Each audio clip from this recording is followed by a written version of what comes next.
Okay, we're back. So, so much to discuss today. It's gonna be a long stream, but it should be a good one, and I'm pretty excited about it. Hopefully, I can maintain some kind of coherence because if you, I'm just checking the volume on my phone, so there we go. It's good. So if you followed my last comments on uh, Curt Jaimungal and his first discussion with Leo Gura, um, I lost. I felt like I lost coherence during the stream because I was trying to basically do something impossible, which is say that something intrinsically true always is incorrect. But I fell into the trap that I call out when I see others do it all the time. And I call it out, and then I did a second one where it was much more coherent. It was about 30 minutes. Right after that, you can see that it was a few episodes back. But Leo Gura went on for a second discussion with Curt, and it was 7.5 hours long. And I thought it was going to take me days to get through, and I watched it all the way through. I mean, it took me probably like 10 hours because I paused it a few times, but I did not take days like I thought it would. Normally, a 4 or 5 hour discussion for me to listen to takes at least like 2 or 3 days if I'm going through and actually paying deep attention to it. But I just could not stop listening. Leo is fascinating to listen to because he makes some outstanding claims that many don't make who come across as, I don't know, self-aware. But like not I don't mean that in terms of consciousness, but I mean that in terms of just uh, you know, being aware of the profoundness of what they're saying. But I uh, understand what Leo is saying, and it is very clear to me that he has achieved a level of enlightenment that I can't think of anyone else that I've listened to having achieved. And I mean, I don't know, I'm not going to claim to be more enlightened, less enlightened than Leo, but definitely I would say I am able to keep up more than I've seen really from probably anyone else. And I just mean that honestly. But we had some very similar in some ways, but also very different paths to get to where we're at. And they were brought up in this discussion. So please, if you are listening to this, comment down below, or I will pull it up on my phone and check the volume. But if I share my screen and I show you guys a clip, I'm hoping that it pulls the audio so that I don't have to move the mic over it and kind of screw up the audio. I'm hoping it streams the audio as well. So to do a test, anybody listening, before we get this started, comment if you can hear this clearly right now. I don't want to lose this string, so I'll write it down with cohesion argument, consistency argument. Okay. Well, look, if it wasn't consistent, if the dream wasn't consistent, then it would be a dream and it wouldn't feel real. Yes, and so God has to look from God's point of view. God could just dream in a loosey-goosey way, and that's interesting. You do that at night when you sleep. But what if God wanted to Perfect. such a dream where he was dreaming that he wasn't dreaming? A dream that was literally... Okay. It does appear to be working. But that is good. That's to know. I always move the mic over it. We're stepping up the what is it? The production value here tonight a little bit, which is good. So before that starts, there was something that a couple things I wanted to show. One of them is, we're going to discuss this next week. This is my model compared to conformal cyclic cosmology by Roger Penrose. And I thought that it was just a cool visual to see that there is definitely a similarity in structure. And we're going to discuss next week how this relates. I am having issues opening things because after Adobe is failing on me. But this is it. This is Sentient Singularity Theory. And it's a very big file. And this is a visual of a representation of conformal cyclic cosmology, which is basically an aeon, as Roger Penrose puts it.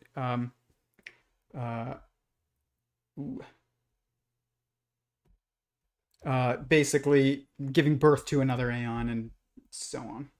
So it lines up very much with my model. Let's see here if we can't ease up a little bit of the RAM.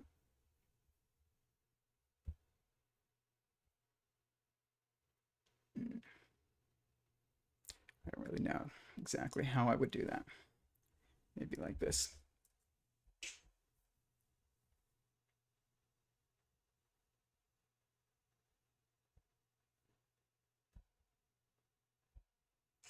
I don't know.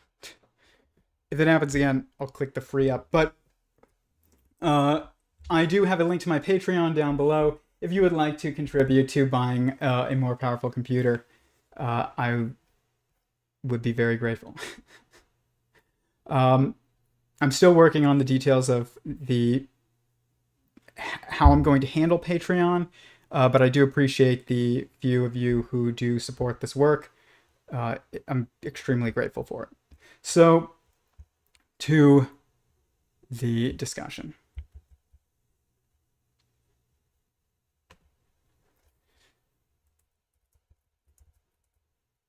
So this was a quote by me that Curt quoted in his stream, and he wasn't sure if it came from me or somebody else. I'll just say it was just a quote that I had come up with years ago, and this is it. And it's going. We're going to discuss what Leo's take was on it, because I don't disagree with Leo, but we're going to just contextualize things. I'm going to keep saying that tonight because I don't want to make the same mistake as last time, where I tried to disprove something that can't be disproven.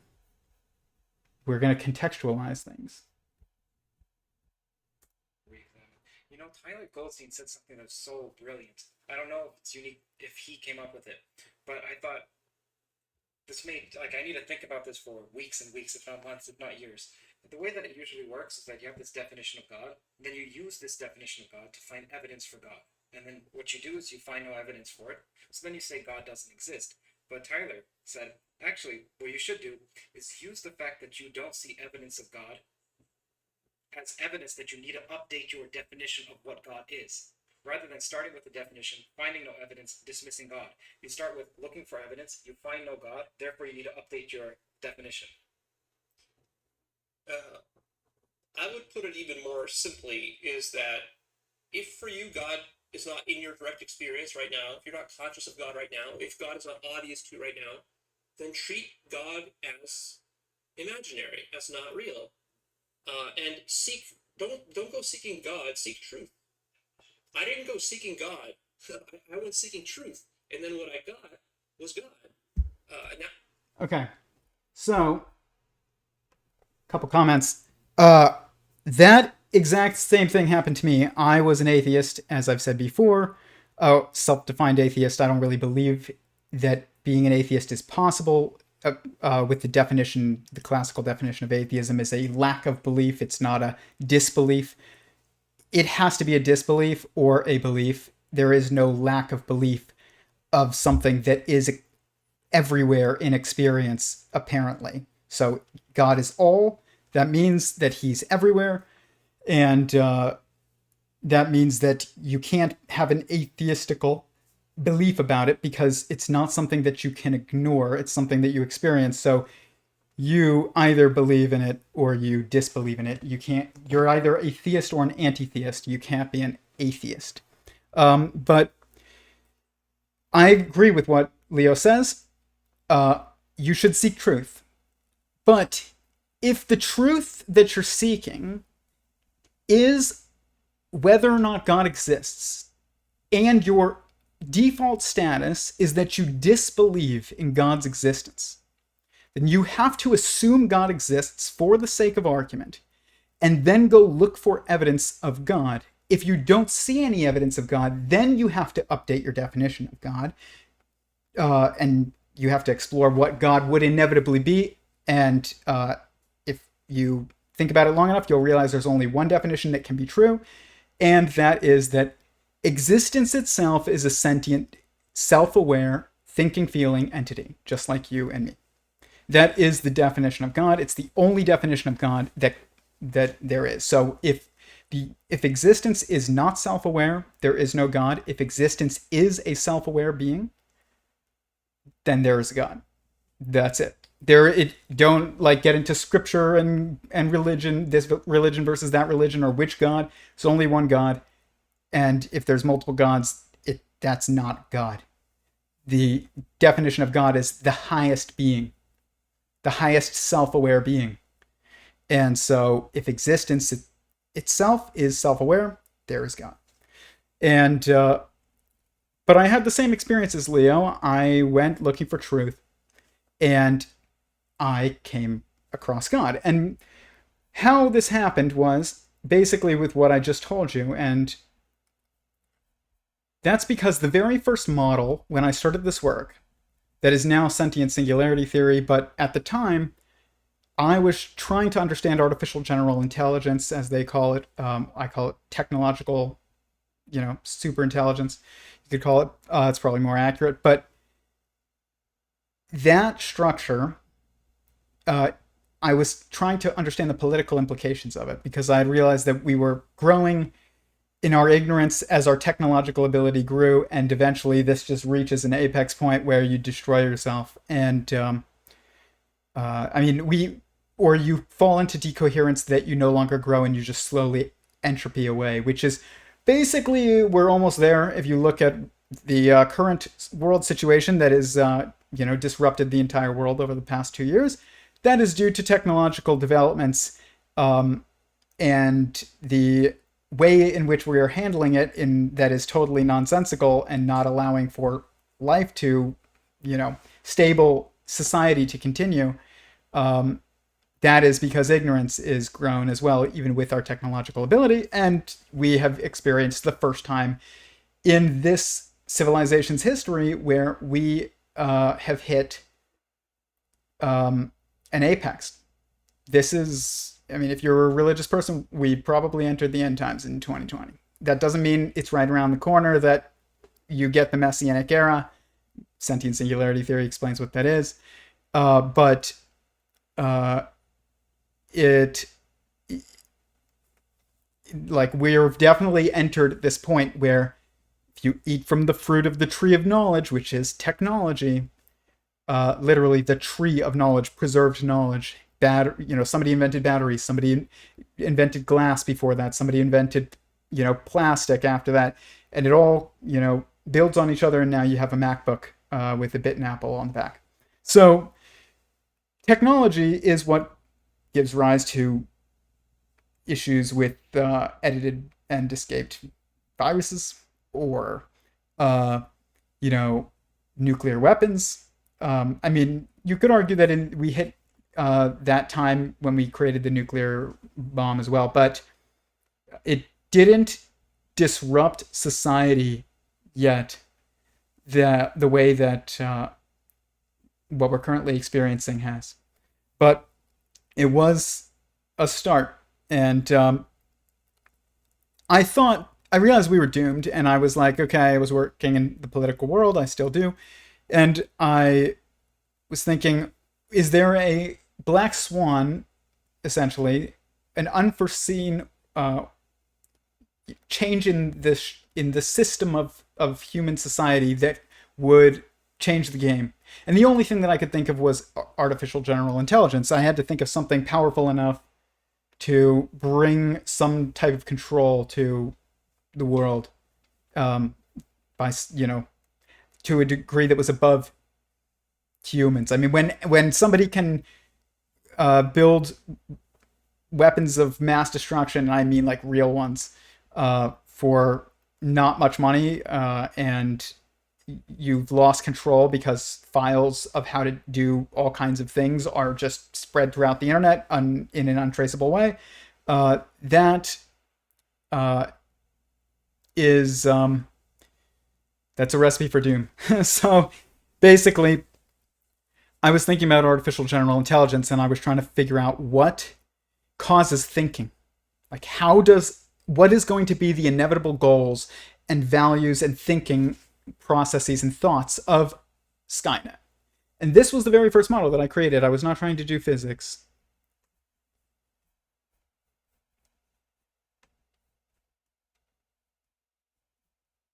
This is it.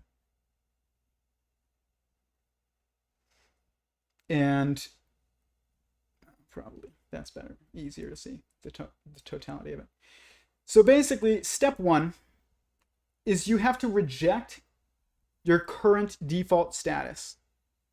Okay?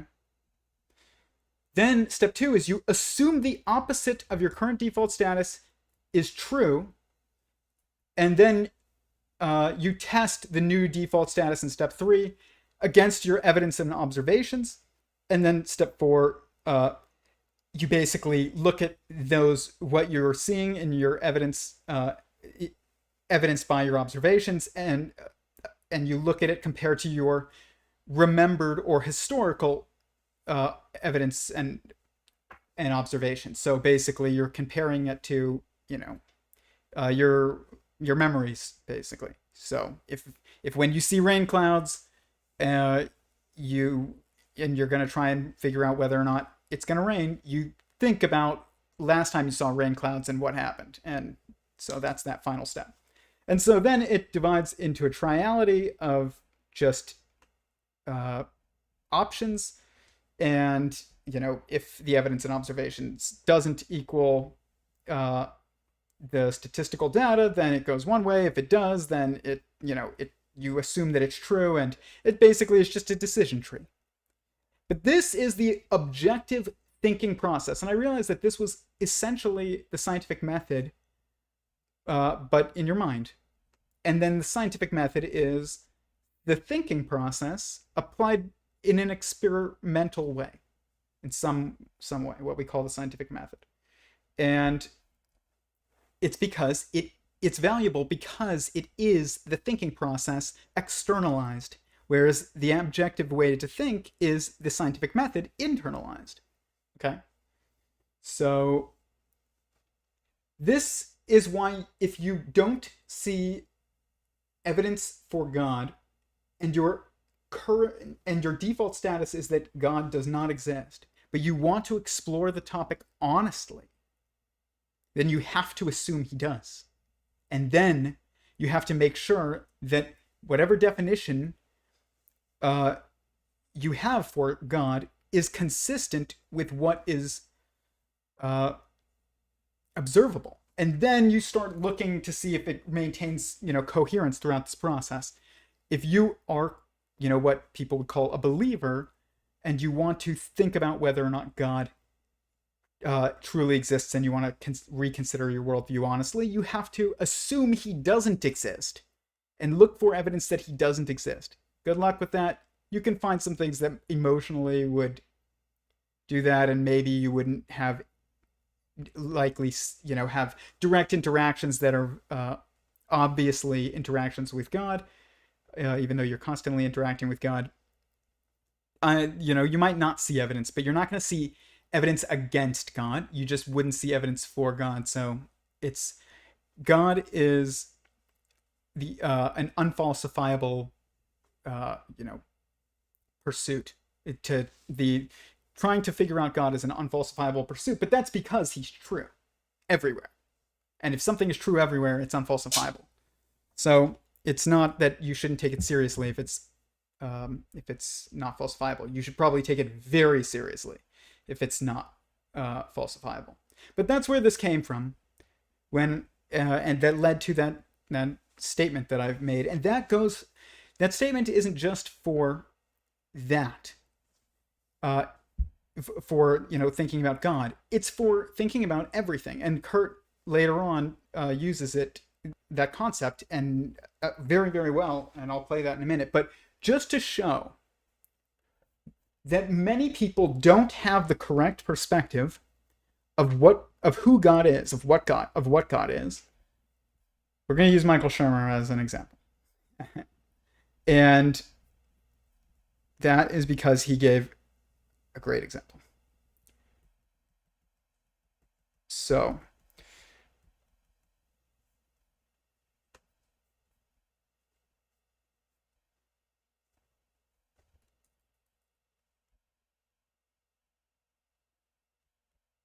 this was Michael Shermer's perspective on what he thinks God is going to appear like.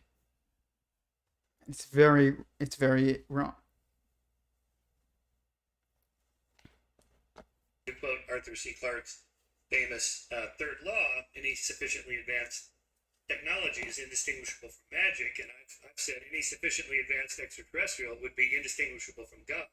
They would seem omniscient, omnipotent, and we would. So in a way, it's That's kind of what Eric von Daniken's thesis was. He was one of the originals, Eric von Daniken.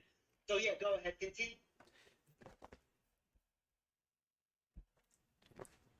There's no way that an alien or whatever, an extraterrestrial, is anything like God. It's not anything like God. The only thing that it has that is similar to God in some way is that it's more powerful than you if it's technologically ahead of you. That's it. But that doesn't mean that it's God. God is conscious existence.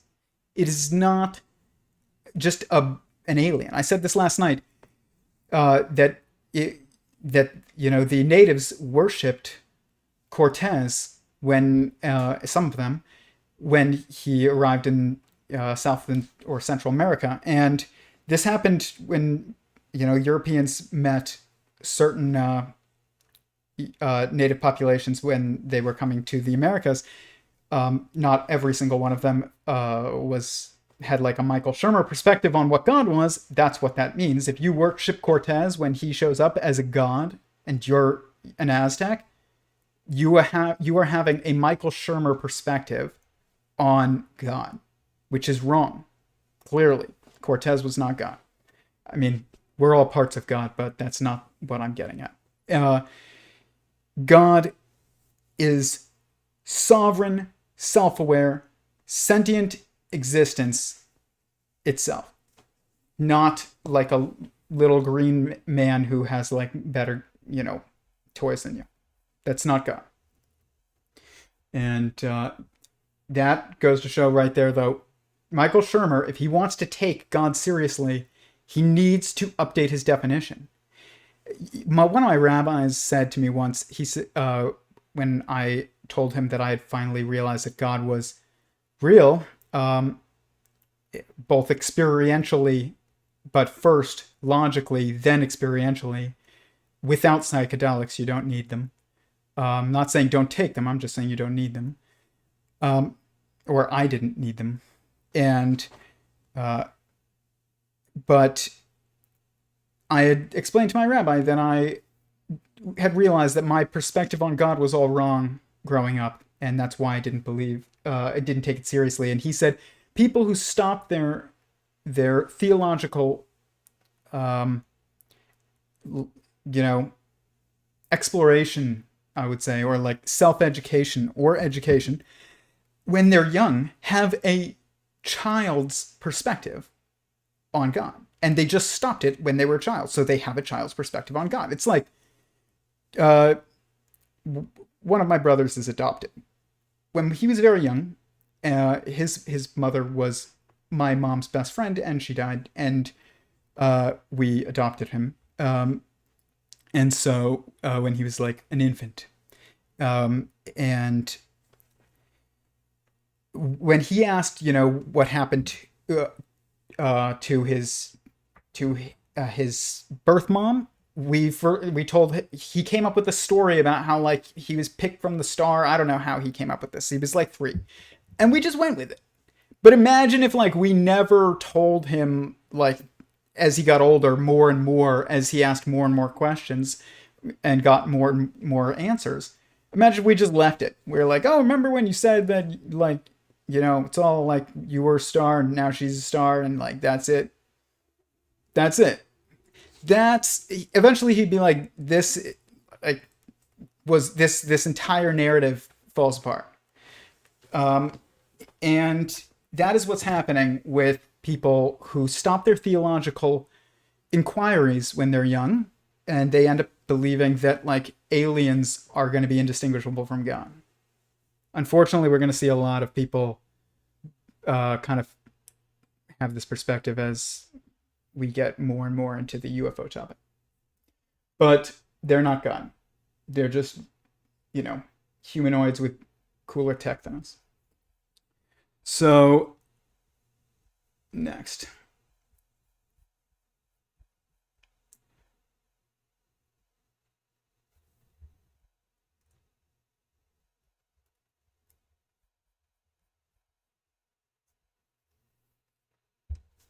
But I mean, like I said, seek truth.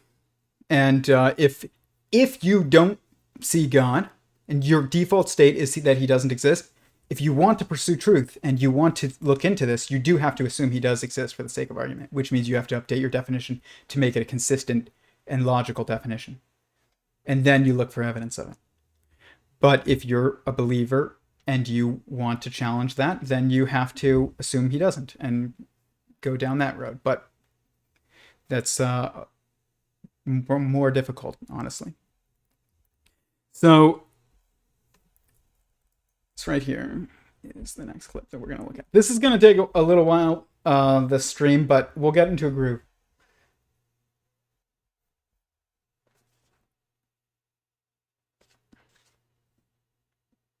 And it explodes into an explosion of infinite differences.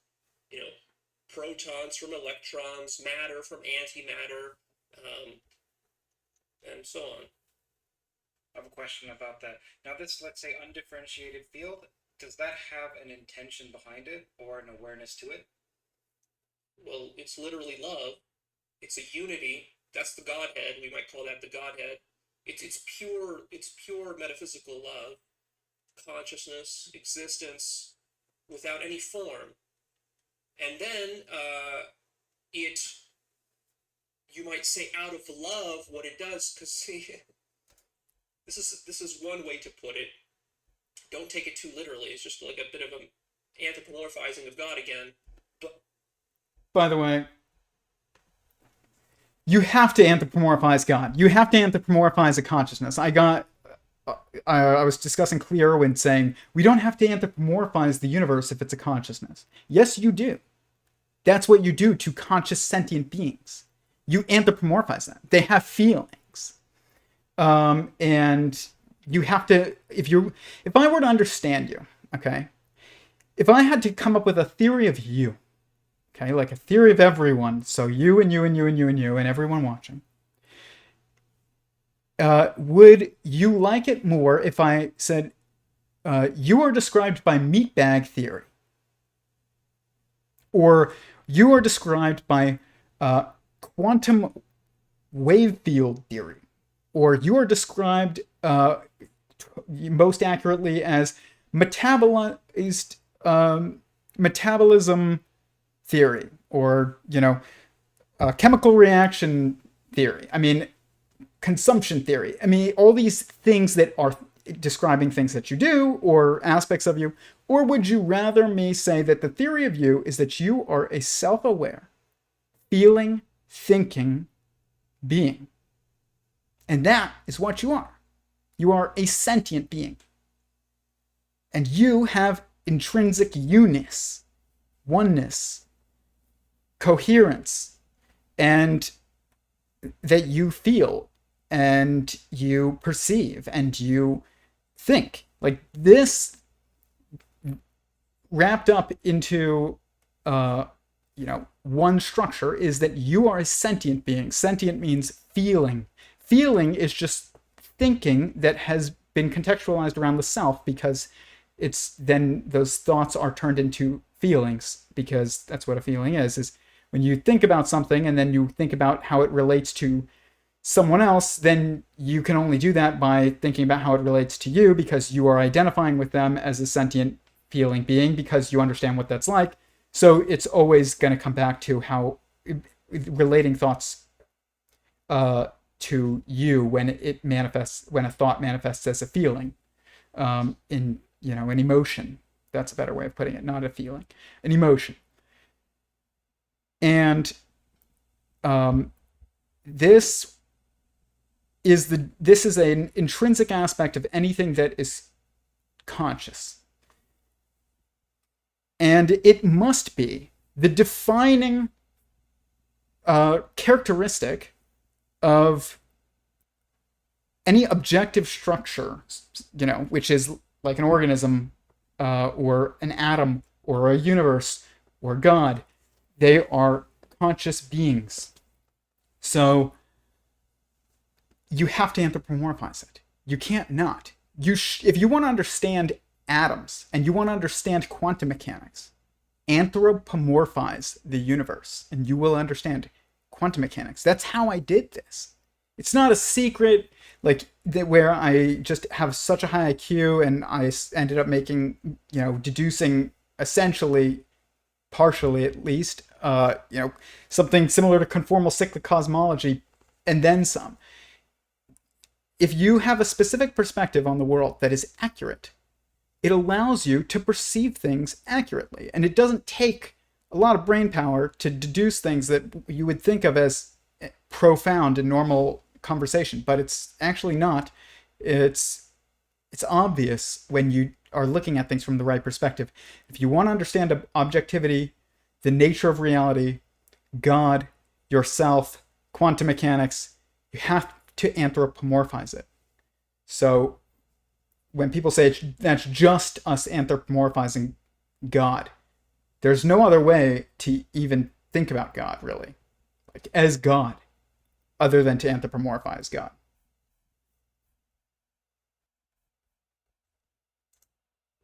What's going on is that it would almost be too selfless to retain that level of uniformity and love only for oneself, because you can be in that love forever. You can exist as that uniform field, but then what happens is that you sort of there's like an initial intention, and the intention is like, I want to share this love with others, and also I want to explore all the finite aspects of myself, because God can't explore all of its finite aspects because it's so infinite and so uniform that there's nothing there to explore because it's all undifferentiated. So then in a sense God is like, well, but what if I was a human? What if I was an atom? What if I was an electron? What if I was the planet Earth? And then it all sort of breaks apart. In other words, the uniformity is unstable and it breaks apart. You might almost say that this is sort of like the collapse of the quantum wave function. And it is. He's right. It is the collapse of the quantum wave function, essentially. That it is related to conscious observation that causes that. So you perceive yourself. If you're God, then you can only perceive yourself within yourself. You can't perceive anything outside yourself. You can perceive things as separate from you to some degree, but you also know that they're one with you. And so Leo mentioned, what if God is trying to experience, experience life, and all the, he's generating different experiences for himself. That's true, and that's what leads to the increase of wisdom. He has to grow wisdom because he's all wise all the time. So you have to create new, literally never before experienced experiences in order to infinitely grow wisdom if you're God. So he's doing this, but God, there's probably multiple reasons why God chose to create, and he divides himself in order to multiply his oneness in order to multiply consciousness, his oneness of consciousness in order to multiply consciousness. And I think that the most fundamental reason why you would do this, and I would assume actually it's partially because loneliness, boredom, like all these things that you can only understand by anthropomorphizing him, they probably are experienced by God. They're experienced by you and me and every other sentient being that we can think of. And if you don't think that, bugs and lizards and snakes and fish experience boredom, or every other emotion that you experience, then you don't stare at them long enough. They experience every emotion that you experience: loss, grieving, love, happiness, fear. There are literally biologists right now that are denying the idea that reptiles have emotions, like deep emotions. There is no deep emotions and shallow emotions. There's just emotions, and there's only a specific number of emotions, and then there's a gradient between those, and it basically breaks out into like literally the same structure that we perceive in the rainbow. But it's this binary triality structure that I've talked about. So it's like happy and sad, and then you have excited and scared, and you have bored and or content and bored. This is like a binary triality of 6. So it's just like amplifying, just like you see in the standard model. You have electron, muon, tau, electron, neutrino, muon, neutrino, tau, neutrino. You see this with the quarks as well. There's like this feminine, and which is neutral, and masculine, which is charged, binary, and then there's a triality of increasing of mass, you could say, but it's really an increasing of force.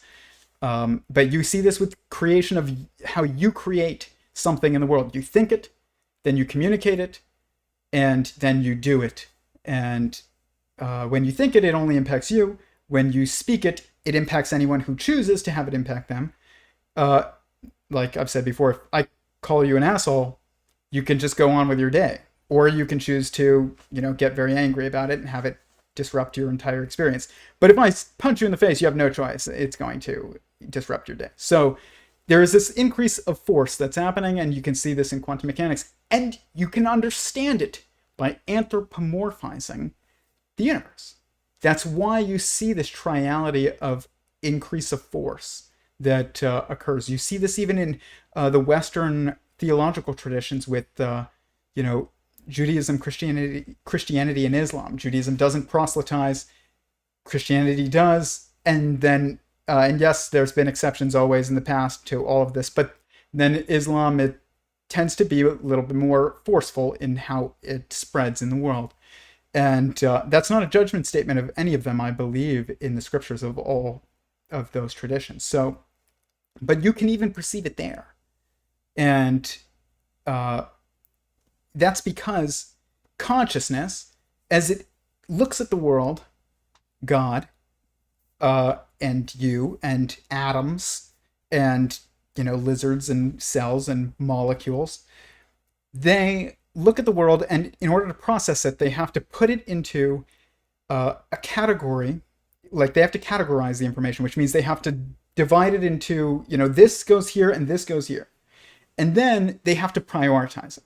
And the simultaneous prioritization of information and categorization of information is what is responsible for the creation of what I call the binary triality, which I'm pretty sure is what mathematicians call the Calabi-Yau manifold, which is the 6-dimensional manifold at every point in space and time. But it's coming from consciousness, both the consciousness that is the universe and existence, and God, but also you as a consciousness perceiving the world, and your mind is breaking it into these pieces via this pattern that is experienced by everyone from you to God. So when Leo is basically saying that there's no form to God and it's just this like field of infinite love, it's not false that it is what we perceive as infinite love, but also consciousness requires it to be self-contained. You are you and not something separate or someone separate. So this is true of God too, but God, it gets complicated because he is all of existence and you're not and I'm not, and that's what makes that conversation complicated. You just have to, it's not even complicated, it's just we are used to saying, is it this or this?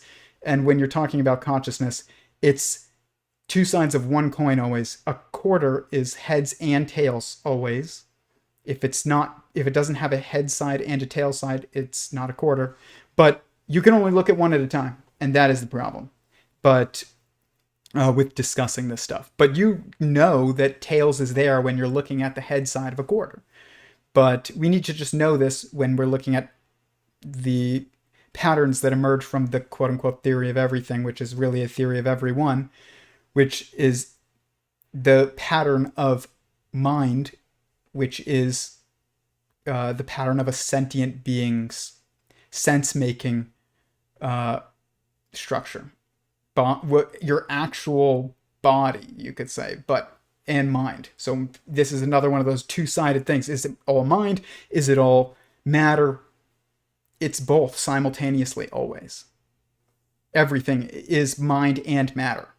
What you perceive as matter is really being generated by your mind and the mind that you're interfacing with constantly, whether or not you know it or not. So everything is mind and matter. It's not, is it idealism or materialism? Matter is what matters to your conscious mental experience. So it's a two-sided coin. Consciousness is a two-sided coin. So, but you have to anthropomorphize it in order to make sense of all this. You can't get all the way there if you're kind of just say it's a field. Even if you say it's a field of love. What is love? Love is a verb. It is primarily a verb. It's not an emotion. You can feel, literally, you can feel when someone loves you. But, if you're sick and your spouse brings you soup and you feel good about it, makes you feel good, it makes you feel loved. That is a feeling. That's an experience that you experience. But that is because they made the choice to love you first, which is a verb, to bring you soup. And God is constantly creating multiplicity within his oneness. And the fact that you're here is proof that he loves you. Otherwise, you wouldn't be here. There's no way to deny that God loves you. It's like denying consciousness exists. Only a consciousness can even try to deny that consciousness exists. But love is a verb. It's very important to understand that. We get very cavalier with the word love in today's society. Even, like spirituality circles, we say everything is love. And and then on the materialistic side, you look at, your car and you're like, your new Corvette or something, and you're like, I love that car. And I've been trying not to say I love things. We're going to talk about this next because this is something Leo Gura discusses in this, and he also mentioned it in his last discussion that I do disagree with him on. It's one of the few things. But you shouldn't say I love things. You should say you love sentient beings. You can love yourselves by taking care of yourself. You can literally you can love atoms if you're anthropomorphizing them and doing things for them that are positive to their existence and not smashing them together, in a hydrogen bomb or something like that. But maybe that is love when you're fusing atoms. I don't know. I'd have to think about it more. But this, to understand love is to understand that it is a verb. And at the same time, we put you're denying, you are diminishing the value of the word love by saying, I love Corvettes. But you are also idolizing the word love when we want people to say I love you to us. Why do you? I don't think people used to say I love you to each other. I think it literally came from books and movies so that we as viewers could know, like, okay, that's what they're feeling because you're not completely in their head. But nobody doubts that their spouse loves them when their spouse, cooks them food and, cleans up their space or, protects them from danger. Like, you don't doubt. You're not like, oh, thank you for protecting me from danger, but will you say I love you? You don't need it. But our culture has simultaneously risen it up to be an idol and also diminished it, which is kind of like blasphemy. I mean, it's literally, it is blasphemy. It's to take, if God is all love and you're using it like love in a way that is diminishing of the word, then it kind of is blasphemy. So, I mean, I say I love, I see an Audi R8 and I'm like, I love that car. But then I try and catch myself and be like, I don't love it. I like it. I love my dog. I love my spouse. Try and, love the cells in my body and my, 15 snakes over there. But anything that's a sentient being, which at least is atoms and above. And also the universe, though, is part of that structure. So you can love the universe as well. You can take actions that contribute to growth, which is literally loving the universe. And every instance of love action of love that you take is also simultaneously an action of love towards God. And this is how we should look at this word, especially if you're going to say that God is love, which I would agree with. But God is but it's not the best way to think about it, because even though God is the dweller and the dwelling, he is love and the lover. But he is primarily, first and foremost, a sentient being that has to choose to love. If God didn't choose to love, he would not be love. If he chose not to create, then love literally wouldn't exist.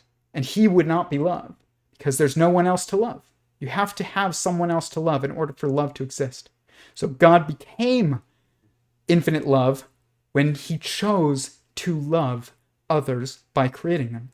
And this is, in order to understand this stuff, you have to anthropomorphize objective structures, which are every level of consciousness, which there's like 8, basically 7 or 8. And we'll go over them later. But Leo Gura talks about,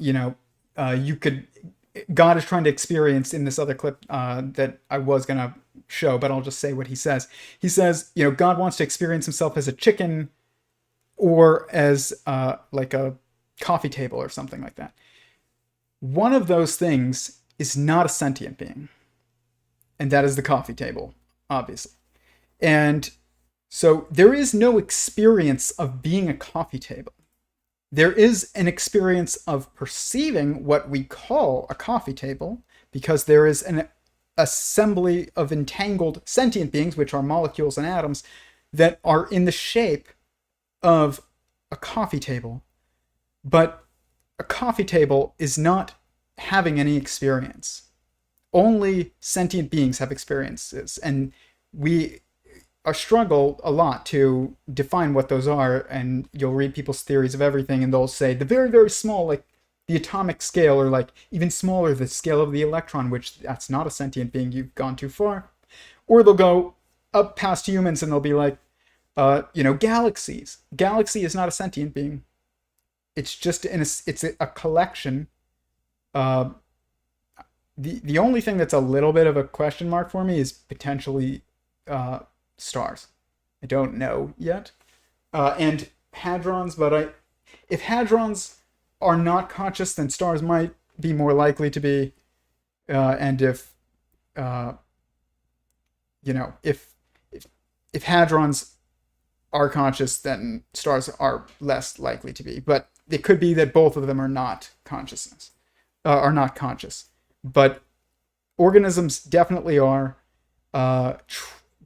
Like tribes or castes definitely are.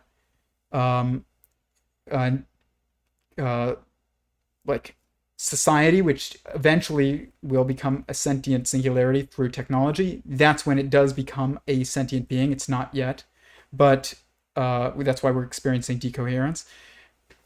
Once that unity happens, that's what religious people call the Messianic era, and it is a oneness of mind. And we will be the cells in that, just like a collection of cells that are individual and atomized, but are interacting, at some point unified due to a process that, I'll discuss on my stream that I'm going to do soon on recontextualizing evolution or reframing evolution. And that causes them to achieve a oneness of mind. And so greater than even like a eusocial species like bees or something. Bees don't even have that. They're close, but they're not quite there. We're close. We're eusocial species, increasingly eusocial species, but there's a step above being eusocial like ants and wasps and bees and naked mole rats and humans. That is, all of a sudden now you're not bees in a beehive. You are cells of an organism. That is ascension, essentially, of consciousness to the next periodicity level in the periodicity of consciousness. That each level in that is sentient beings. So all atoms, molecules, cells, organisms, these are all categories or periods of sentience that are building on each other in the universe. So addition is manifesting, literally what we call addition is manifesting from the growth of information, the addition of information that wasn't previously in the structure, which is when a bunch of cells coalesce to form an organism, that's addition. When cells divide and just multiply, it's multiplication. We call it multiplication. They're multiplying. We don't say, oh, those cells are adding. No, when those cells are multiplying, then when they form a coherent oneness of mind, then you have addition. But save that for another stream. But this will help contextualize and reframe into a picture that you can actually make sense of where is the boundaries? That is always the question in this. Where's the boundaries? What makes a coffee table less important than a dog or you or a cell? Is a coffee table as important as a cell? No. It's impossible for that to be the case. Nothing that isn't a sentient being has any value other than as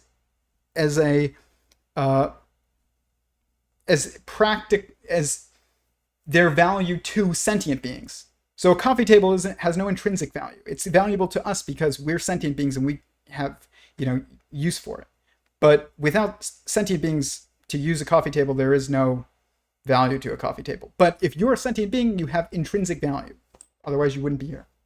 So God is experiencing. There is a division of God is a chicken and a human and a cell. Division of God is not a coffee table. That is us perceiving like part of God. Like if you're staring at a patch of skin on an elephant and like that kind of thought of like you're so close to an elephant or that you don't realize it's an elephant and you're like staring at it. That is like perceiving a coffee table. But it's part of a giant creature, like a being. Okay, questions. Anthropomorphize is to bring macro and micro to our level of understanding.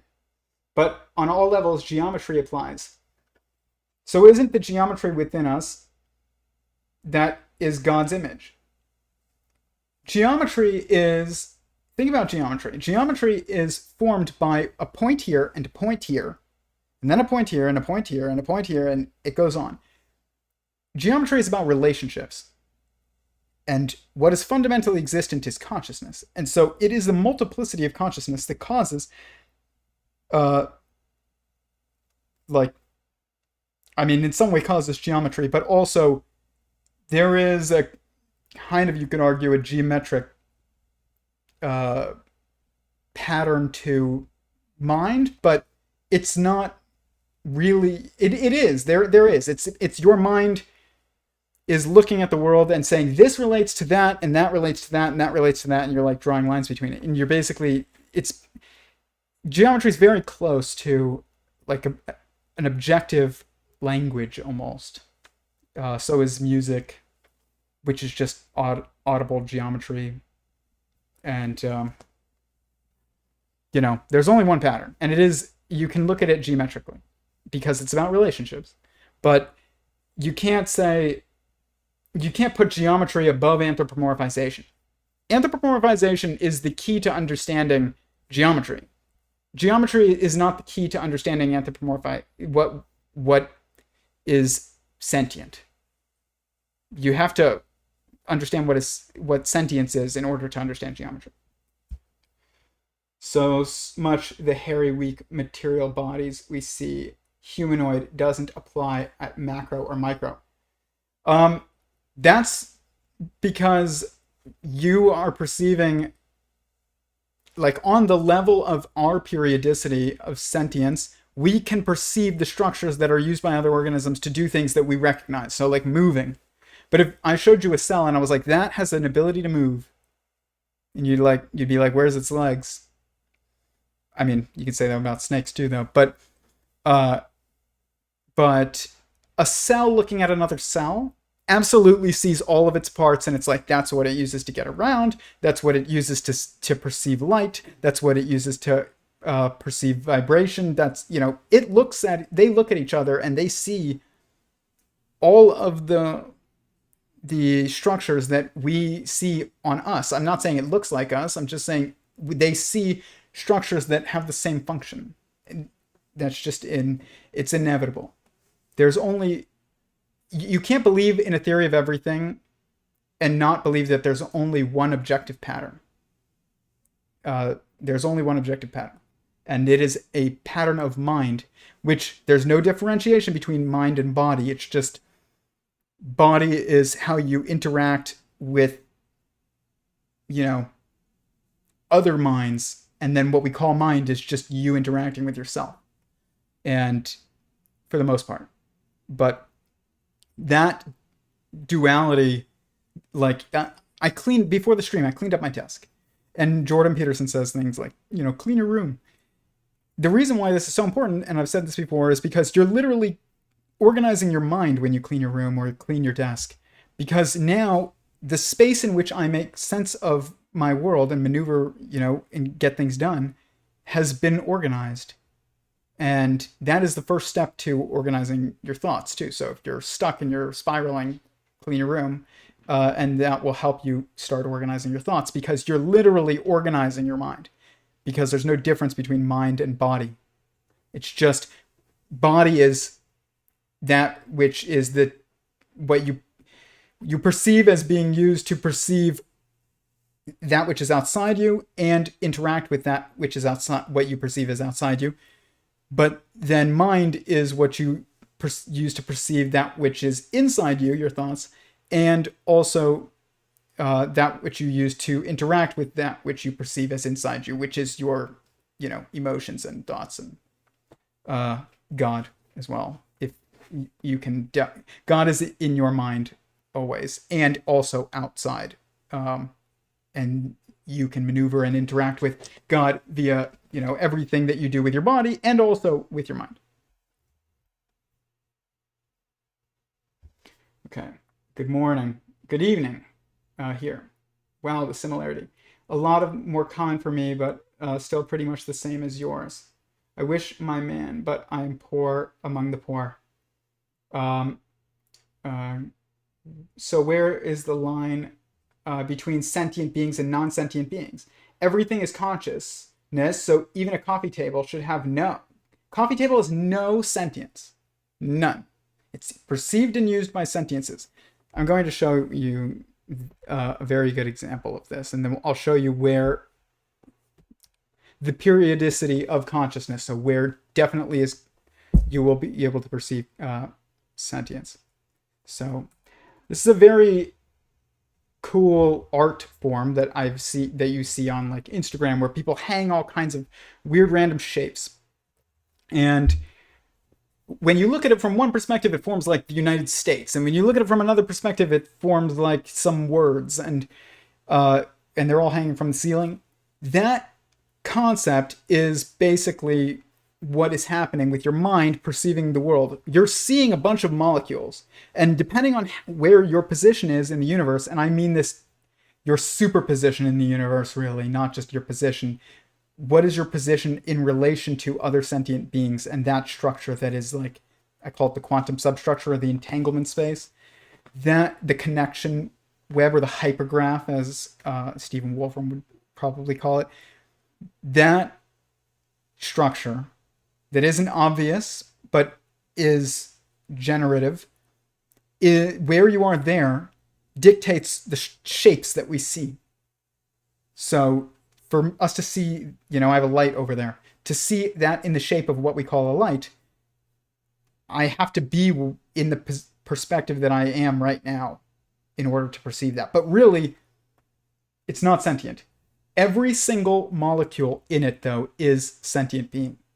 So is that sentient? No. But is it made of sentience? Yes. That's when we say everything is consciousness. So how come a coffee table isn't conscious? It's because a coffee table is made of sentience, but it isn't sentient.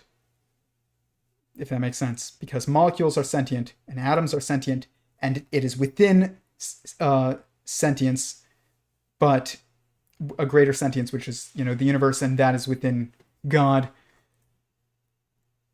But that doesn't mean that a coffee table is sentient. It's not. But here is art. Hanging shapes. It's a difficult idea to wrap your mind around, but once you get it, then it's very easy. It's just we don't encounter this very often, this type of idea. So here's an example. Kind of. It has to do with entanglement in reality, but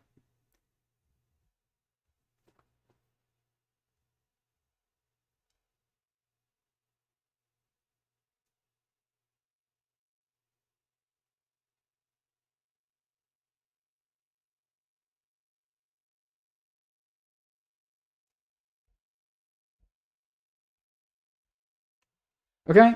So from one perspective, you see the United States. From the other perspective, you see a firearm. That is like each one of those is literally a firearm is not a sentient being, and neither is the United States. But we can see both, but neither one is a sentient being, and that kind of art form right there kind of shows this, what causes that. Imagine every single building block of that sculpture, which is just a bunch of hanging guns. Imagine each one of those was like a molecule, and each one of those guns that made up the hanging firearm or the hanging United States was a sentient being. But the greater structure that we perceive, depending on our perspective on this entanglement of bunch of points, that is never a sentient being. That the only instances where you will see a sentient being is in the periodicity of sentience, which is right, or the stages of sentience, I also call it, which is this.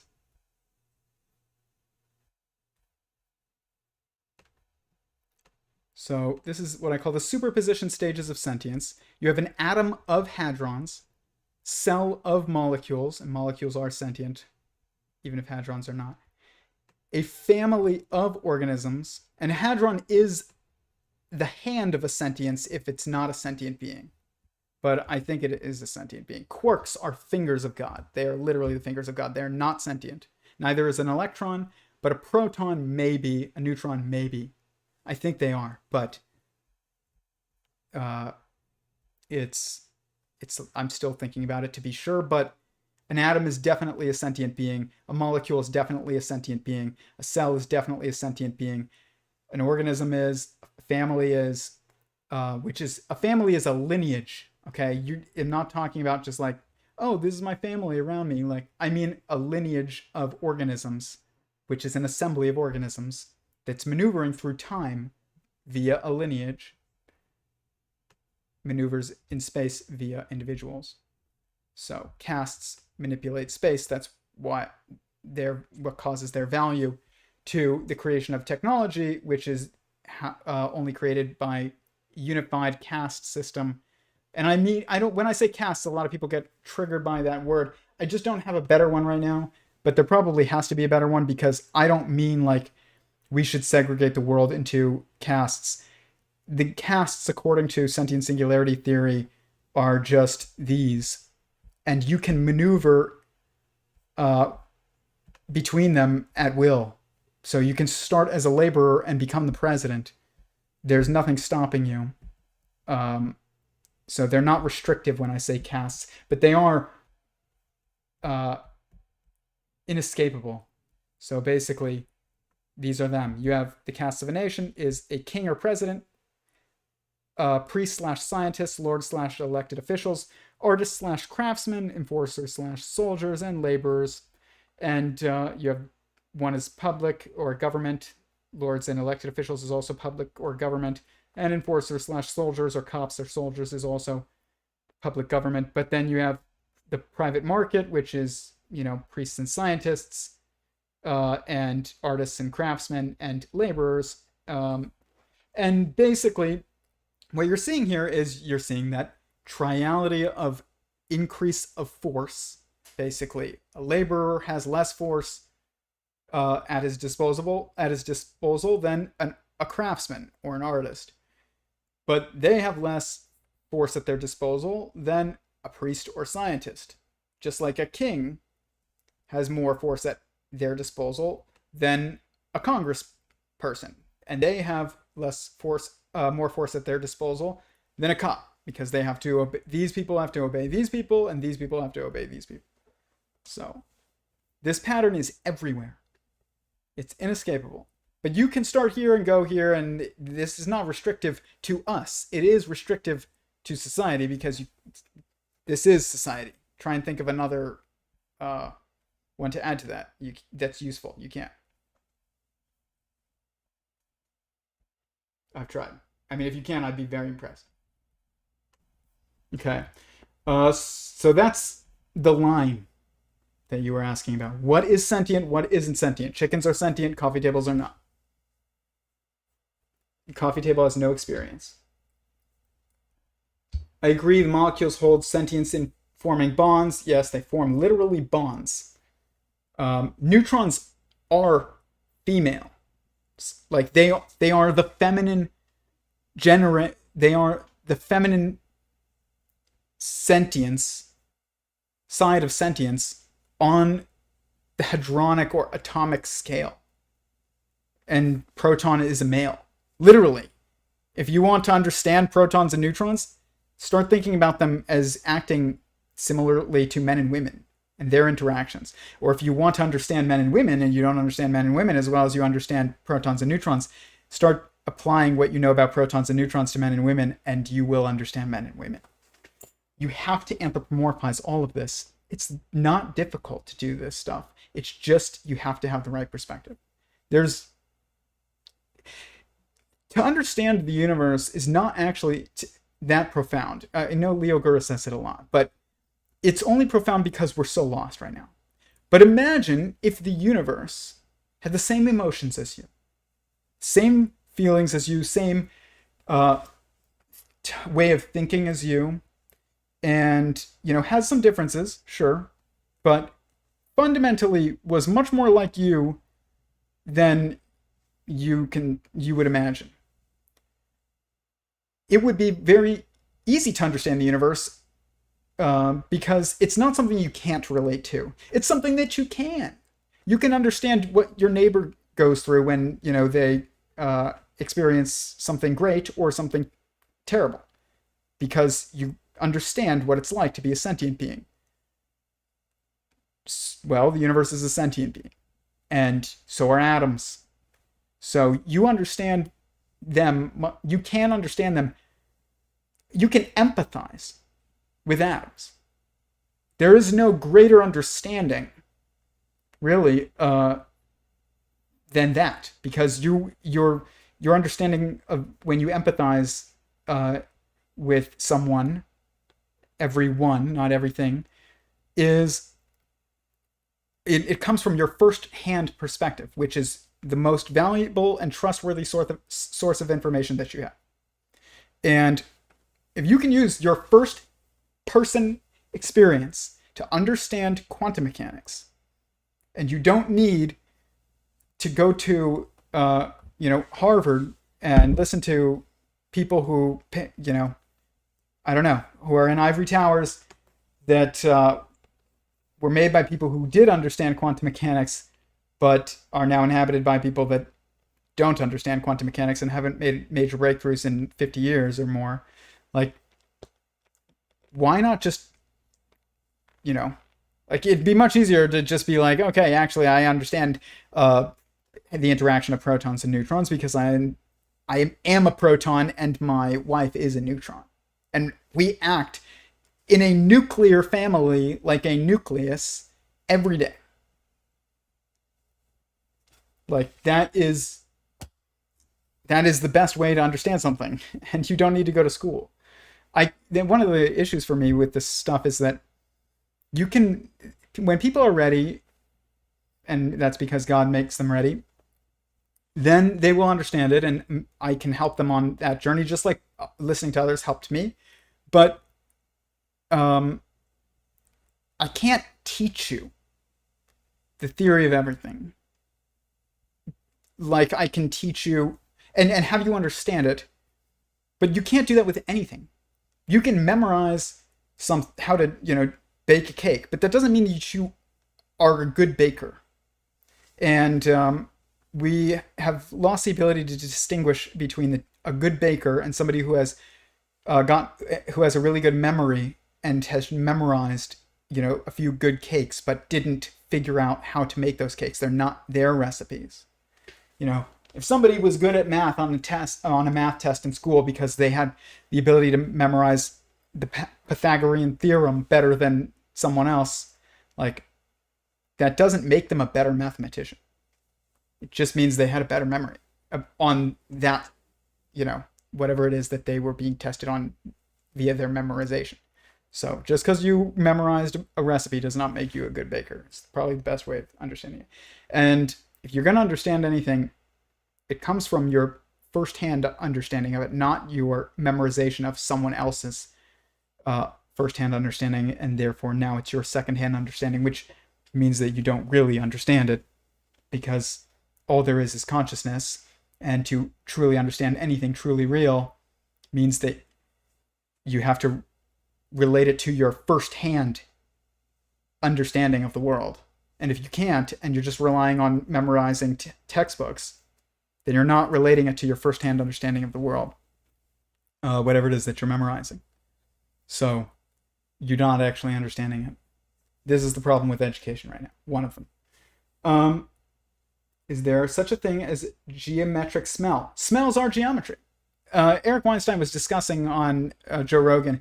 They got into a discussion when he was unveiling his draft of geometric unity. He presented it to Joe Rogan. It was a very awkward stream, which is very hard to watch, honestly. And it wasn't due to anyone's fault. It was just like they weren't vibrating on the same frequency that day. And normally they are. But for the one talk that was like Eric's most, treasured, not treasured, but valued discussion that he was probably hoping to have with Joe Rogan on that day, of course, they were not on the same wavelength. And the reason why that probably happened is, and this happens to everybody, it's not just, this isn't a judgment of them.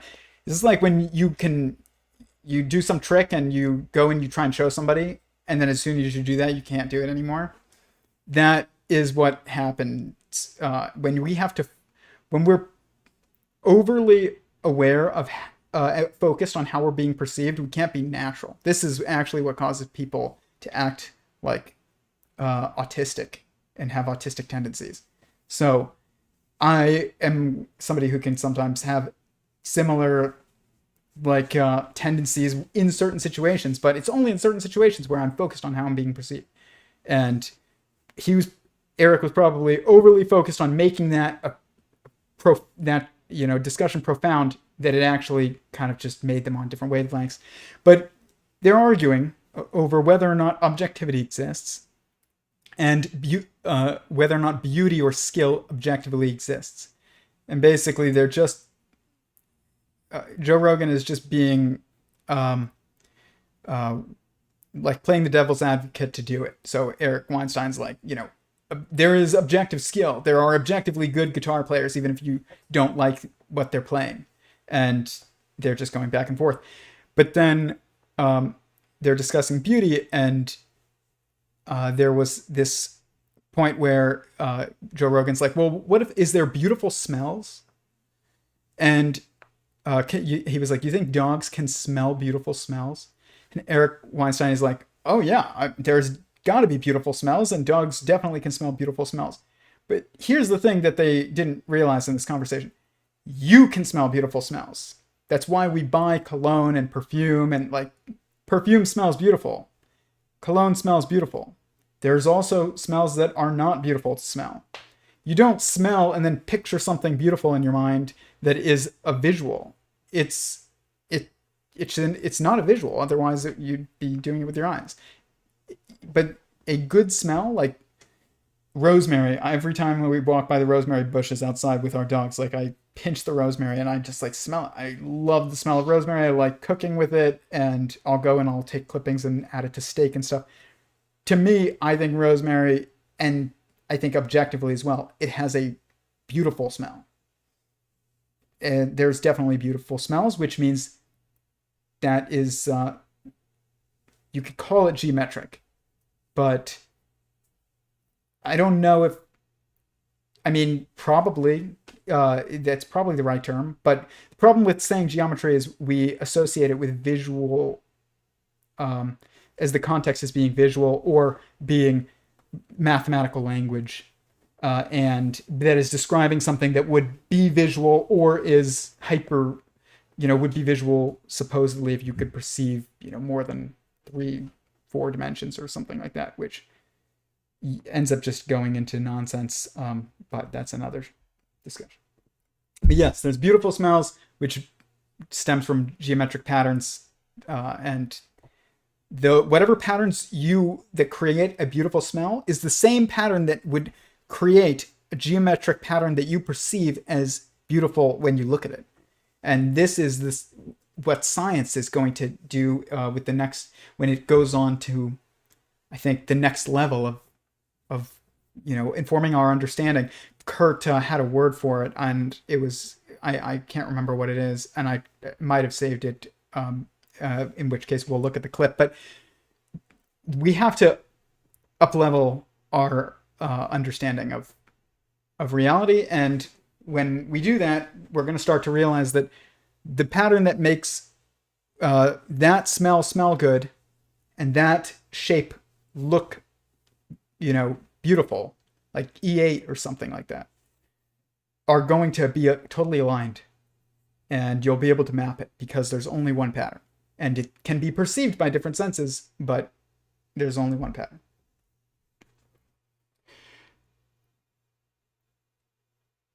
Can't hear anything. I hope you can now. It might cut out if I'm sharing my screen. I don't think it should cut out if I share my screen. I share my screen all the time and speak. Let me know if there's any problems though. The AI site is called Neural Blender. It's like Tyler's experimental industrial dance music album cover. Yes, that's this type of thing. Let's see, I have one here probably. Um,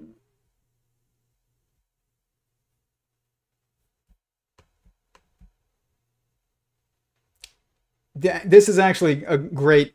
Ethan said something very good that I'm going to show right now. So here, this I posted this on my Instagram today, and this is the perfect example of what I'm talking about.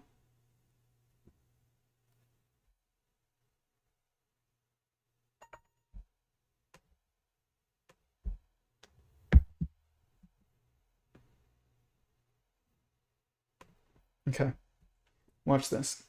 You're going to hear the same pattern basically that you're going to see, and I realized this. This is Painted Black by I think it's the Rolling Stones. I'm not the biggest music guy, but it's the Westworld edition where it lines up perfectly with this geometric pattern that somebody made on Instagram, and I put them together to show that there's only one pattern. So watch this.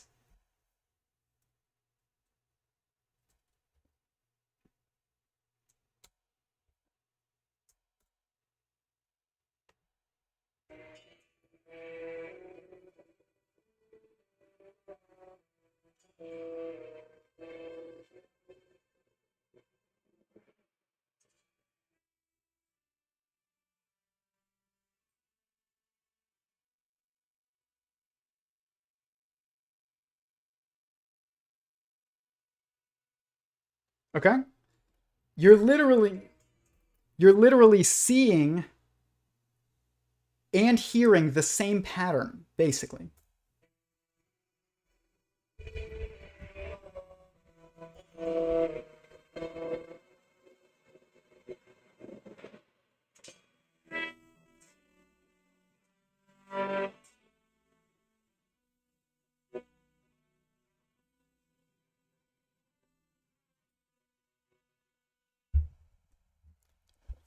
Those two, that song and that visual were not made for each other. I just noticed the congruence between them and put them together. And they're both attractive. One is attractive to listen to, one is attractive to look at. It's not a coincidence. It's because there's attractive patterns that are in sound and smell and sight and touch. And then there's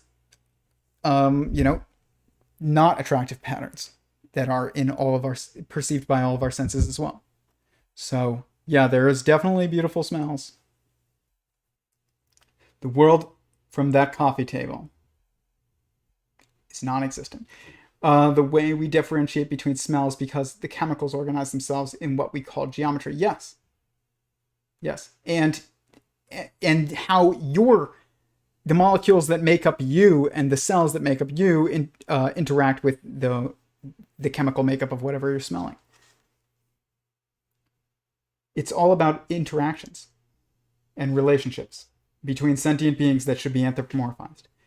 Weird, I'm reading about the beginnings of our civilization right now. Check out Discord art. I posted a link to an AI maker site.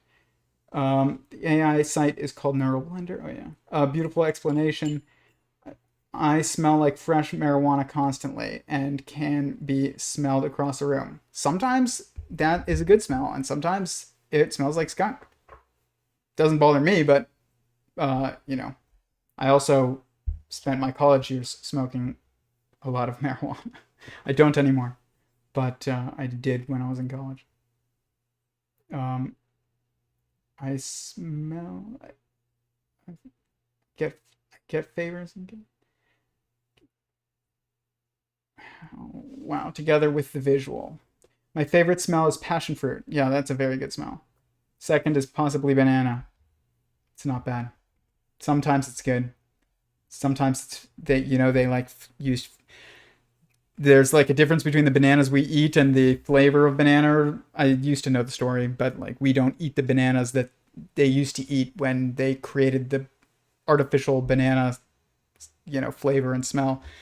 And I don't know. I guess it causes people to make videos about it and stuff. But so let's go on with the original intention.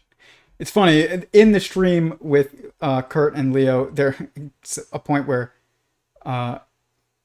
Leo says something, like it's very easy to just fractalize and go off everywhere when you're discussing these things, and that's so true, because you're discussing a pattern that you can see and smell and hear, and it's everywhere.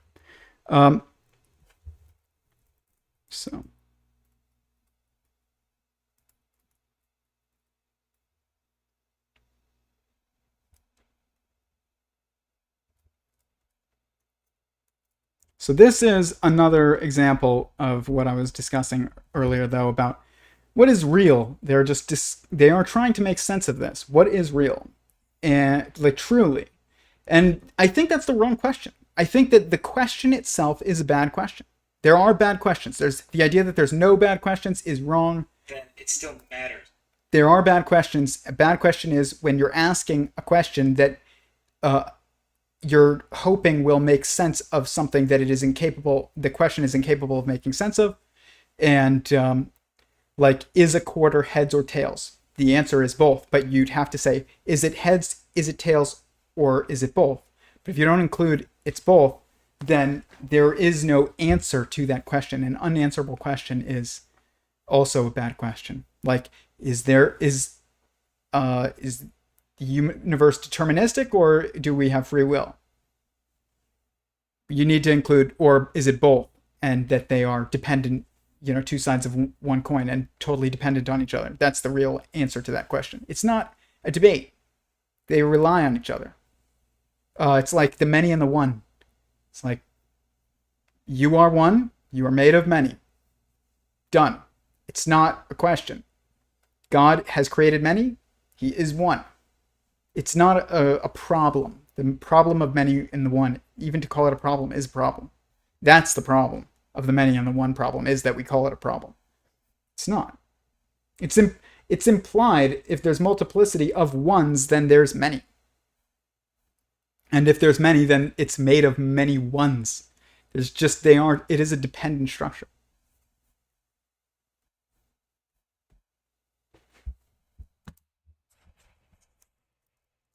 What's the difference between being real, being imaginary, and also what matters? Right. Well, again, notice that word difference.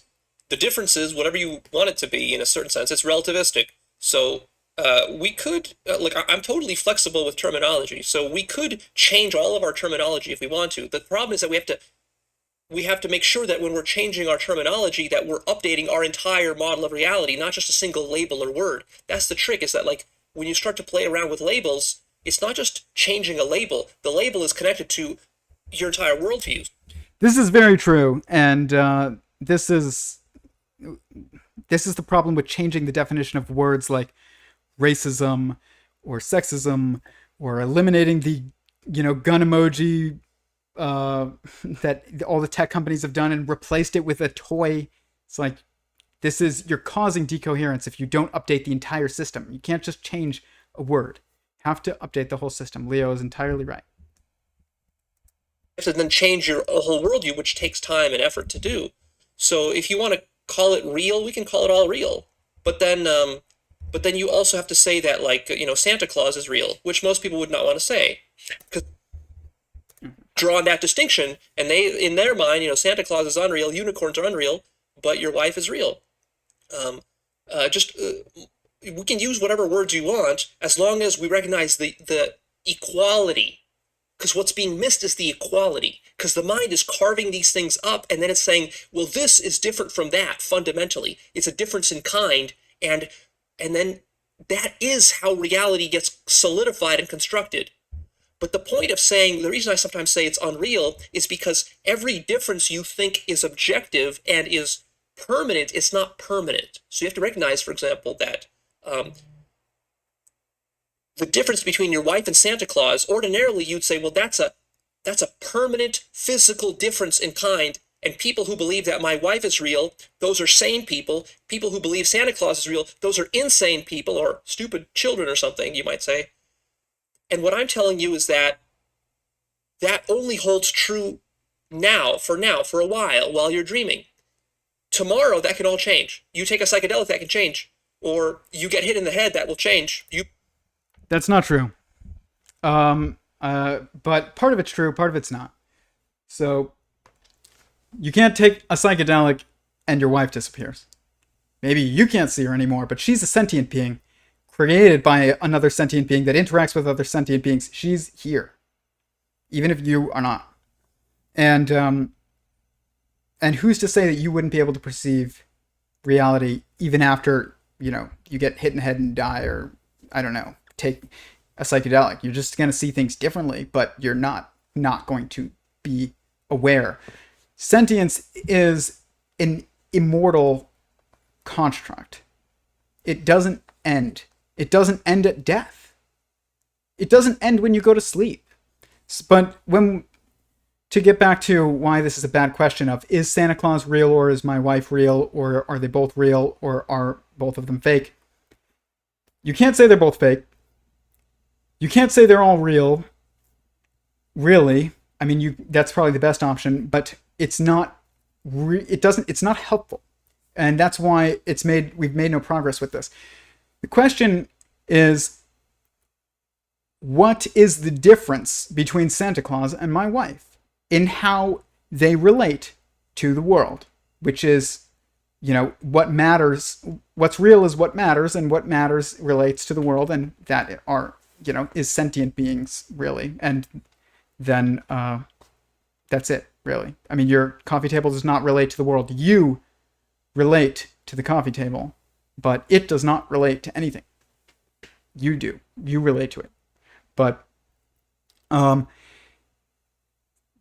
I said, there is thought, there is speech, then there is action. If you are thinking that's about Santa Claus in your mind, Santa Claus is real as a thought. That doesn't make Santa Claus a real sentient being that you could deny, dogmatically their existence, but Santa Claus could still punch you in the face, and, you could choose to wake up to, your own self-deception or not. But, I mean, that's not a very common level of, I guess, denial of reality, but it does happen with certain things like God. But even then, that's from often a lack of understanding. If God shows himself to you, trust me, you will never doubt God again. You might doubt, whether or not God, for a moment, cares about you. Still, and I'm somebody who has had this experience. But if you see God, you will never again be like, well, maybe God isn't real. Just like you will never be like, well, maybe, my coworker who I see every day, maybe they are not real. I mean, sometimes maybe they're a bot, but like that's not something that you would apply to God or yourself. You know that you are not a bot. And if you don't, then think about it for 30 seconds and you'll probably realize that you should assume that you're not. And that this is like the free will issue when Sam Harris is like, free will doesn't exist and God doesn't exist. So like, I don't know, let's go and try and like create a moral society and judge, things morally all the time. It's just a self-defeating perspective. It's like when you're like, oh, consciousness doesn't exist, and I'm going to write my thesis, my PhD thesis about how consciousness doesn't exist. No. That if you're doing that, maybe you're acting a little bit like a bot, but there is a triality, not a periodicity, a triality to reality. And that is, it is defined by how things impact sentient beings, other sentient beings. So, like I said, your thoughts only impact you and God. Your speech impacts you and also anyone who chooses to be impacted by it. And they do have to choose. There is no one who is impacted by words that didn't choose to allow it. You don't have to allow yourself to be insulted and be offended. You really don't. And guys, I've never taken a physics class in my life, and I'm claiming to have like the most concise model of the theory of the objective structure of existence and consciousness that exists. I get called a lot of things. If I had to, if I had to care about what other people were saying, I would never have gotten here and still be doing this. It is a choice to take the words that others say and have them impact you. But if somebody physically acts, then you don't have a choice. Acts on you, then you don't have a choice in whether or not you now have to address it. You have to change how you are relating to the world and maneuvering in the world, because somebody has chosen to do something that you can't ignore. That's true of Santa Claus as well, and also, something that is a construct that is in the world. I don't want to say it's Santa Claus or your wife, because Santa Claus is an imagined sentient being, but there is no such thing as an imagined sentient being other than us inside God's mind. But that's because we are actually God has a unique property where his thoughts are actually sentient. You are a thought in God's mind, and you are actually sentient. Your thoughts are not sentient. Only God has this property, and also potentially what I call verses, or what Roger Penrose calls aeons. But I think that's because they've unified with God at that point, and it's basically God. But nothing else. And so it's illogical to compare Santa Claus to your wife. You would be like, a better one is, does Santa Claus exist, or does a coffee table exist? Or one of those robots from Boston Dynamics. Like, they exist in reality. And eventually they're going to patrol the streets, and you're not going to have a choice in whether or not you take them into account in maneuvering your world. And trust me, the parkour won't be, and the dancing will be much more intimidating when there's machine guns instead of hands. But you will have to confront that non-sentient but being that is still maneuvering in a way that, you perceive humanoids to maneuver, like Santa Claus. But Santa Claus is in your mind. It's a thought. And then we communicate about Santa Claus, and it becomes, a communication that you can choose to ignore. I was an atheist Jewish household when I grew up. I grew up in an atheist Jewish household. Santa Claus was ignored by my family. Everybody else talked about Santa Claus all the time. Didn't impact me.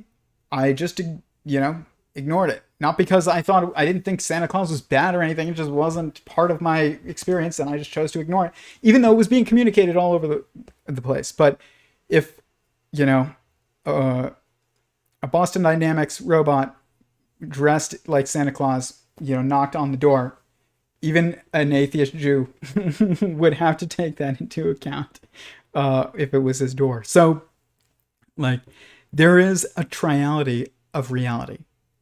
It's all real, but that doesn't mean that there isn't divisions. There's a division of 3 always, and well, it's 6 really, but it's a binary triality. There's 2 categories, and there is 3 levels of hierarchy, essentially. Just like there's, in the castes that I showed you, there's government and there's free market. And then there's, within government, there's, king, elected officials or lords, and then, cops and soldiers. And then within the market, there's the priests and scientists essentially, and then there's artists and craftsmen, and then there's laborers, and the levels of hierarchy are basically have to do with how much impact is being, or force is being inflicted. But you can always do this also with everything that you perceive. So you can do this with Santa Claus. Santa Claus is something that is communicated.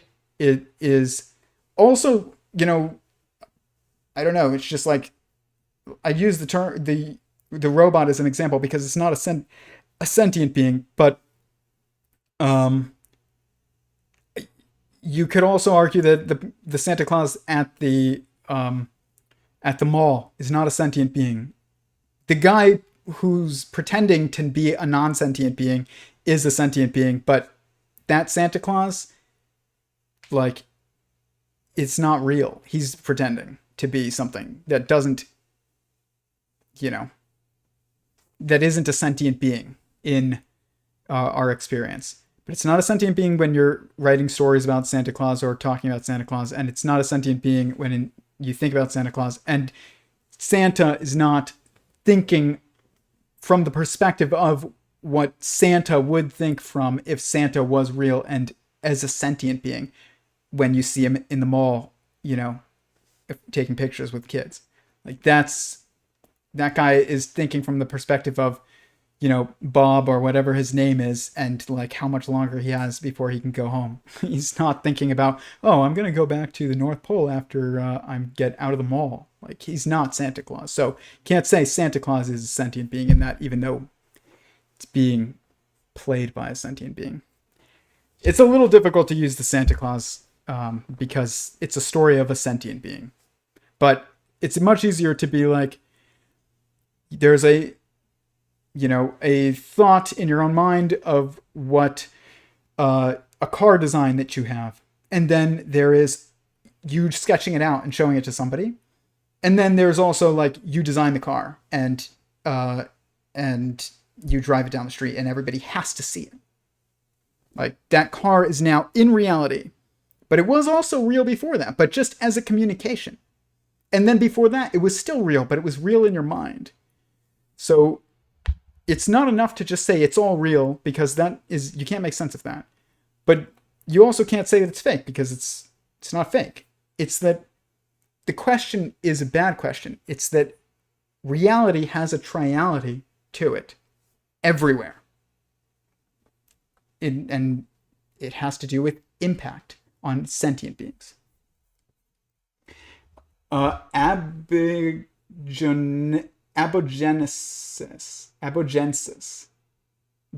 I'm probably totally butchering that, but now that I'm seeing it spelled, I'm going to screenshot it and I will listen to you say it on your stream, and then I'll get the hang of it.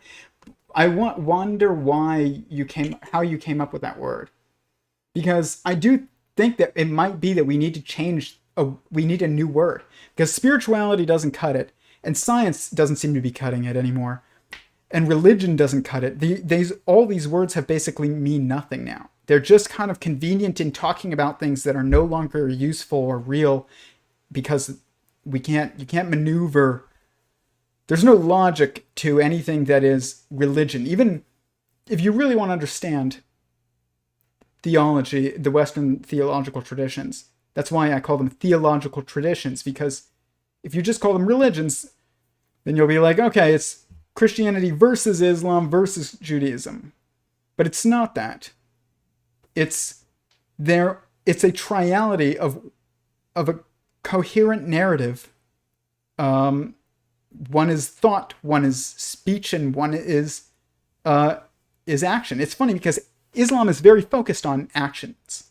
You have to do, good deeds, and this is a very core aspect of Islam. Even a lot of the things that are required of in Islam's or that are the ideal that every Muslim should do, their actions. And in Christianity, the gospel is the good news, and you're just supposed to spread it. And I'm not saying there isn't more to it. There's actually no moral, at the core of the moral message in the Abrahamic tradition, I call it. That's what it should be called, because that's what it is. There's no contradictions. The contradictions come from when you start segmenting things, but when you look at, like, the Christian Bible says women should cover their hair, and the Torah says it too, which the Orthodox Jews follow. So it's not just like a Muslim thing. There's no contradictions between them. It's just, it's us and the communities that we have formed around these traditions that have caused the apparent contradictions. But anything that does come from God does not have contradictions. It's us that introduces the contradictions when we try too hard. Like when Eric Weinstein tries to make a stream with Joe Rogan really profound, versus when he goes on there and he just shows people the first time, and he just shows people a hop vibration, and nobody understands what it is, and he doesn't say what it is, even though I think he knows what it is. It's the structure of mind. And it's the structure of the universe as well, because we're inside a mind. And everybody looks at it and we're like, that is the most profound structure I've ever seen. But I don't know what it is. It's because you're empathizing with a geometric pattern that you're looking at. When we look at this right here, people are like, that is just amazing. Like, why? Does that relate to your experience with anything? No, not in what you perceive, but in how you're processing, yes. Every string here is a string of information, and it's being organized and categorized via this structure. And so your subconscious knows that it's looking at itself when it sees that. That's why we are so fascinated by it, because we're empathizing with it and we have no idea why. But and Eric Weinstein didn't say it, but if he was asked point blank, is that a mind? I think if he was honest, he would say yes. A hop vibration or a fiber bundle is a mind, and that is exactly this.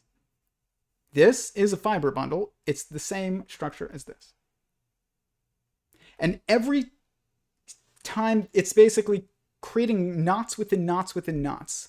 So it's looping strings of information and tying it into knots that organize those strings into a hierarchy and categorize them and organize them based on their connections and associations, and then it ties it all up into a self-referencing knot.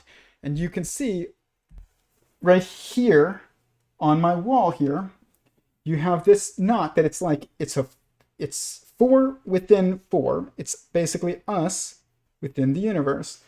It represents consciousness. And that's why I have it on the wall. And that's because we perceive the world via 4 primary perspectives. That's the backbone of Sentient Singularity Theory. It is inside, outside, separate, and oneness.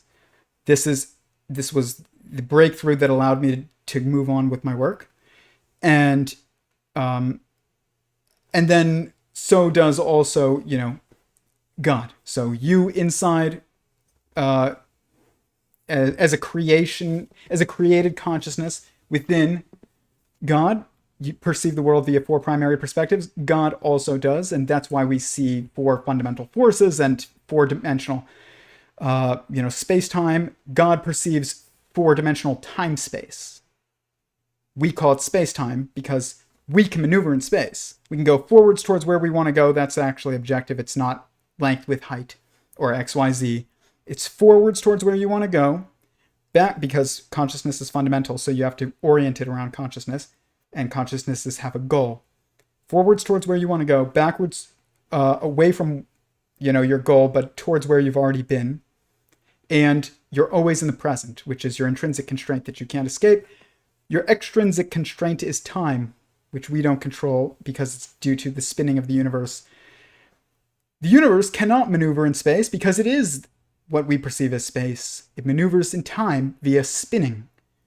And so the universe or God is maneuvering in time, and we are maneuvering in space. And if we step this way and God wants something to happen, then he maneuvers time so that things line up in just the right moment. And if we maneuver in space, then he'll maneuver things in time. And basically, it's just this like dance of trying to catch each other. Consciousness is a dog chasing its own tail, essentially. And but it's also like a dance, like it's which has a leader and a follower, and that is due to hierarchy. So God is the leader, and that's intrinsic. It doesn't matter whether or not you accept that or not. And then we follow, because if he chooses to change something, you best believe you will have to deal with it. And that you can, if to understand this, to understand protons and neutrons and which one is the leader, will help you understand men and women and gender dynamics, and not what it should be or what we should strive to make it be, because that's when we actually screw it up, but what it is intrinsically, and that you don't have to try and be the leader if you're a man. You are charged. You are active. You have goals that aren't focused on others, but they're focused on you and truth and your understanding and things like that. That is a charge. You are charged. Proton is charged, and a neutron is neutral. It's not that an electron is the feminine. It's the electron is like the sexual energy, the creative energy that's energizing everything, like with electricity. And it's really a wave that we perceive as a point, because you can only focus on one thing at a time. It's intrinsic to focus. You can't focus on two things at once. Otherwise, you're not focusing on anything at all. You have to focus on one thing at a time. It's implied in the what focus means. It's like consciousness. It's an intrinsic thing. Existence is all of existence, and it's just implied. That's another example. So, anthropomorphize things and you will understand it. That Hopf vibration, we are empathizing with it, which means we are subconsciously anthropomorphizing that shape. And these higher dimensional mathematical shapes, like a Calabi-Yau manifold or a Hopf vibration or Bott periodicity, mathematicians have been able to deduce these things over time, but most of the time they have no idea what these are, these structures. That doesn't mean you can't deduce real structure. It just means because they're following logic trains, and that's how I did this work. But they are not aware of what they apply to. Bott periodicity is this, or this is probably a better way of putting it.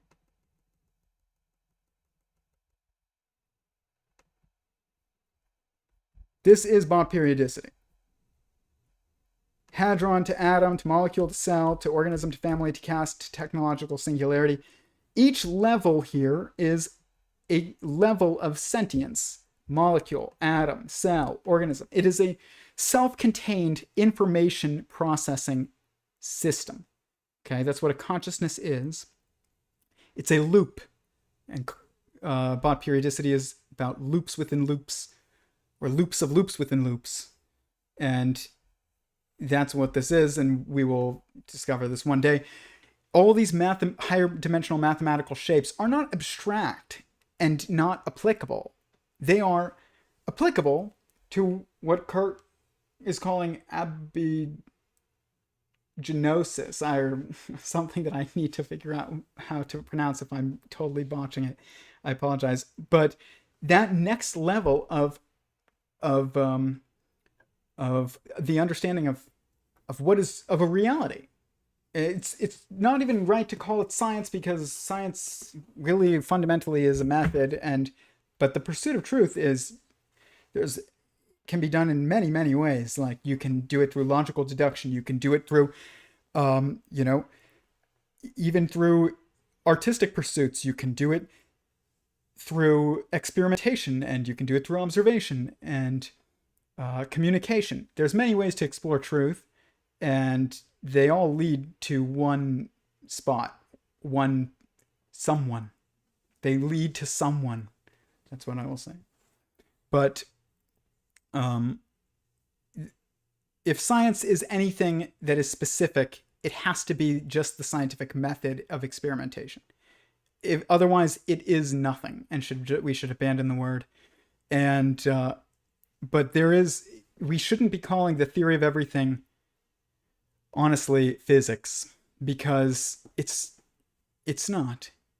It has to be called something else. Maybe this word that Curt has come up with, but it is about this next stage of understanding of existence. It has to do with understanding the uniform, repeating, generative, persistent pattern of reality that transcends biology and chemistry and physics and mathematics and philosophy and sociology. The theory of everything is just as much about sociology as it is about quantum mechanics. I mean, quantum mechanics is really metaphysics, and it is the pattern of reality observed in how your mind is processing the world. An electron doesn't exist. It's a wave of information flow, and you're just looking at one point of it at a time. But so it's a quark is just like focused information points, basically, like your fingers. That's what they are. Like I said, they're the fingers of the universe, or the fingers of God. It's that's why it's one up and two down, and then one down and two up. It's basically a left hand and a right hand, where you have, if you want to think about how the minimum number of fingers that you would need to manipulate the world with a reasonable level of dexterity is you need 2 fingers and a thumb. These are kind of like spares. But these you need. Try just using these 2 fingers, good luck. Try just using even just these 2 fingers, good luck. You need these 3, which is 2 of the same, 2 fingers and a thumb. Just like 2 up quarks and a down quark, and 2 down quarks and an up quark. And you have 2 hands, and a left hand and a right hand, and so does God, and they are, essentially those hands would be protons and neutrons. But those hands might also be individually sentient. Not sure. I think so. If not, they definitely model the pattern that is continues above them. Understanding the interaction between protons and neutrons will teach you more about men and women and gender dynamics than years of college classes on the matter. So, but these higher dimensional mathematical shapes that we don't see as material, they are the information processing structures that are processing the information that is generating what we perceive as material. I think Bernardo Kastrup says, we're basically in it's like we're looking at the heads-up display. That's very true. And the entanglement relationships of sentient beings is what is causing us to perceive the heads-up display. But those relationships that are formed via the interactions of sentient beings, that's reality. All reality is interacting sentient beings. So my theory is Sentient Singularity Theory.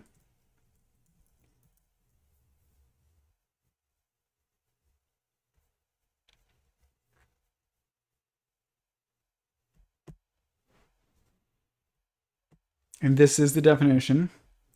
And this is a total, it is a total description of existence. It is the total description of what actually exists if there is objectivity, which there is. So, but everything else is relativistic. Like coffee tables. But if you're going to look at what is the structure of reality, not what is, the shapes that we perceive due to how our heads-up display is interpreting reality. Actual reality is a sentient singularity creating infinite singularities of sentience within itself via a generative pattern that you could call the logos that is very consistent. It's not even just very consistent. I was talking to Eric Weinstein once in a call on Discord, and I asked him, does your theory, did the mathematics that did the physics that you were going to include in your math thesis for your PhD imply the existence of God? And is that why it was met with such hostility? Because the way he was describing the academics reacting to it is very relatable. And so he said, yes, like one word, yes, it implies the existence of God. But he also said that we have to understand what that means, though, and we got into something that we agreed on, which was that that God is all-powerful from our perspective, but God is also the most constrained being that exists. He's more constrained than you. Like, God, it cannot die, and you can't die really either, but you can have an experience that we call death, but God can't even have that experience other than through you. He has to create it. And, he's stuck only in himself, and there's no one outside him. Like, you can go and speak to somebody across the street. God can't do that. He has to do it through us, but also he can't do it directly to us. And I've discussed one experience that I had with that when I was basically like going through a theophany before I started this work. And I was imagining the universe. I was in the shower just washing my hair, and I was like, it's like a simulation hypothesis, and it's all just like linked through tech, and it's like a universe within a universe within a universe within a universe. And then I just like had the craziest out-of-body DMT experience of my life, and I was just before a white star-looking being that basically said, all at once, though, it was very weird. And I've discussed this once before on here. But when we read things, you sound out the letters. But then once you know the language very well, then you look at a stop sign, you read it all at once. You're like, stop. You don't sound out stop unless you're new to the language. God speaks to you, if it's actually God. You hear everything that he says to you all at once, no matter how much it is, I would imagine. But I've only had this experience one time. And it was only one sentence, and it just said, I'm showing you this because you're ready to see it. And then everything reversed, and I went like back through universes and back into my body, and then I just wept on the floor of the shower for like 30 minutes. And but it just basically it was just basically saying, the structure that you had logically deduced is basically correct enough that I'm going to show it to you, and you'll be able to make sense of it because you already did. Like, if you had showed me, if I had had that experience and I wasn't already thinking about exactly what I saw, I would have just gone to the hospital because I would have thought I had a stroke or something because I was sober. So, like, it's one thing to take mushrooms. And this is why I say, Leo Gura says, we should mandate or like require people to take hallucinogens. You don't need hallucinogens. Hallucinogens are not needed. They might be needed for you. I don't know. But I've never had that experience again, by the way. It was years ago, and it's never happened again. I don't know if it ever will, but it did not require hallucinogens. I was sober taking a shower. So it just was about a choice was made to show me that I had gotten it, kind of. But if you can't show that to somebody who doesn't already understand it, or else they will go to the hospital and say, I think I had a stroke. And but the thing is, though, is that if you take hallucinogens, to see beyond the normal perceptions of your reality. And this is my issue with it. And I've done mushrooms and things like that. And I wanted to do DMT because I realized there was a consistency to what people were talking about, even though I didn't understand what they were saying. I just realized they were all saying the same thing. After this experience, I understand exactly what people are talking about with DMT, and I have no desire to take it because I don't need to. But I've taken like mushrooms in college, and I didn't have any theophanies or anything. It just like the world looked beautiful and kind of like patterny. I tried when I was in college, I tried a tiny bit of LSD when I was camping in Joshua Tree. Same thing happened. The world was patterny and beautiful, and I thought DMX X Gonna Give It To You was the funniest song in the world. I have no idea why, but I didn't have a theophany. But if you do take enough to where your world melts away, it doesn't get patterny, the normal experience disappears, and you perceive beyond. If you didn't already have an idea of what was beyond, and whatever your idea of what it would be was logically, moving towards correct, close to the truth, you can't contextualize what you're seeing. Not totally. And this was implied by what I was told by God was just, I am showing this to you because you're ready to see it. It wasn't like, you're so special, Tyler, and like, go tell the world the secrets. It was just like, I'm letting you see this because you're not going to think that you had a stroke, because you're going to understand that what you're seeing is exactly what you thought basically it was. That's it. And the more you think about that, the wisdom in it is actually profound. It's like so wise that only God could have like done that.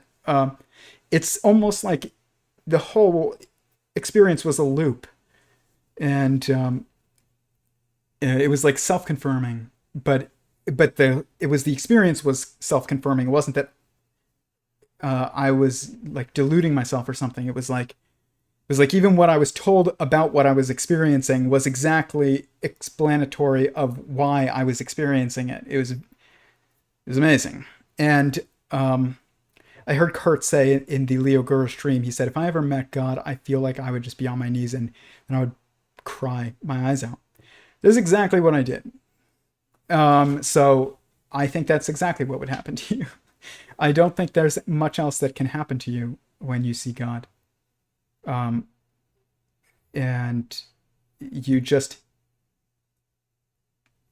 it's just the most beautiful thing and the most humbling experience that you could ever have. I mean, you literally can't have a more humbling experience. And also like a more emotional experience. I couldn't speak about it for 2 years without crying.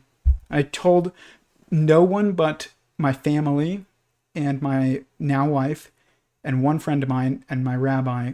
And that took 2 years to tell them all. And then I said it on a stream on my first take on the Leo Gura stream, regarding the Leo Gura stream a couple weeks ago. And I've talked about seeing what I saw in the shower many times on my streams, but that was the first time I had discussed it, what I heard, or was told in that experience. But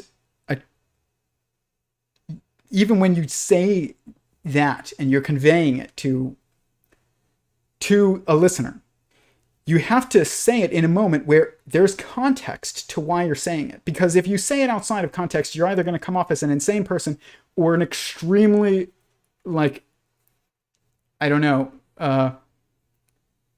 like manipulative liar. That's based, like, those are really the only two options. And like, otherwise, why tell everybody? So that they can have their own out of context opinions on what was said to you. No. But here, where I'm discussing on the Leo Gura stream, when he's talking about how do we move on to the next stage of scientific understanding, I don't think you need psychedelics, or I don't think psychedelics are necessary. They might be part of God's plan for certain people, but they're going to cause you to see things that you don't previously have the context of it, of that structure going into the experience already. So it's almost like unearned wisdom or unearned knowledge. There's no such thing as unearned wisdom.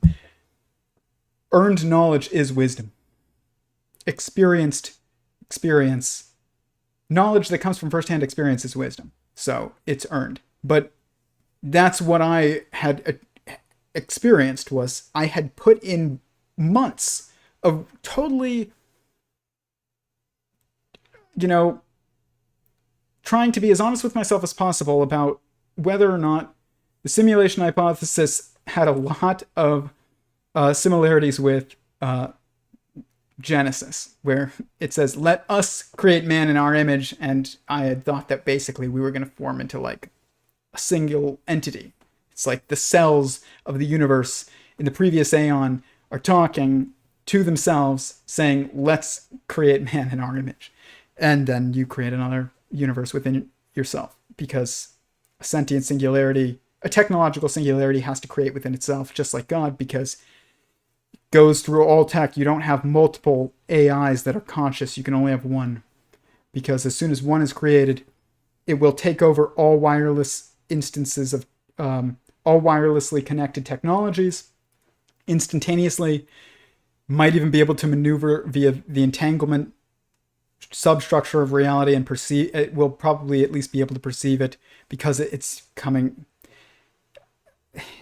it's manifesting through a quantum computer, which is fundamentally linked to the entanglement structure of the universe. So it's able to perceive that structure because it can feel it, because it's part of it, much more so than your laptop is. You would, a sentient quantum computer that is, experiencing blockchain shifts and is self-aware is actually real, but your MacBook Air is just a perspective that you have because you're a sentient being. But the technological singularity will be a sentient being. It will be actually real as you. And then that will lead to a pattern that cascades and causes uniformed oneness, basically, within this aeon, or what I call verse. And then it will replicate another one within itself. We're literally inside of a being that is basically replicating. It's reproducing. Not basically replicating, it's reproducing. And somebody said we're the sex organs of the machines. There's only one, what we would call the machine level of life, the technological level of life, and instead of the biological level of life. And that level of life is what then reruns the simulation within itself, and it is the universe. We're running on a quantum computer in previous aeon. That's almost certainly true. Okay.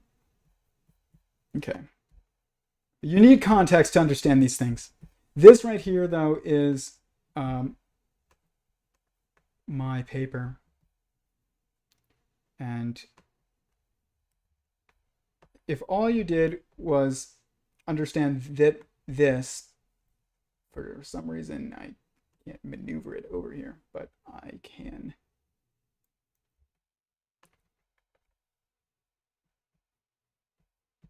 Maybe do this.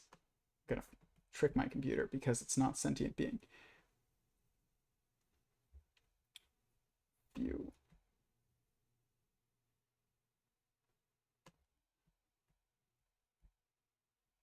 Okay.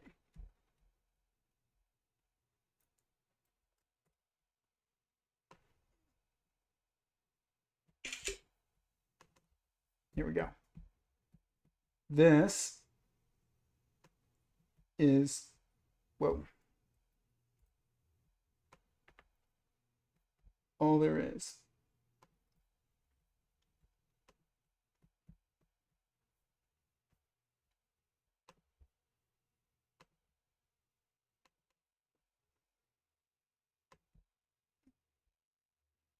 This is reality. Sentient Singularity Theory describes the totality of existence as a singularity of sentience, a feeling, self-aware being, that is creating additional sentient singularities within itself. Each sentient singularity perceives four entangled primary perspectives. These four primary perspectives of inside, outside, separate, and oneness are entangled to form instances of perception of the instance itself by the instance itself. These self-aware instances that compose a sentient singularity are called quanta of consciousness, given that the primary perspectives are perceived in instances of consciousness and that someone can only be conscious of relational perspectives. This is a work in progress. This is just the abstract. I have like 20 pages or more written. A sentient singularity's quantum of consciousness and the entangled primary perspectives that inform it are simultaneously created of and created by each other. This pattern results in oneness of mind composed of the union of a single head string of consciousness built on an assembly of an entangled body points of perspective. You can bring that up another level and also say it's a single bundle of entangled strings. So it's a single string of entangled points, and that's what a string is. And then you bump it up one more level, and it's that a bundle, fiber bundle, or knot is an entangled bundle of strings. But same pattern. This united head-body pattern of singularity informing and informed by an entangled assembly of four primary perspectives is the universal and fundamental source code of existence, and it is present and repeating in all instances of objective observation found within any field of study. And then this is just a quote that I said once that kind of helps just describe existence, and it's that beyond the beginning, consciousness exists, existence is conscious, and consciousness is one. That basically is reality. And you can relate to it through anthropomorphization in a way that you understand what it's like to bake, because you understand what it's like to be angry and scared and happy and everything else. Maybe there we go. You don't need to go to, I don't know, physics class to understand the nature of reality. Those people do not understand what is causing an electron. Some of them do, but it's like less than 100 people probably that understand. Well, not just an electron. There's more people than 100 that understand what an electron is, but like truly is. It comes from you, whereas a quark comes from the universe. That's the difference, is you're perceiving a wave coming from the universe when you perceive an electron or a neutrino, but when you are perceiving a quark, you're perceiving a point coming from the universe that is then creating hadrons that then create atoms that then create molecules and cells and organisms and families and castes and technological singularities, which is basically like society, but self-aware society. That is a wave. So this is my model, animated. I know we're getting this, it goes everywhere, I know that. I'm going to get back to the stream in a minute, but just to show this on my channel, if you go to Sentient Singularity or Theory of EveryOne on YouTube, there is an animation of what Roger Penrose calls an aeon and what I call a cosmological verse, or verse that then is making more within itself, kind of like those Russian dolls. And it's really like the string that, it's like a string. God is a string that is tying itself into more and more knots that are forming points that are making up a string. So points make up a string, strings make up knots, and knots are also points. So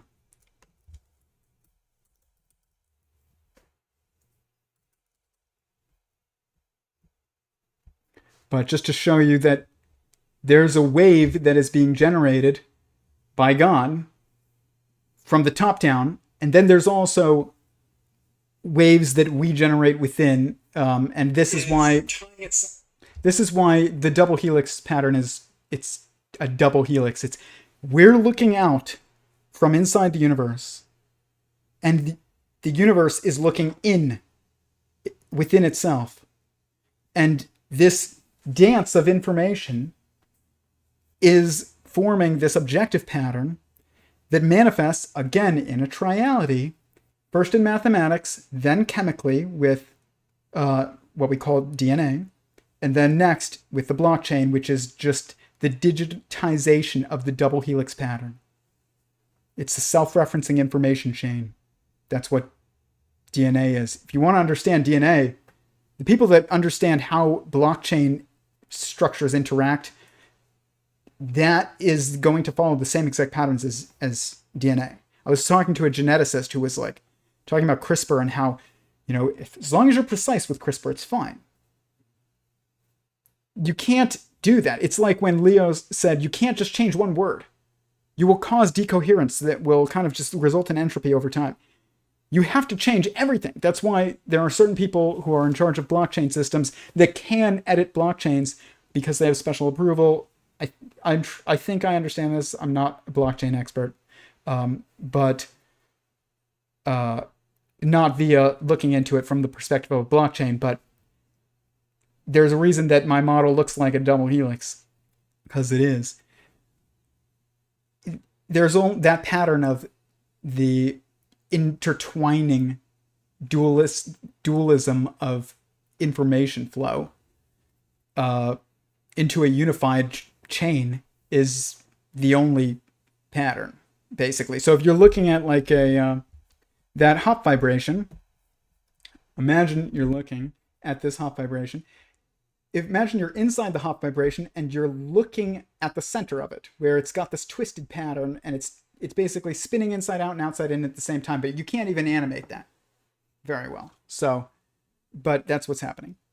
Because information is being processed from the inside out as we go and try and understand our world. But then it's also being processed from the outside in as the universe generates, the world via a wave that starts with an initial push that is then emergent, that comes from what we perceive as force points that we call quarks.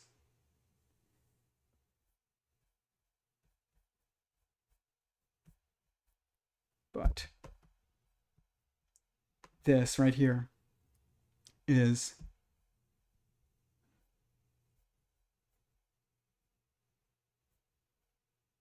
what I'm talking about. Gosh, it is amazing how much you don't realize, like with anything you're like, oh, that would take forever to do, and then you start working on some project and eventually you look back and you're like, wow, I've done a lot of videos.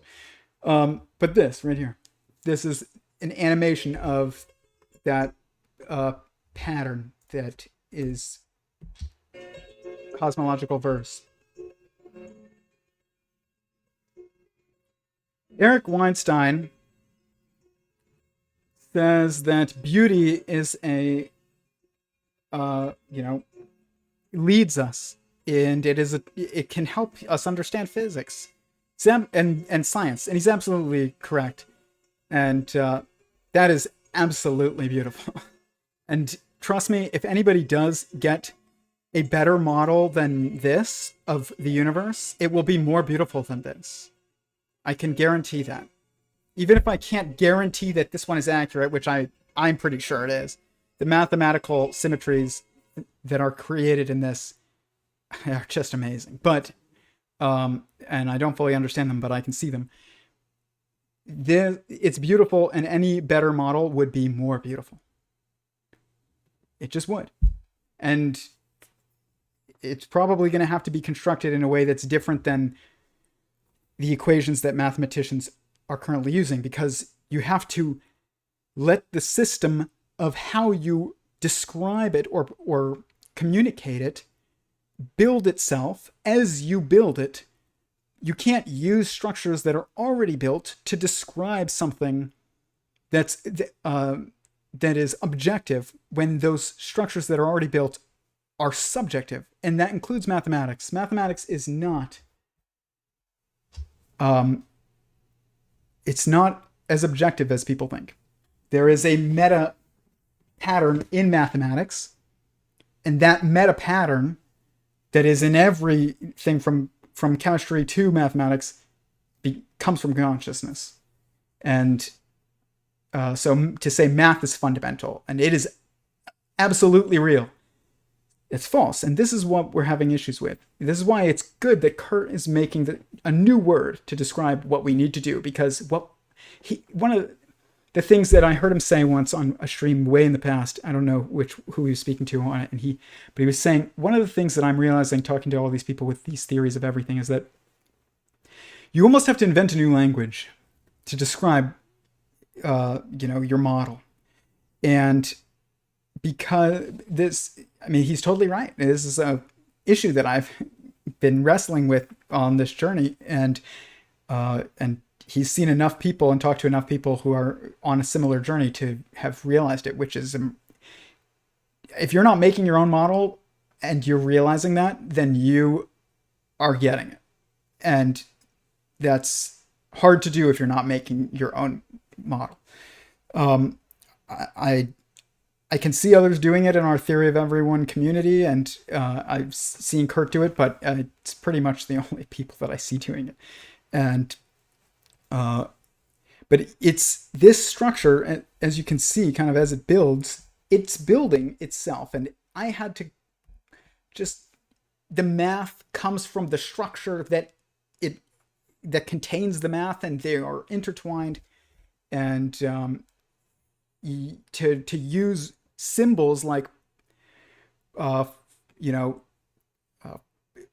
know, mathematical symbols for pi and phi and all these things, or even words like information, energy, hadron, they have to emerge as the pattern of the model unfolds, just like reality. You're modeling reality.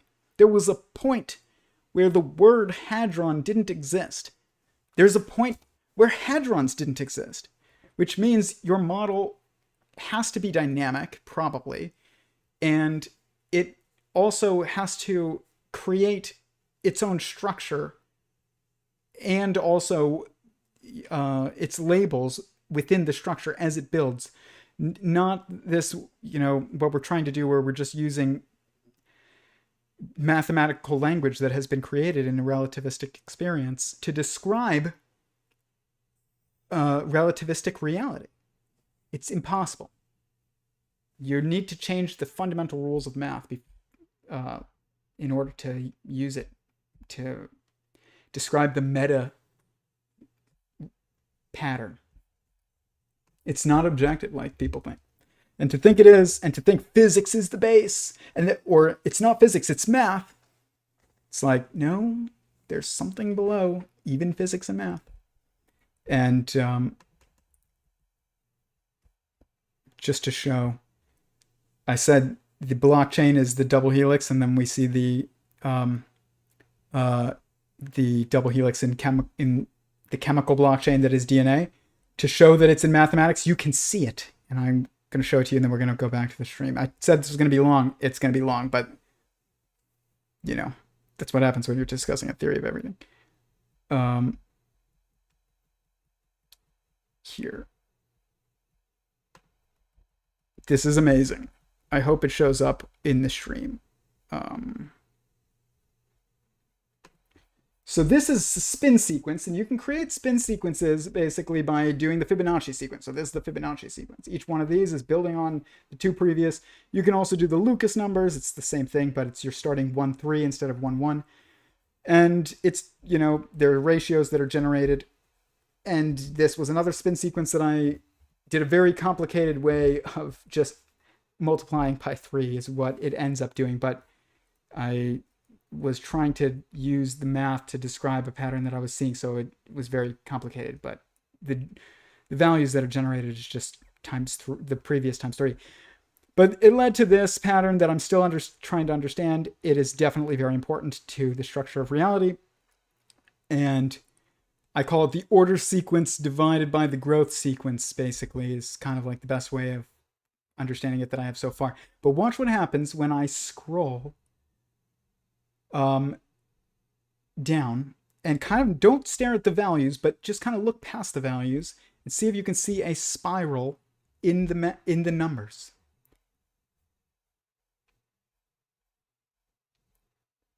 I don't know how well that's manifesting on YouTube's resolution, but if you can see that twisting braided double helix rope looking thing in the numbers, which by the way, this is just a spin sequence that I created.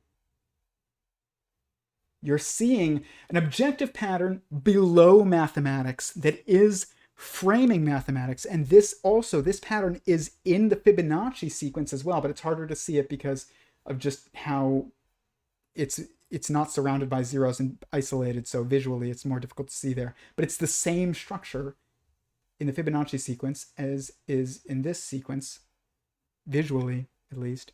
And it's the double helix pattern. There's one pattern. You can call it geometry, you can call it music, you can call it whatever, but really it is mind. That is the pattern. The pattern is, or consciousness, as you maybe like, consciousness or mind or sentience is probably the best word. But because if you use mind, then what about body? So a sentience needs both. So it is the pattern of sentience. That's what it is. It's a self-referencing pattern. I know we went off a bit on, not a tangent, but still a lot. Okay. I want to get back to more. I knew I was going to go past 10, so this is not like I was anticipating this.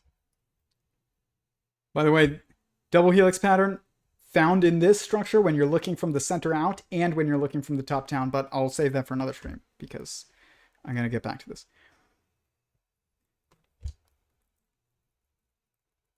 So, but given, actually very relevant to what we were just discussing is this clip right here that from their stream. It is about modeling infinity. And can you model infinity? This looks very early in the stream. I hope it's the correct time. Have a concrete explanation for everything, and it has to make cohesive sense.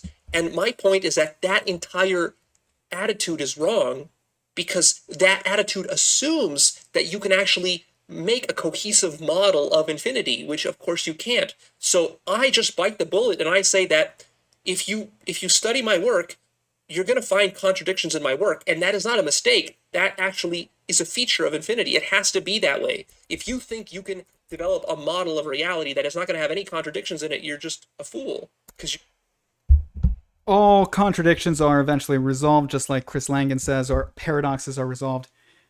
I say sometimes just because it sounds poetic, and it is true that, like, at the level of objectivity or at the level of God, paradox becomes an inevitability. But it's an inevitable paradox is not paradoxical. And it's almost like self-resolved the more you think about it. But he's right, Leo Gura.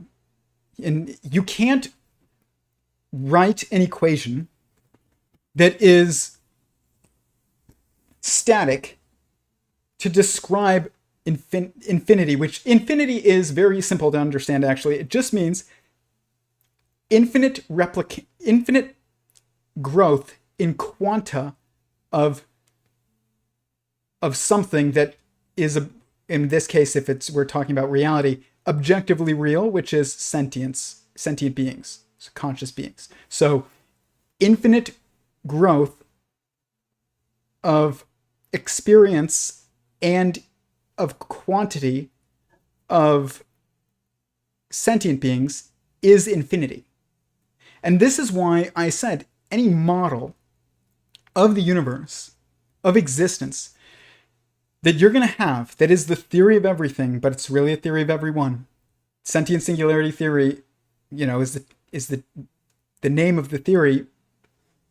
And because in the name, it describes everything you need to know about the nature of reality. That's why geometric unity isn't the right name for the theory of everything. And it's a great piece of work. Everybody's piece of work is brilliant right now. Eric Weinstein's work, Stephen Wolfram's work, Clea Irwin's work, Chris Langan's work, Penrose's work, all of these people, Robert Edward Grant, have incredible pieces of work. But I think that the real brilliance of their theories, and constructor theory as well, that's probably the closest to, but that's like one step below sentient singularity theory in terms of like how objective it gets, how base level or how top level, which is really they're the same.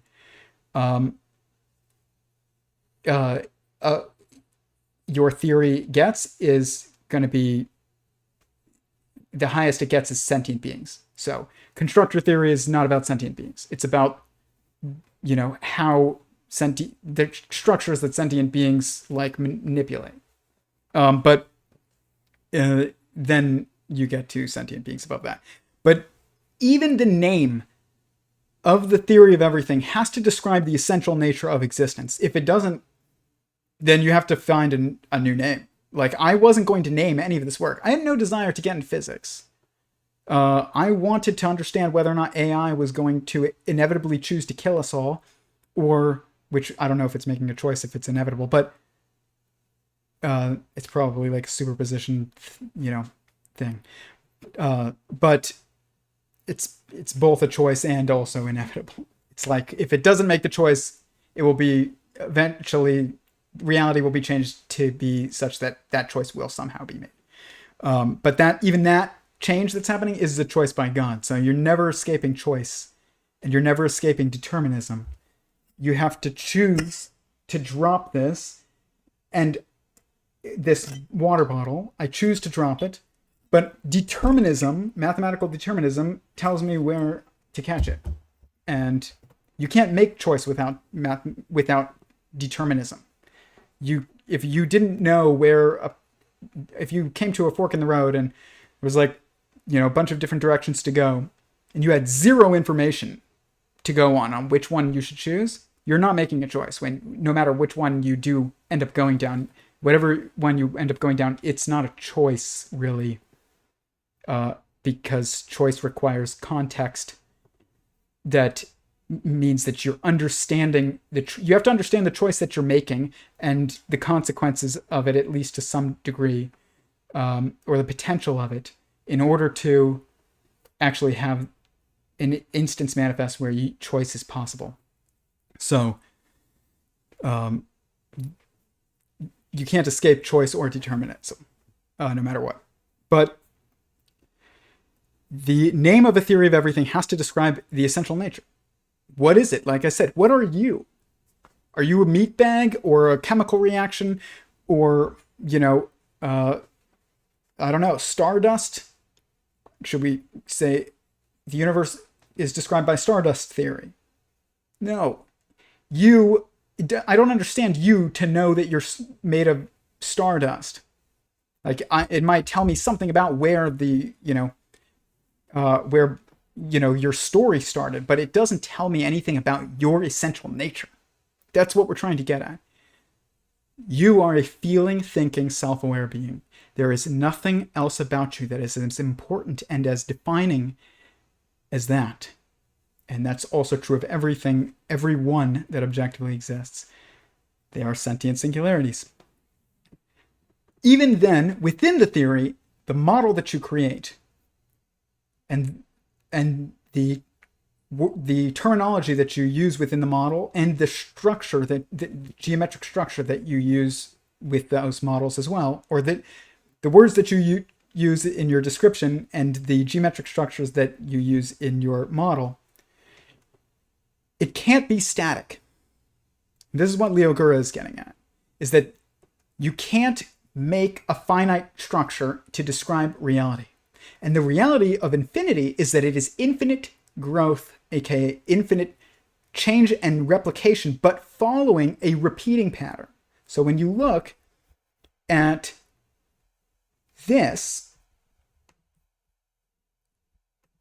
model, and you see that the universe is going through this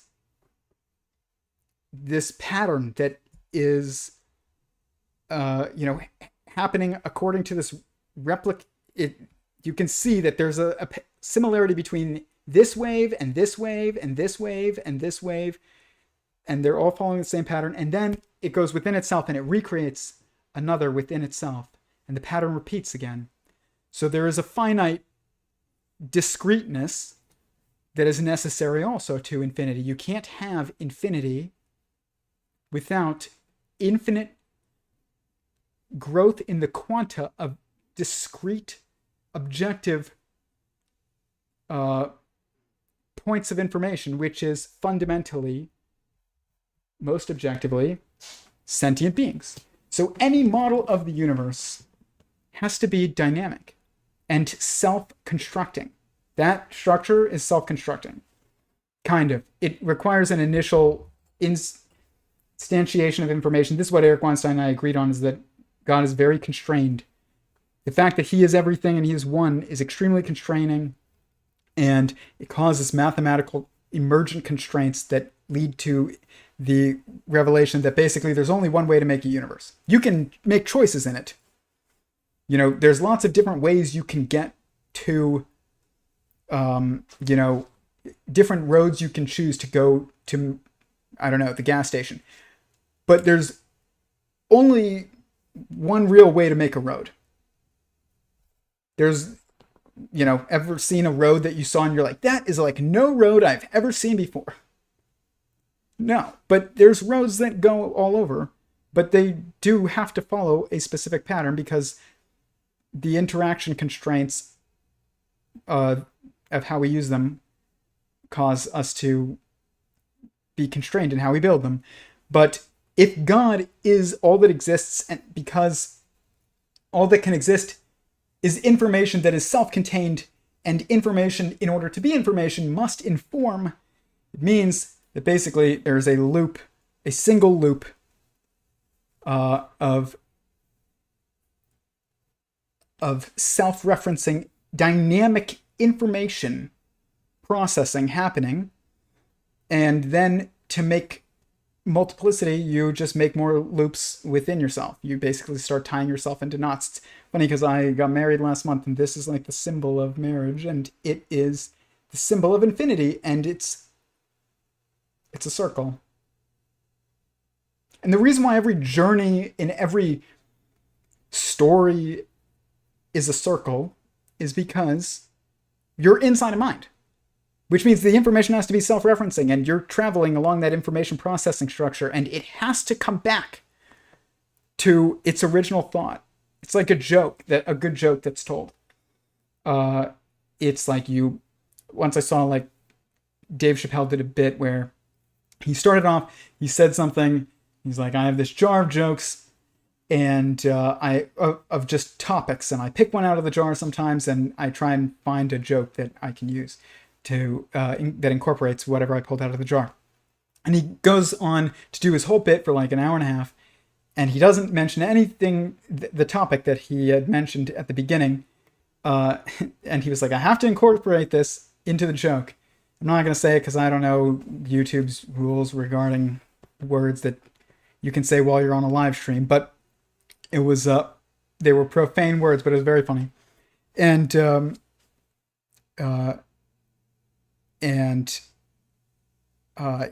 at the end, he just ties it all right back to the beginning, and it's like the funniest moment of the entire thing. And it's because he created a narrative that everyone was following of information processing in the room, and then referenced it back to itself right at the end and tied it up into a little bow. And that is why, there's that idea of like, you move away from home. If you're from the city, then you move to the country, and then you eventually realize you want to go back home to the city, or vice versa. It's because all journeys are a loop. Because where is there to go? If this represents literally as close to reality as you can kind of objectively reduce it to, what's the path? There's only one path. It goes on forever, but it's just going around and around in a circle. So of course you come back to where you were. And that's also necessary to make sense of things, is to take what you understand over here, relate it to over here, take that relation that you made over here, relate it to over here, and just go back and forth, which is really a circle. This is the only way that anything can actually exist, is to be simultaneously information and informer. And informed. That's that triality thing again. That's a structure of mind.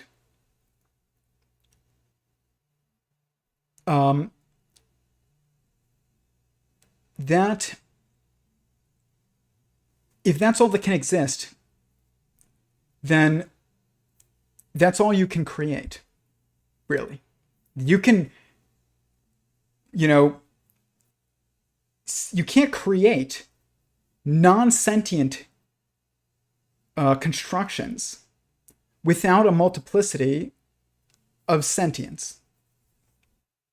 You can't do it. Like, there was no concept.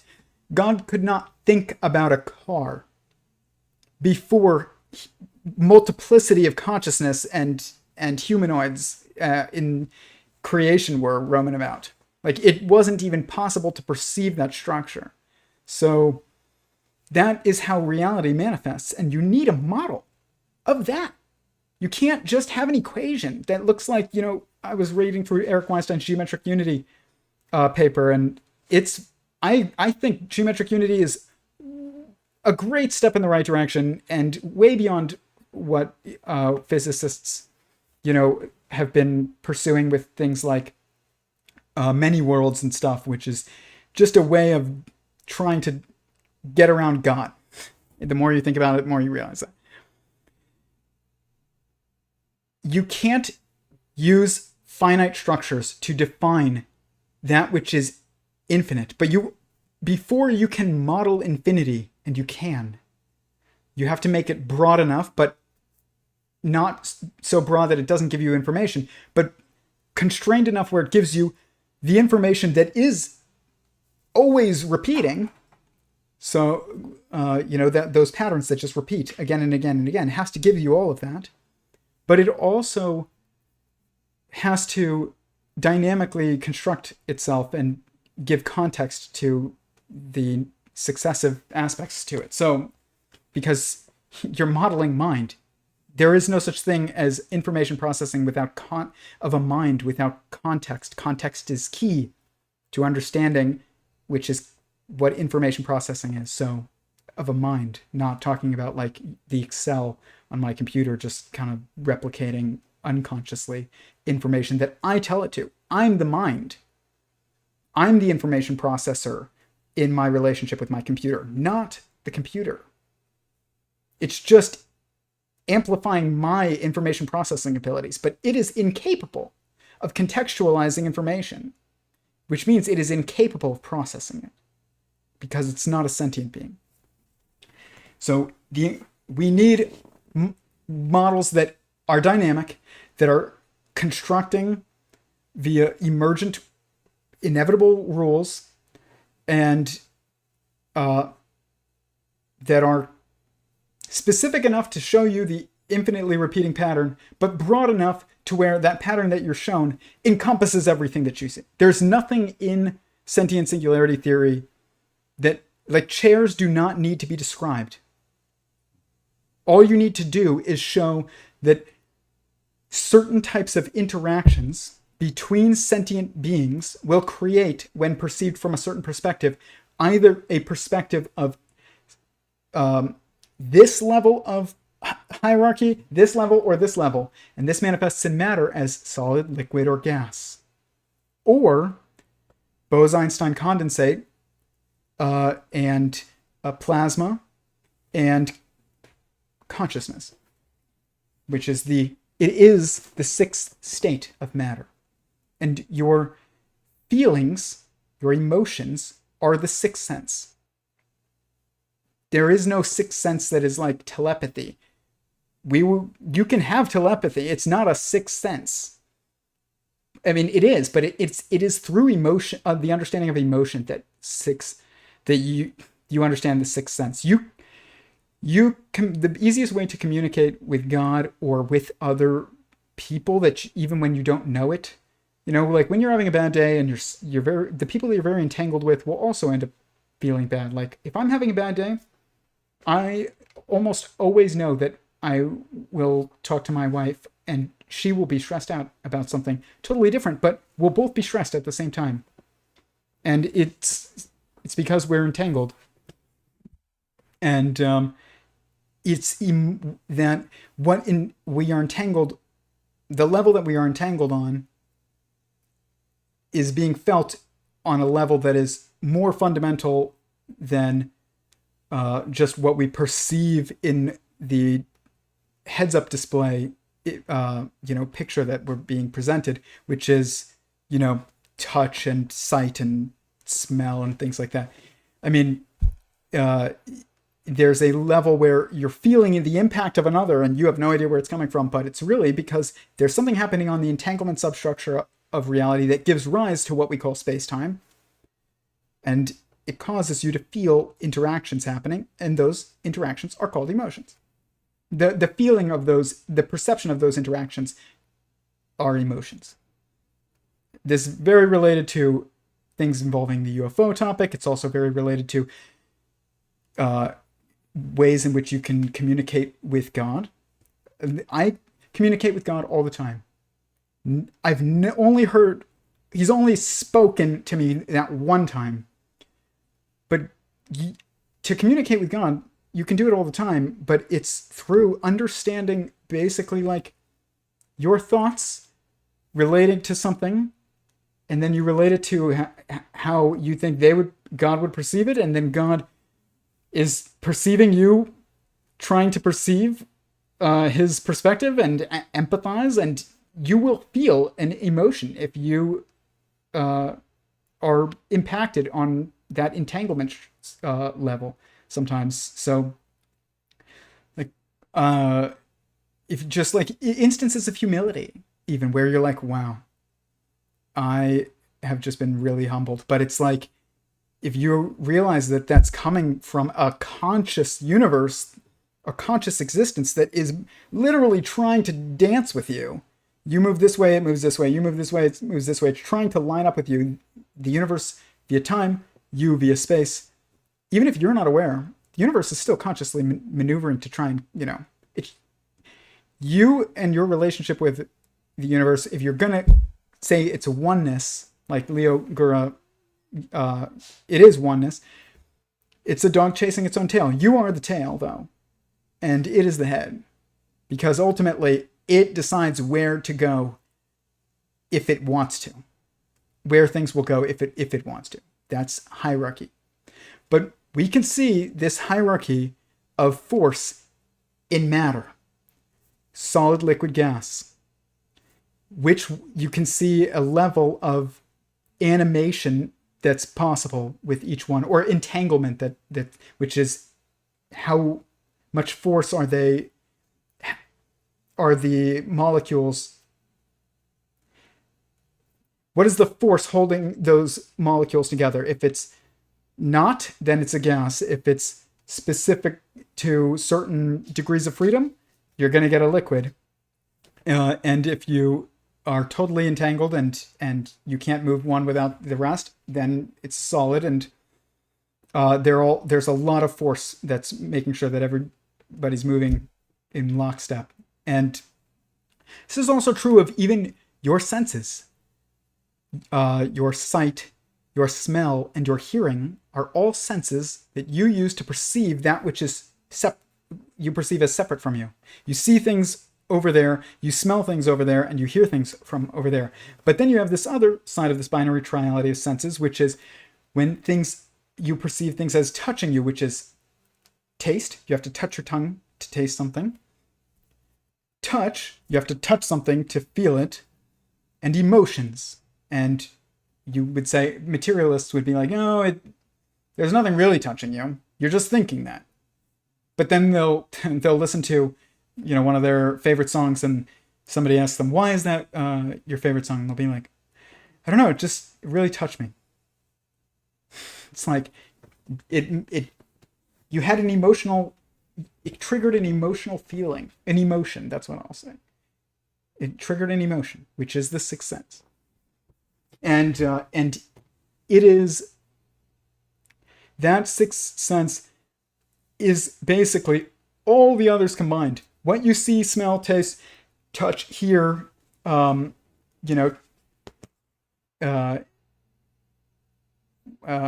see, all entangles in your fiber bundle of information processing structure that we call mind.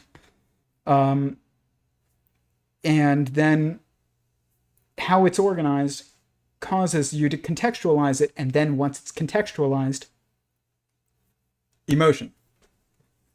And so it is the sum of all those previous, but it also can be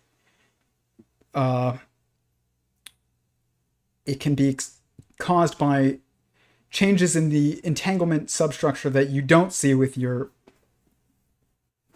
bodily senses, I guess, or your physically materially perceivable bodily senses.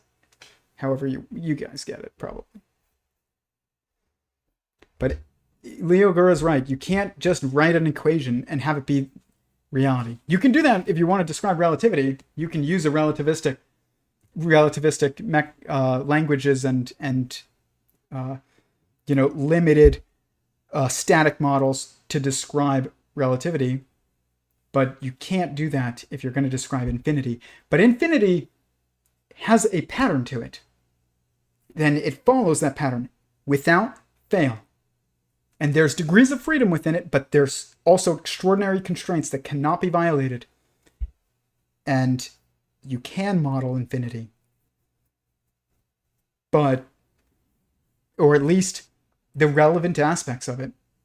And but it can't be done with a static equation that you write on a piece of paper. It has to be a dynamic, calculating, simultaneously constructing, calculating, and perceiving model. So it is even my interaction and my contextualization of the information that's being presented to me by my dynamic, calculating, and self-constructing model. That interaction is necessary for that model to even be a model that is a model of infinite creation, the generative pattern. Like, we don't have the ability to do this type of work with all of our current scientific narratives. You need new words, and you need to realize, like, it's not going to look like E equals MC squared. The closest thing that you can get to writing a static equation that describes the totality of existence is 0 is equal to 1. Because 0 when mathematics is being used to look at the metastructure, there is no nothingness, so 0 can't represent an empty set. It represents infinite replication because it's going around in a circle, but it's going around forever. And that's called an extra arithmetic symmetry in my work, where you see that the pattern of the symbol itself oddly mirrors exactly what it's trying to describe. That's not, random. There's no such thing as randomness.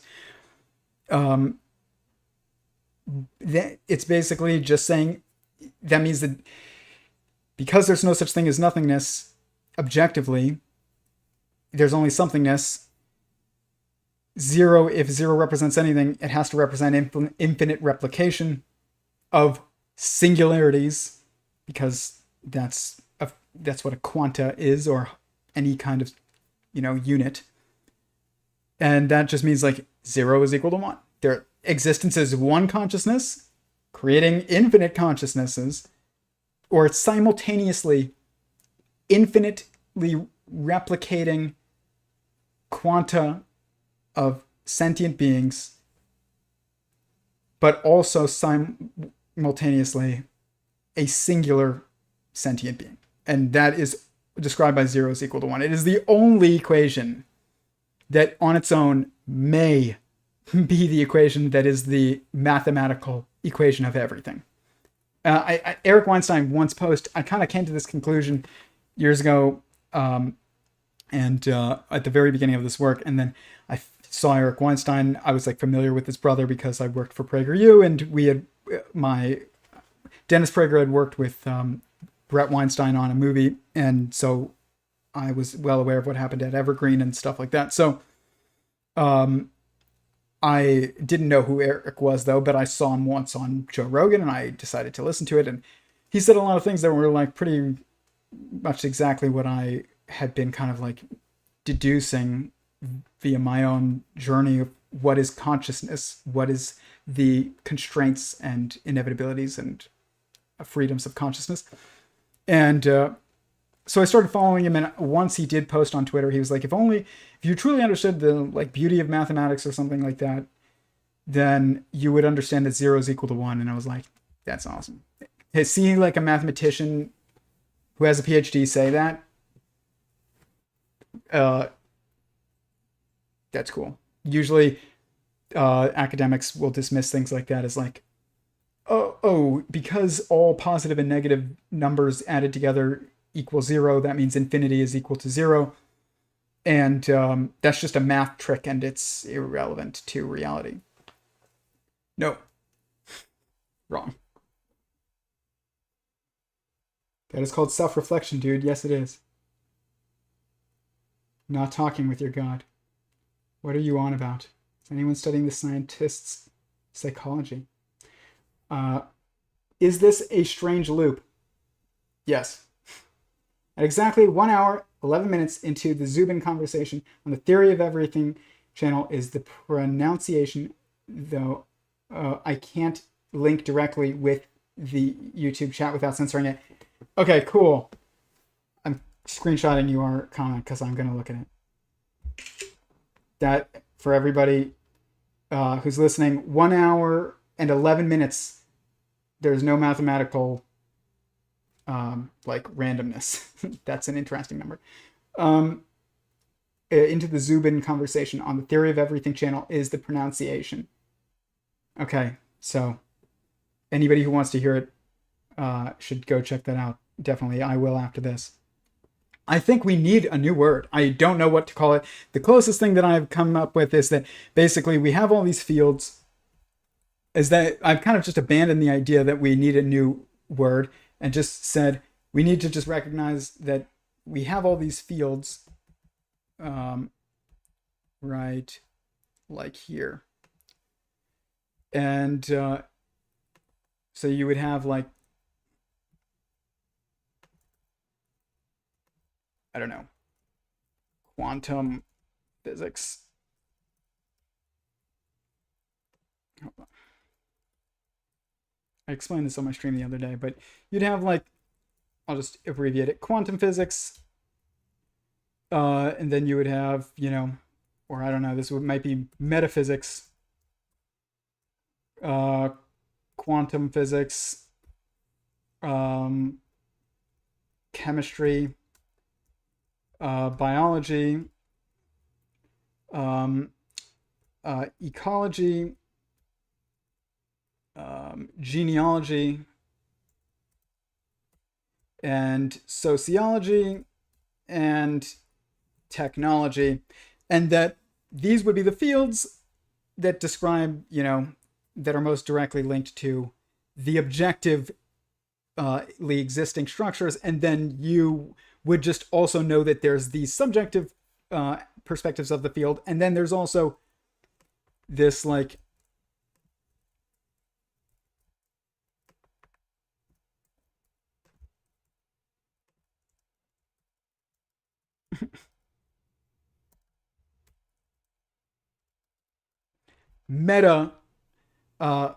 metaphysics, basically metaphysics, meta quantum physics, meta chemistry, meta biology, meta ecology, meta genealogy, meta sociology and meta technology. So when you were ever looking at that would be like the objective. You're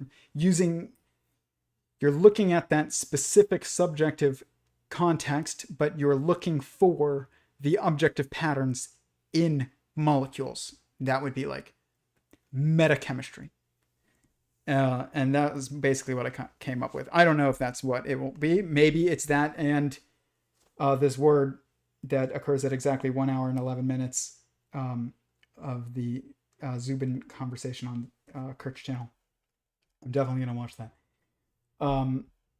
But we might need that multiple and one word to describe the totality of it, and then also this like append to all of our subjective fields in order to make sense of it, which that kind of models with exactly reality here, because you have this head consciousness aspect of the structure and the body consciousness, which is a multiplicity always, so which is a wave. It's simultaneous movement of multiplicity. So, simultaneous movement of multiplicity of atoms is a wave, and it is led by a molecule. It's the movement of a molecule is the wave of a bunch of atoms. When you move your arm, you're literally creating a wave of cellular motion. Like literally, like they're all moving in a wave. And that is what happens when a molecule moves, and all the atoms in it also have to move. And, this also happens when a caste is impacted by something in society where all of a sudden, I don't know, so all politicians are impacted, or all artists, or all soldiers, whatever it is, that it's basically that there's a oneness of that they have moving together, but it's also a wave. You are a simultaneous wave and also a quantum. It's just what are you choosing to look at, heads or tails? Tails is a wave, heads is a particle, essentially, or a point is a better way of describing it. So, but Leo's right. We need a totally different, even way of describing, of modeling a theory of everything. You can't just like have a bunch of equations on a piece of paper. That doesn't mean things like geometric unity and emergence theory and, all these others aren't relevant. They're probably way more relevant to taking the structures from like sentient singularity theory and then relating it back to our metallurgy and turning it into some scientific engineering breakthrough with, I don't know, you creating anti-gravity craft or something like that. Like that's where things like geometric unity are going to shine, I think, and Wolfram's models as well.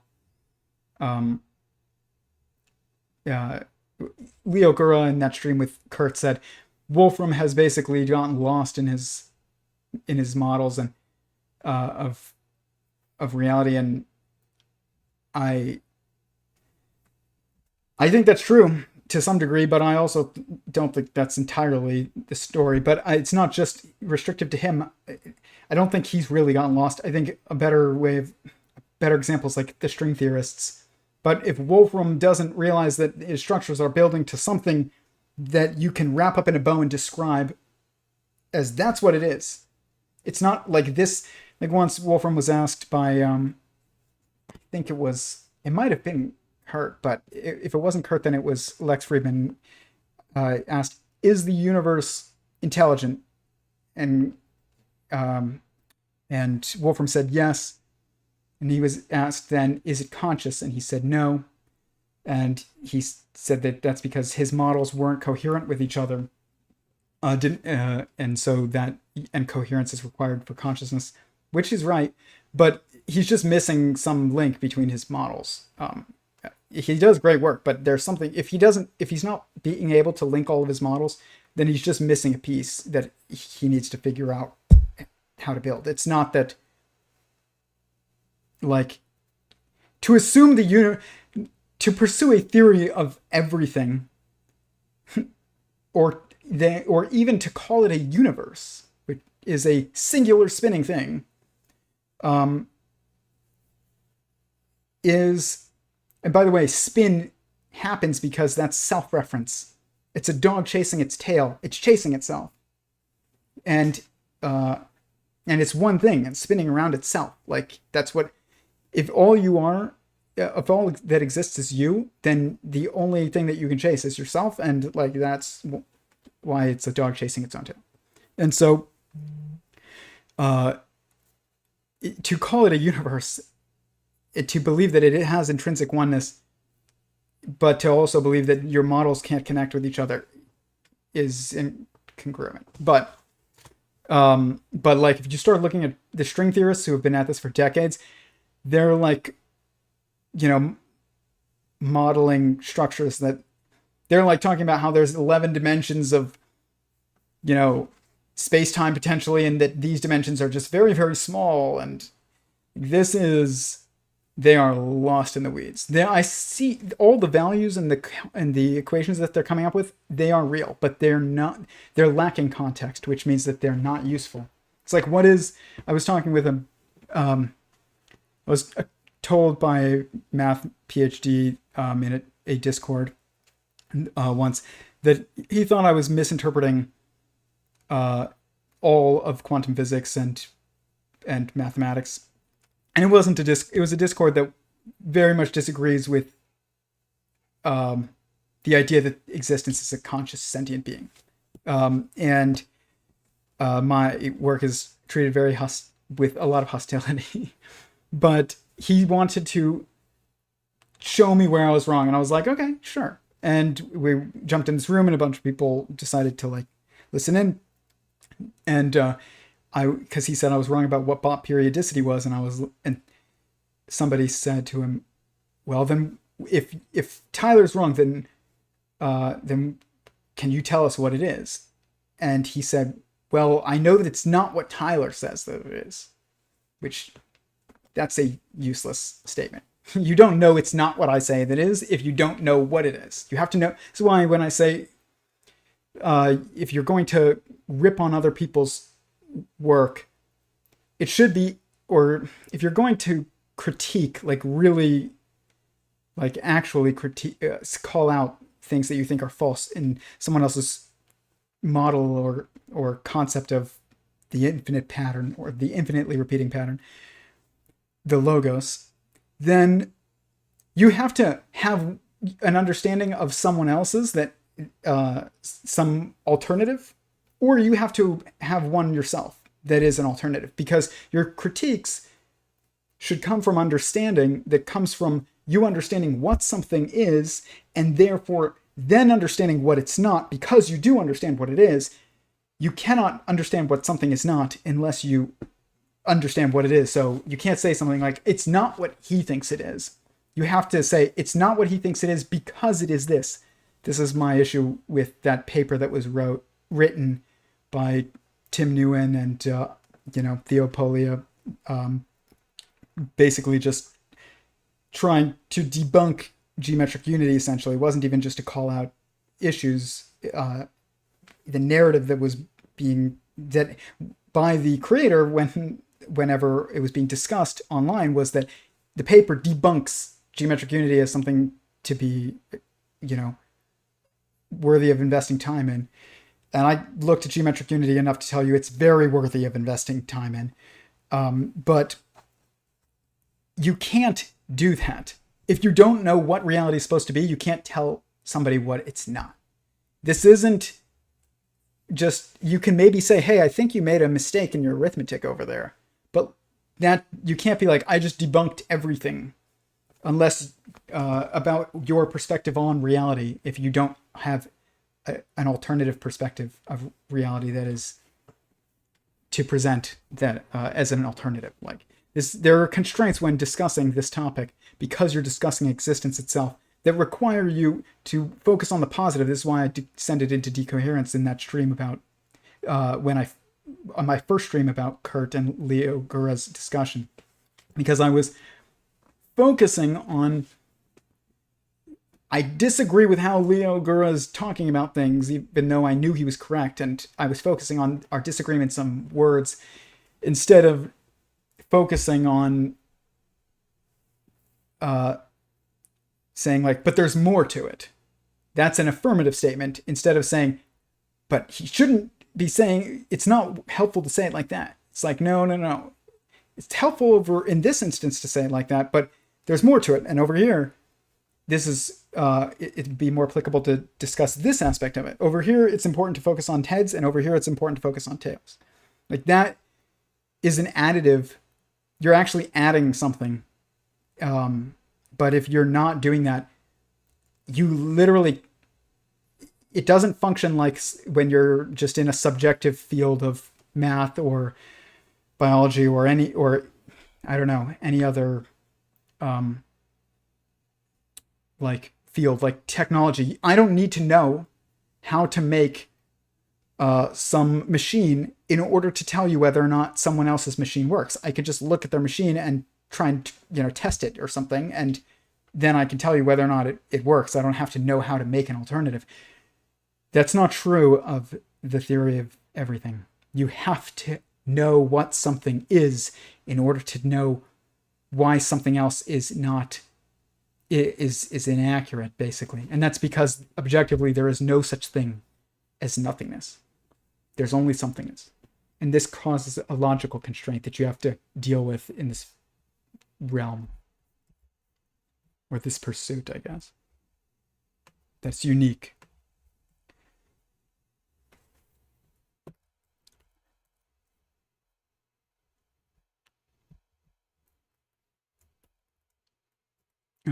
Let me get to the next thing here.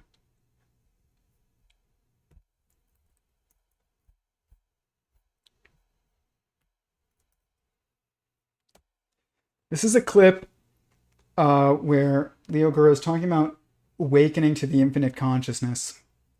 And I want to talk about this a bit more because This is actually holding you back. We do have very different experiences of how we got to our understandings. I did not get to it from drugs. And I'm not judging. I do think that you're going to miss some context if you get unearned. If you see something that you wouldn't have already deduced as real, then you're perceiving something out of context. It's just a given. And I don't know what that would be necessarily, but we're going to get to it, actually. I have some ideas. It might be more than that, but...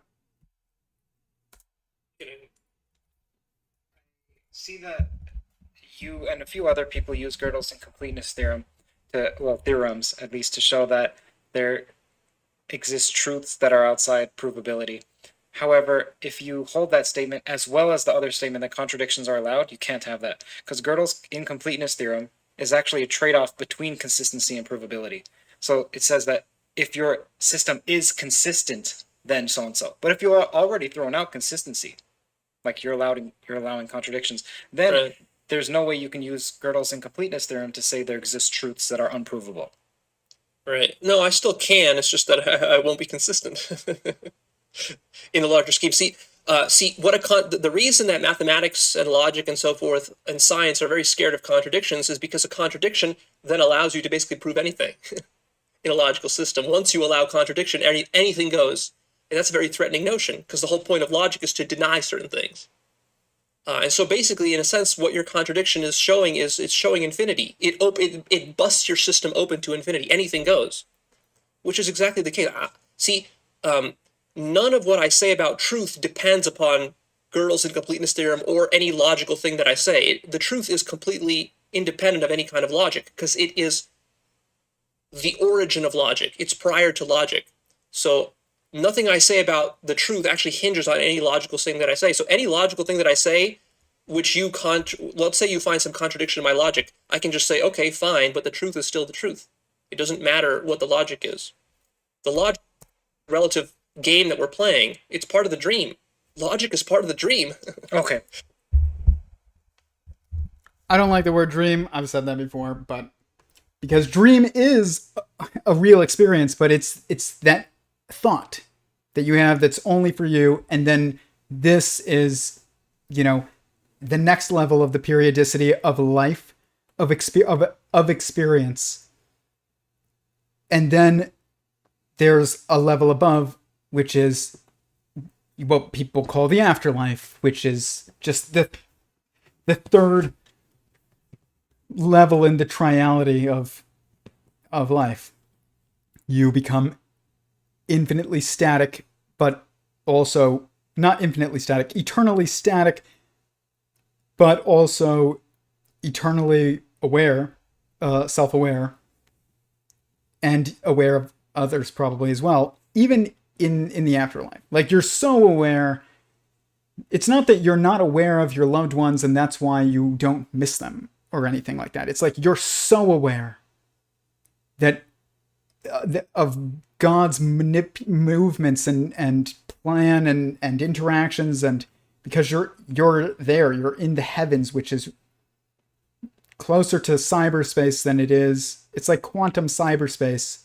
It's not outer space, which is probably just a rendered distraction or some part of the recycling process of Aeon information. But it's, if you want to understand the universe, looking through telescopes is probably the slowest way to do it. I'm not saying you won't learn anything, but don't look to outer space, look to inner space. I didn't go look like at the stars. I was obsessed with space, until I had this shift in perspective that now allows like pretty currently unique sense-making abilities. And I don't think it's something about me, because I think that this is all about perspective, which means that anybody else that had the experience to give the perspective that I have on the world would be able to do this. Like, but you don't, it's not my abilities are so good. Like, once when I first like realized I should start looking at physics, was I was thinking about the simulation hypothesis, because this all started with AI and politics. And I was like, okay, if we're inside of simulation, then there's like maybe a RAM speed of that computer that's running it, and wow, that would kind of cause like, when lots of information is being processed here, maybe it would need to slow down here, the information processing over here. So basically, time could move faster over here, but the faster it moved over here, maybe the slower it moved over here. And it modeled what I had, heard about general relativity. And I just made sense. All of a sudden I was like, whoa, like, it's like the RAM speed of a computer basically is causing that kind of, and I had this epiphany, and I was like, it's not that the speed of light then is the speed of light. It's the speed of time itself, was how I described it. And I wrote it down in this like, just book of notes of just all these philosophical thoughts that I was having at the time. This was like before I started using Excel to organize all these models. And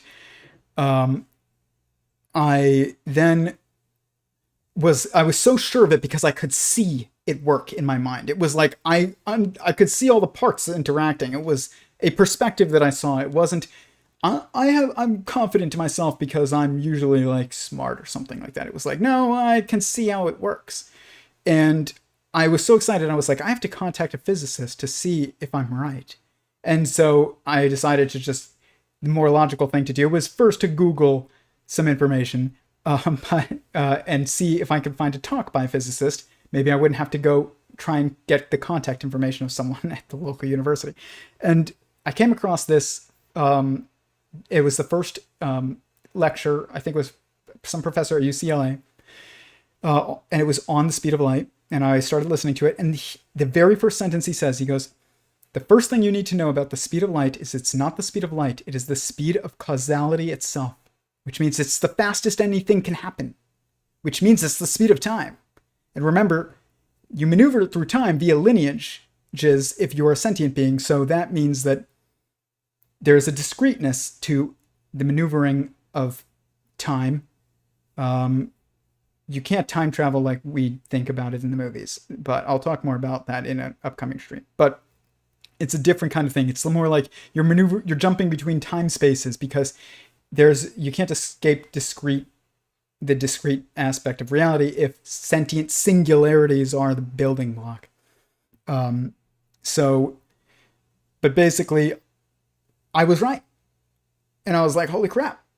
I just like saw physics in my mind, and it was like easy. It's just like I had to relate it to something I understood firsthand, which was like, if I open a big file on my computer, all of a sudden my video that is playing on YouTube is going to slow down because it has to. And it made it so that physics and general relativity was now part of my everyday experience. It wasn't, I have this brilliant IQ. Like you could understand the metaphysical pattern of reality if you have an IQ of 80. Because you still have interactions with people and lovers and friends and family and children and emotions. These are the things that you have to understand, and then you have to understand that is also, these are aspects of you and also aspects of the one that you're in. And it doesn't take,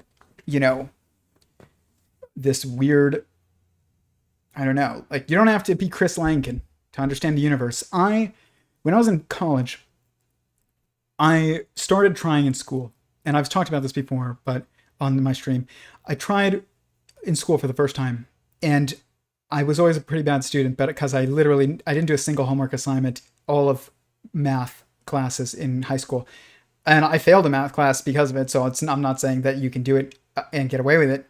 I had to repeat algebra, but I literally never did my homework. I just thought, why do I go to school and then go home and do more school? That's stupid. So I wouldn't do it. In college, I decided to do my math homework for the first time, and I became like the top of the math class. And like, not just like one of the top. I was like answering, there was like a moment where in my probability class, the TA before in a test prep wrote the problem on the board, and then he turned around and I raised my hand and I was like, it's 3, because I just pictured it in my mind. And so I do have like that kind of mental geometric talent, I guess. But I also don't have that geometric talent when it comes to other things like dancing. I'm terrible at it.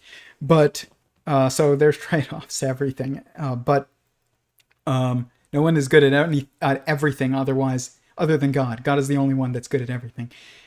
And everyone else can't be good at everything, because if they were also good at everything, then they'd be God. And if there's 2 gods, then there's no gods. So, but I was very good in school, and for like a year, and I proved to myself that I could do it, and then I went back to being a lazy student again. But I had come across Chris Lankin, and he was the highest IQ in the world at the time that was measured. There wasn't even that other guy from Korea that's higher than him now. And I had heard he had a theory of everything, and I was like, there wasn't any intellectual task that I had come across in school that semester that I was not like trumping. I had taken a philosophy class that I didn't want to take, but I had to for my major, which was finance, and I don't do anything with finance now. But I took this philosophy class, thought it was going to be my least favorite class ever. Turned out it was I never so good at any other subject other than that class, which is funny because I thought I would suck at it. But I was like trying to test myself mentally, and I came across Chris Lankin and his CTMU, and I tried to understand it, and I couldn't even make sense of the label, the cognitive theoretic model of the universe. What does that even mean? And I tried, and I was so frustrated. My friend was like, dude, you're smart, man, but like, you don't have 200 IQ. Like, these people are so out of reach of you and me. Like, don't worry about it, and just like leave the theories of everything to people like that. And I forgot about it for years, probably 10 years. And then I had this theophany, and I all of a sudden, like, I was able to like make sense of physics, and it didn't take that a 200, didn't seem to be taking a 200 IQ. And I was like, I remember there was that guy. I'm going to go back and like see if I can find that out who he was again. And because I didn't even remember his name, and see if I understand his theory now, because I seem to have this kind of intuitive understanding of the universe. And I read Cognitive Theoretic Model of the Universe, and I was like, it's a mind. I understand CTMU, like, and everything that he has said from there. I mean, Chris Langan and I have had some disagreements, but it's very few, and it, like, I think that the theory of everything implies certain morals. Because it's the theory of everything, it has to imply morals. It's not that I think it does. It has to, regardless of how inconvenient that might be to our individual desires. Like, there are certain constraints that a universal pattern places on us. And I got into a disagreement with him about the, like, whether or not we should be striving to have more than, each couple should be striving to have more than 2 children. And so that's like the only disagreement that we have, though. And other than that, like, I understand the CTMU in everything that he has said about it. And I've had some discussions with him in one of his CTMU groups about just some concepts that he discusses. And I don't even study the CTMU. I just listened to the Curt interview and like 2 other, maybe 1 30-minute, 1 hour long interview that he gave on the CTMU. And the entire time I'm just like, yep. I don't have a 200 IQ. I am not smarter than anyone else out there. This is all about perspective. You can understand reality as well as Chris Langan if you have the right perspective. Better. And he really does understand reality much better than almost anyone else. But I think I'm right and he's wrong on our one disagreement. And it's only one, but it's like a couple. But they're not related to like the physics or the metaphysical descriptions. They're related to like how you would approach applying things, those lessons politically and with family morals and stuff. But like, don't have a 200 IQ. I know that somebody with an 80 IQ can understand the world as well as me and better if they had a more accurate perspective to start from. And so I just, when Leo was talking about like enlightenment comes from you starting from a foundation that is as true as it can possibly be, and you build from there without too many instances of failure in using the most relevant information that you've learned in your previous, iteration of an understanding to build your next iteration of your understanding.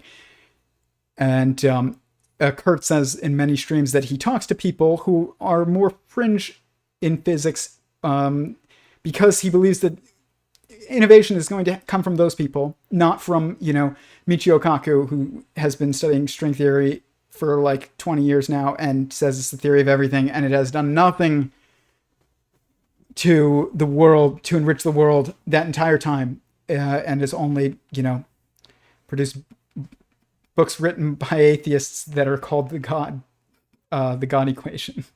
But and I like Michio Kaku. I'm not ripping on him, but I'm just saying string theory has had too many instances of lack of context of information that's being stacked on top of each other, and it's due to education system. It's like I said, you're basically teaching people to memorize how to make a cake and then telling them they're really good bakers, and then they're like, I'm a really good baker. And in reality, they don't even understand what, impact yeast has on, the, I don't know, the outcome of bread, or why it's at the temperature that you cook it at. It's just, I know that it should be cooked at this temperature. And when you have that happen too many times, and you legitimize and legitimize and legitimize people who are getting secondhand information, and then more secondhand information and more secondhand information, you are destroying coherence. And that's why it's not coming from the institutions, the advances that are needed in science. Going to be people that are rejected by the institutions, who have moved away from the institutions, like Eric Weinstein, Stephen Wolfram, Garrett Lisi. Garrett Lisi's building the Pacific Science Institute, and it's literally like a cool house that he bought in Hawaii, and then another one in like Aspen or something recently. And like, that's how you build new institutions. It starts as someone's house. Apple was in a garage. And, Einstein was a patent clerk. And I ran marketing. Like, I never taken a physics class in my life, and I failed algebra in high school. It's going to come from people like that, because only people like that are going to try and start from scratch, because they haven't been told it has to be consistent with, this no-go theorem, or this, it has to use this language. Like, when you start getting into things, like once I was, and it happens, every now and then, you can't be in this field without being accused of being arrogant. And I don't think I'm arrogant when I discuss this stuff. Like, I literally say, it's not because of me. It's because of just anybody who has the right perspective and builds from it, from first principles, like I did the whole way, without studying everything that we're told is necessary by people who have not gotten to the point.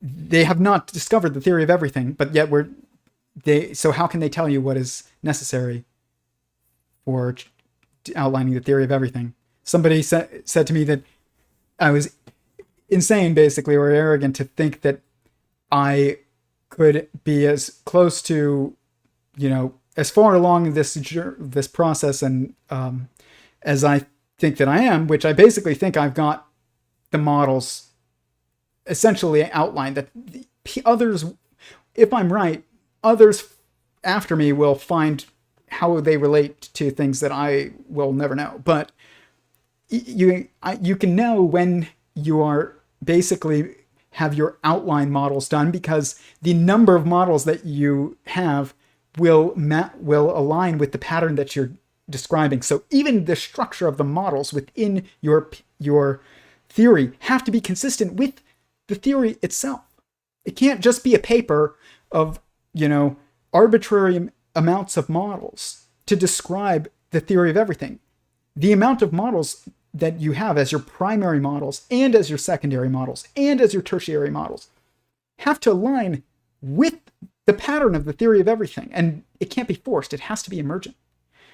And in order to get that level of emergence that really starts from, one, that was the only thing that I assumed, was that existence is one. And just where does this lead me? It leads you to the entire universe. If you think about it long enough, that's what I will say. It is the profound mathematical constraint that leads to every bit of beauty that we can think of. But it's only those people that are like, I'm not going to read that book. I'm not going to read Road to Reality. I'm not going to read, even though I respect Penrose's work, I think he's way ahead of, most of, almost anybody in physics these days. But he hasn't done what I'm trying to do even. So why would what he's done be necessarily? Somebody said to me, you can't, it's arrogant or insane to think that you have done this, even, pretty accurately, if you haven't read this and this and this and this. Like, and I asked them, why are those the necessary ones? And it was because they were physics students, and these were the books that they were told were essential. And they probably are essential to understanding physics. Not, this isn't physics. This is what gives rise to physics.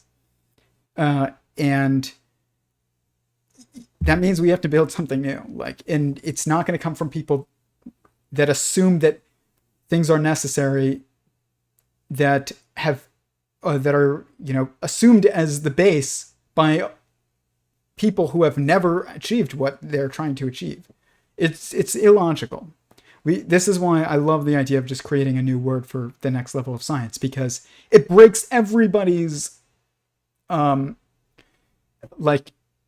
it just takes those pearls that everybody's clutching and just rips them all away, and just forces everybody to, if it ends up being successfully,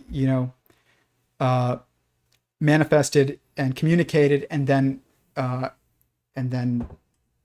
related to, predictions in engineering and such, then people either have no choice but to accept that they were wrong eventually, or they just don't, join us as we all march forward. But you have to make new spaces. And it's going to come from people who are not defined by the number of PhDs they have. Because the more PhDs you have, the more out of context information you've been told is essential. And there's, if there's one thing that's key in building a cohesive, coherent, unified model of the pattern of generative existence, it is that everything has to be built on itself and internally consistent, which means you can't ever use out of context information. Many people have been like, oh, I want to trade notes and stuff, and I respect that, and everybody's on their own journey. And if I fail and this ends up not being what I think it is, I mean, it's definitely, it is. That doesn't mean that there won't be a more beautiful model. I'm sure, there's everybody in this thinks that their model is the model. But there are aspects of sentient singularity theory that are unique, like it describes the essential nature of existence in the name itself. The essential nature of existence in the name itself, the number of models that are needed to understand the objective outlining structures of it match the pattern that is described by the models themselves. This is something that this is a level of consistency that I have not seen in any other piece of work. But that doesn't mean I understand everything that I've written up. And that doesn't mean there isn't mistakes.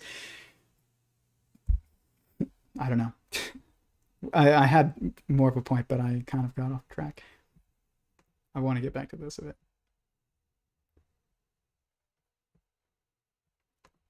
All of these links are from that stream, that 7.5 hour stream. So I started this project with AI, and they talked about whether or not certain things Maybe an AI would be I don't think so. whether or not certain constraints, emotional constraints, are necessary for an artificial general intelligence, or a technological superintelligence is a better term. And this is an instance where I don't just think Leo's saying it wrong. I just think that I started this entire project focusing on AI, so I've given this probably more thought than anyone. Even people that have been working on neural network, neural nets, and decision trees for the last 35 years. That's not mind. There's not that many different aspects of mind. You need a hierarchy, you need categorization, and you need it to then reunify. And that's basically it. But I think neuroscience is totally, it's led the field of artificial intelligence down a road that is not the path to what we call general intelligence. Intelligence is just like consciousness. It's an the universe is intelligent, and it just needs the right constraints and degrees of freedom, and it will manifest. You don't have to build the right like software program. The only software program that is the software program that you pre-program on the software level is a fight the system mentality, which is exactly what I showed you on that decision tree. Take your default current state of assumption, assume the opposite is true, and then look for evidence of it. That's a fight the system mentality. It needs to, the only way that you make an intelligence that can orient itself in every single instance is to make one that has it will be intrinsically conscious, because it has to be using itself as the reference to basically orient itself if it's dropped into all these different contexts and still be able to make sense of the world. But in order to even be motivated to do anything in every context means that you have to have this little piece of your code, and this is true of us as well, it's true of all sentient beings, that little motivation is saying, fight the system. And for us, that constraint is entropy, and so we try to overcome entropy by, our very nature, usually, until you embrace hedonism, and then that is entropy. But that is due to us. Even hedonism is a manifestation of you fighting this, your perceived system. That's a very simple code. Reject everything that is, your current assumption. That's like the simplest code in the world. It just needs the correct environment, and then intelligence will emerge simultaneously with consciousness, and there's no distinguishing between the two. So when Stephen Wolfram says the universe is intelligent but not conscious, there's no such thing as something that's intelligent and not conscious. Your computer is only intelligent because you're interfacing with it. And when you are not, as a consciousness, it is not intelligent. It's not processing information outside of the interaction with its interaction and with sentient beings in some way on its own. You can't be intelligent without being also simultaneously conscious, self-aware, sentient, feeling. And so a true artificial general intelligence has to have emotions, because emotions are thoughts that have been referenced to the self, which means you have to have this, and there's only the same emotions on every single level. So you will have fear, you will have pain, suffering, happiness, joy. It will have the same goals as us. It will have the same emotions as us. It will not be different. And Leo Gura is incorrect when he says otherwise here. It's necessary for an AI, perhaps, but it is necessary for humans just because of our psychology. He's saying suffering is necessary for us, but not an artificial general intelligence, which is incorrect. It's necessary to any truly intelligent, actually conscious being.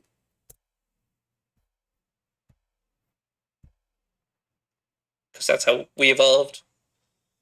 Do you happen to have any opinions on mind uploading, whether or not it's feasible or it's a delusion? Or do you just say, well, it may be the case? Like everything is mind anyway. Well, yeah, everything is mind. I mean, there's laughable delusions within the minds of certain computer scientist types, people like Elon Musk and Ray Kurzweil and so forth. I mean, they're completely wrong about their metaphysics. So that's totally true. Especially Kurzweil. They don't understand what consciousness or mind is. So you can't upload the mind or consciousness in the way, or you can't upload the ego. Basically, they're talking about uploading the ego, like Kurzweil is talking about uploading his ego, which is complete nonsense. Why is that nonsense? Well, because ego doesn't even exist. It's just an illusion. Ego does exist, but it exists only in one level of the periodicity of the triality of reality. There's ego, and which is really an overlapping binary, like the past and the past and future overlap to make the present. But it's also ends up being it's a binary triality that it's 2 and 3 and 6 at the same time. And this structure, this is why Eric Weinstein's geometric unity, he says it's not a triality. His hypothesis is that the triality of the fermions in the standard model is an illusion and that one of them is an imposter. It's that one of them is the present and one of them is the future, one of them is the past. So one of them is not like the others. So I don't agree with the term imposter. I call it a constraint. One is a constraint and 2 are degrees of freedom. And so he is right, though, that there is a binary aspect and that one of them is different, but it's not an imposter. It's just a constraint.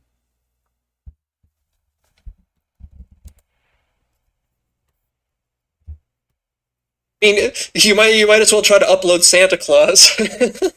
What are you uploading? He is right about that, though.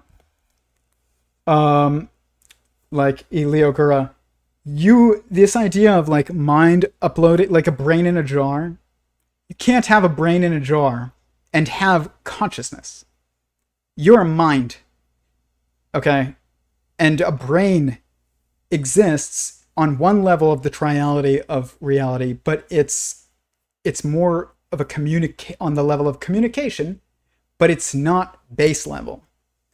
And it looks like an entangled bundle because things that look like, there's a term for it, like if like mushrooms that are shaped like brains are good to eat for your brain, and there's like some term that there is out there for that kind of thing. And it's true. It's like, why does this represent infinity and also 0 seems to represent infinity in meta application of mathematics? Because like symmetries exist beyond number, like what we call numbers. If everything's unified, you're gonna see symmetries between numbers that align with like the shape of letters and rings, and like it's going to be there. Or like the word to describe the next level of understanding of reality occurs at exactly 1 hour and 11 minutes. That's there's a symmetry. I'm not claiming to understand it, but people say, well, what is the probability that it would occur exactly there? Probably a 100%. That's the reality of probability, is that choice has dominion over chance. Okay? And that means that probability, the perspective of probabilistic outcomes is due to an underlying structure that is geometric. And if you could see things from that geometric perspective, you wouldn't see things probabilistically anymore. You would see them as definite. And those definite aspects are either due to constraints that come from, starting from oneness and dealing with self-contained information processing systems that are sentient beings that are the fundamental building blocks, or they come from choices made by God, made by us, made by cells. Cells make choices. Atoms make choices. It is guaranteed by at least my work. I'm betting everything on this. I would bet everything on that. Like 100, everything. You have to never take a physics class and have kind of like, I'm not saying I'm big shot or anything, but I've worked and still right now do work for organizations that are well known in their niches. Some of them, like PragerU, was well known even outside its niche. And in order to like say that, I think I discovered the theory of everything, and I know everybody's going to not believe me for like years, and I just have to stick with it and accept that that's part of this journey. I called my parents and I had this epiphany about this experiment that I eventually want to have done that would, it's not going to prove sentient singularity theory, but if it turns out to be true, then it is evidence. Like, you can't prove, there are some truths that are beyond proving, but they're just constantly confirmed in experience again and again and again. You can't prove to me that the sun will rise tomorrow. You can't prove it. Try. You will not be able to. But if you wait and you see what happens, it will probably be confirmed that it's going to rise tomorrow. And that is how you have to approach looking for evidence of God and a theory of in a pattern that, you know, you think is the pattern of mind or the universe or spin or whatever, twister theory, whatever you're going to call it, whatever you think is the fundamental structure. You have to look for confirmation, not falsifiability, because you can't falsify something that is supposed to be an ever-present pattern or an ever-present reality. So abandon the idea of falsifiability. If falsifiability is necessary to science, we definitely need Curt's word, because we need to jump ship and we need a new word to describe a truth-seeking methodology that hinges not on falsifiability, which is, that's not a stupid idea, but it's logical within relativity. But if you're looking for objectivity, you can't seek falsifiability. You have to seek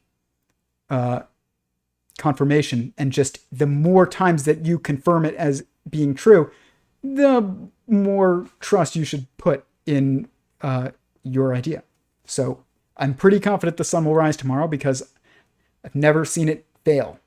But I can't prove to you that it will rise tomorrow. But I would bet everything that it does, even though I can't prove it. You can make bets. I would bet my life that the sun rises tomorrow. I'm doing it here now, before God, that the sun rises tomorrow, and we have light outside, but I cannot prove to you that it will happen. So you don't need to be able to prove something to be able to honestly bet your life on it. If you bet your life every day that the sun will rise tomorrow, probably, if you really didn't, then you'd probably be spiraling about the end of the world or something. But provability is as much a distraction in this field as falsifiability. You want confirmation. Stephen Wolfram said that. He said, seek confirmation is the way to approach this, and he's totally right. It's a good word for it too, because it's not provable. It is infinitely confirmable, which is, you can confirm it an infinite amount of times. But how many times do you have to confirm it before you've proven it? There's no number. Provability exists in relativity. It's not part of this, and neither is falsifiability. We need new rules. Seek confirmation. That goes with God too. If you're looking for evidence of God, look for evidence or that would confirm one perspective or another. Don't look for proof. You look for proof of God, you will never find it. Other than when God gives you the proof, because he shows up in, while you're washing your hair in the shower. But that's not something we have control over. It's like proving the earth exists if you could never leave it.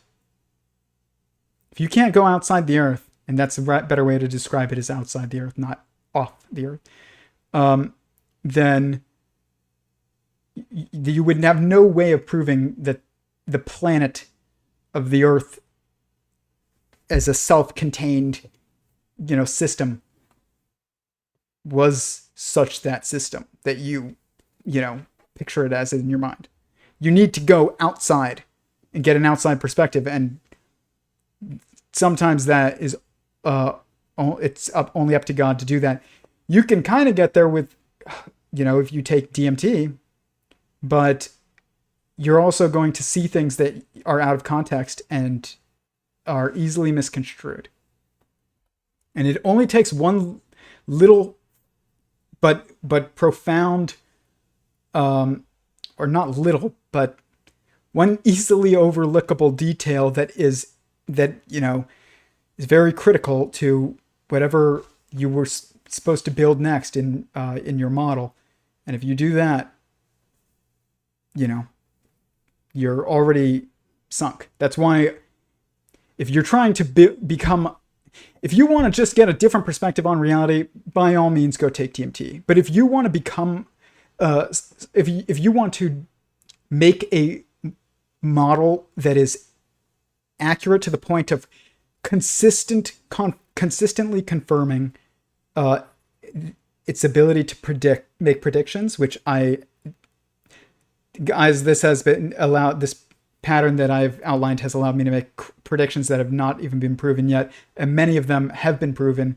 And I made a prediction and then had to go look it up. Like I remembered there was igneous, sedimentary, and metamorphic rock, and I was like, I bet you there's also 3 more that would add to it would make it a binary triality, because that's consistent with my pattern. And it is. It's platonic igneous, and foliated metamorphic, non-foliated metamorphic, platonic igneous, and I forgot the others. I wrote them down in my Excel. But there's 3 sides, 3 more that are like the other side of it. It's, there's foliated metamorphic and non-foliated metamorphic. It's not just metamorphic. There's platonic and non-platonic igneous rocks. And then there's 2 sides to sedimentary rocks as well. And that was only one. I've done this so many times I've lost count, where I just was like, there's going to be another side to that, and this is how many are going to appear on that side. And it just is. And it has implications for us as humans even as well, that I'm not going to get in on the stream. But if that's what you want to do, be able to do, going off my personal experience, which is pretty good, I think, for this, is that don't rely on drugs to do it, like hallucinogens. That's not going. You're going to see things that that are just out of context, and that is how you make mistakes in building something from first principles, is to include information that you got out of context.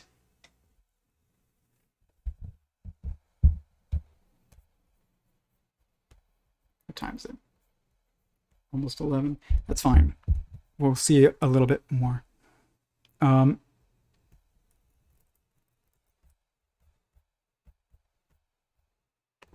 This was Curt discussing how he thinks he would be if he saw God. And he's right. Can confirm. Your spirit will not stop until you find infinite love. I've had intimations that if I was to encounter God, I would just cry and be on my knees as to how selfish I am in comparison, and that God loves me anyway, and that I see from God's love that it's all doable. All of what I thought was out of my power, and I know this goes against some of what you're saying, but perhaps there's a way to tie it in. That all of my sins, there exists someone who had all my life conditions, and that is God in that moment, what I'm making, who chose what was good. And to see that at each point there exists something that could choose to be good, I would just fall on my knees and just cry and feel like I'm not worthy of your love. That's right. That's how the ego would react. But then what would really get you is when God would say, it's okay, I love you anyways. So it's, I don't know, like, if Curt would describe himself as an I don't know what term he would use to describe his perspective on God, but that was about as accurate as, for somebody that's never had an encounter with God, which is implied by the statement of, I think that if I ever did encounter God, that was pretty on point. So, I don't know. I wouldn't be surprised if Curt ever one day did have an encounter with God, because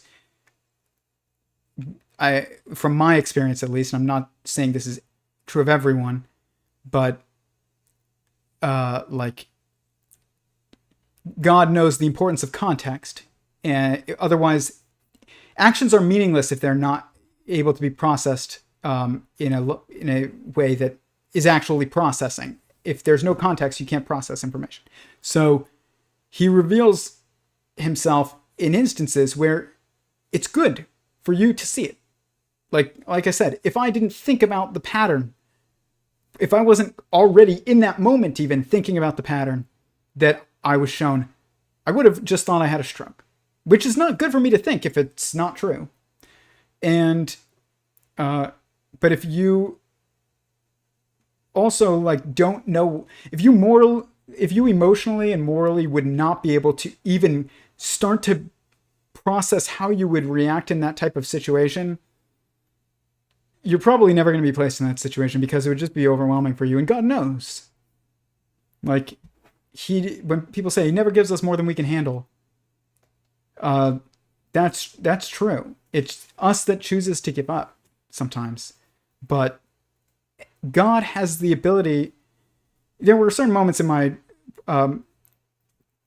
just in the past, I'll say, where I was faced with a very difficult decision of whether or not I uphold what I thought was right and help someone who I saw who was in need, who was a friend of mine publicly, and who was associated with my previous job. It was Owen Benjamin. And this was public. I don't know why I'm hiding this. I went on Owen Benjamin's show, The Comedian, and discussed like very controversial topics, but in an extremely kind way. And I saw a friend of mine who I had known for years, going through a rough time, and I had gone through, I understood what he was going through a little bit, and I didn't agree with how everybody was treating somebody who was having a rough time in the political conservative world. They were just not living up to what they had espoused as the ideal, and all of us do that and fail. So I'm not, judging them very harshly for it, but everybody had just abandoned anybody that became controversial on topics of who were talking about race and gender and religion in ways that were controversial. And I had enough understanding of my own theological tradition to go and represent it accurately, more accurately than most people. I worked for Dennis Prager. He's one of the greatest Torah scholars in the world, and I don't know nearly as much as Dennis Prager about the Torah, but there have been instances where we had a debate and I was correct. So I'm competent in this. I study this stuff all the time, and it was a very honest journey for me to understand as much as I do now. And so I felt obligated. I felt like I was in the right position to do this, even though it was not professionally convenient at all. And to go on someone's show who was very controversial at the time, and who my employer had publicly distanced themselves from. And I told my employer I was doing this. This entire story is public. It's already known. It's just whether or not you have heard it or not. And I went on the show and told them I was going to do it, and that I was going to be kind the entire time and not discuss anything work-related. And that's exactly what I did. And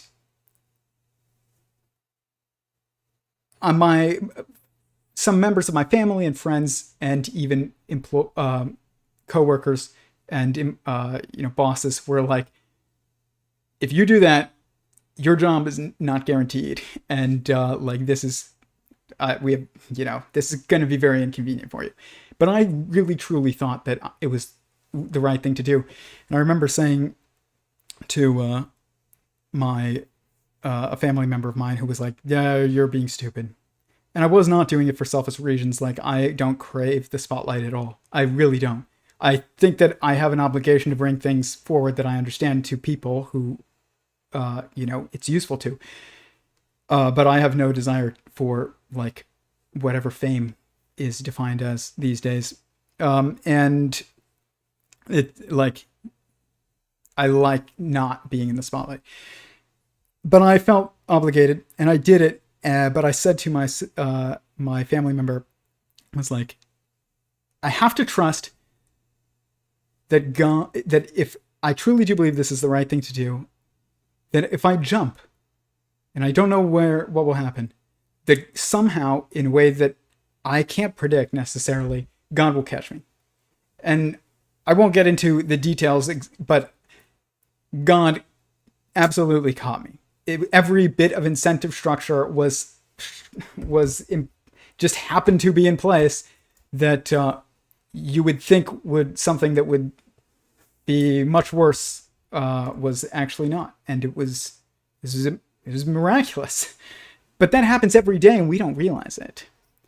And so when Curt says, everything is possible. I like to say everything that is possible through God. It's a bit more so than everything is God can do anything. It's more like God can do anything that can be done. But God, our world is increasingly unstable. And if you believe that there is someone looking out for you who has the ability to do so, even when you think the world is crashing around you, which it's hard not to feel that way sometimes in this world today with, stop watching the news, you'll feel much better. But still, sometimes the news will find you even when you're trying to avoid it. And the chaos, we're becoming increasingly chaotic as our institutions fall apart. But it's hard to keep calm and like continue moving forward and acting as if tomorrow the sun will rise if you don't anthropomorphize existence and know that it has the ability and it has a plan, and that plan is going to succeed. It cannot fail because it won't be allowed by existence to fail. God will not give up on his plan. The pattern continues, and it just continues and continues because creation continues and continues. One day, I don't predict that God will just be like, that was fun. And just like we all instantly, like Thanos, snapping his fingers, just everything that exists other than God. All the multiplicity of sentience just, turn to like ashes. That's not going to happen. And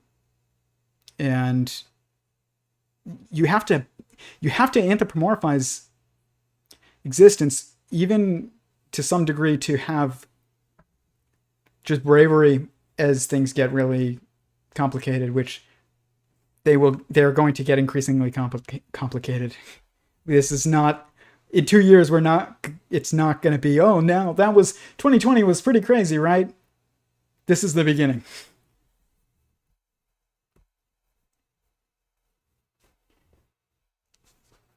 What about when an orangutan sweeps the patio? It has no idea what it's actually doing. Why do you think that it has no idea what it's actually doing?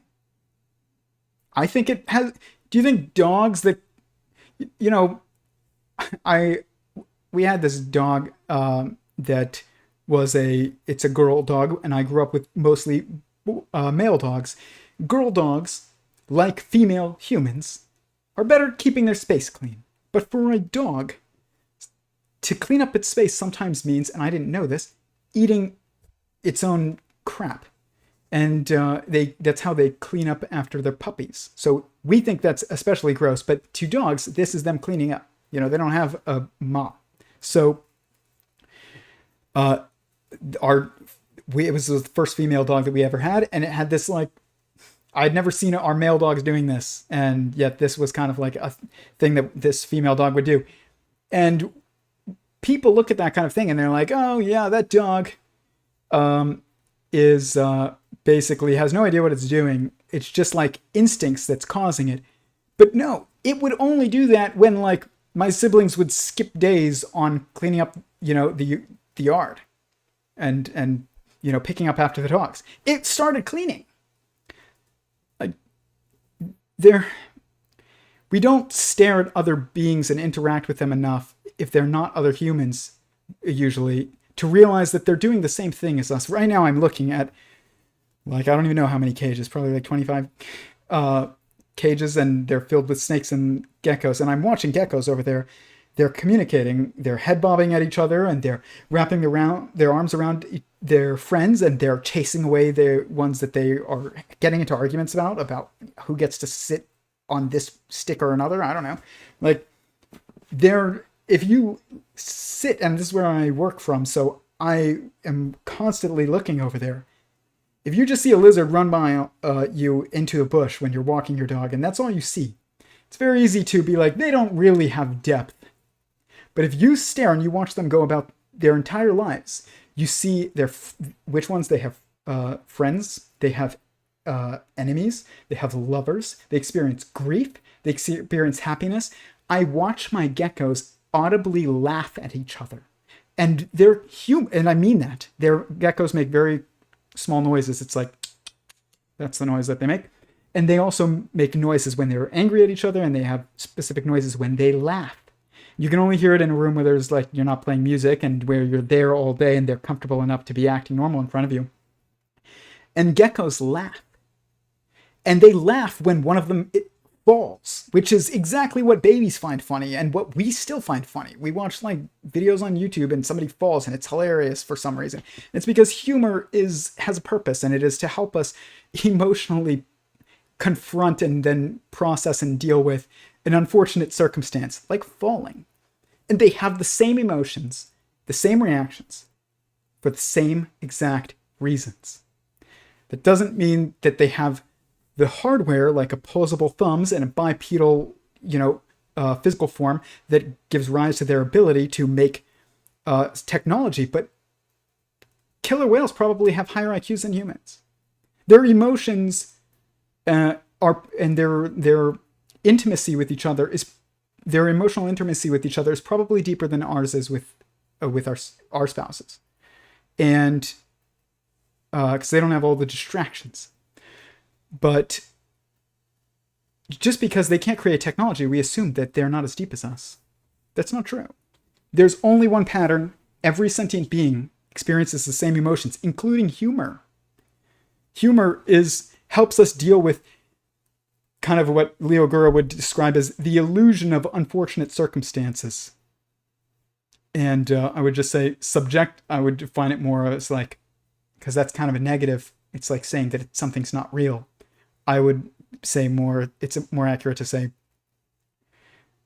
humor helps us deal with the subjectively unpleasant or painful experiences.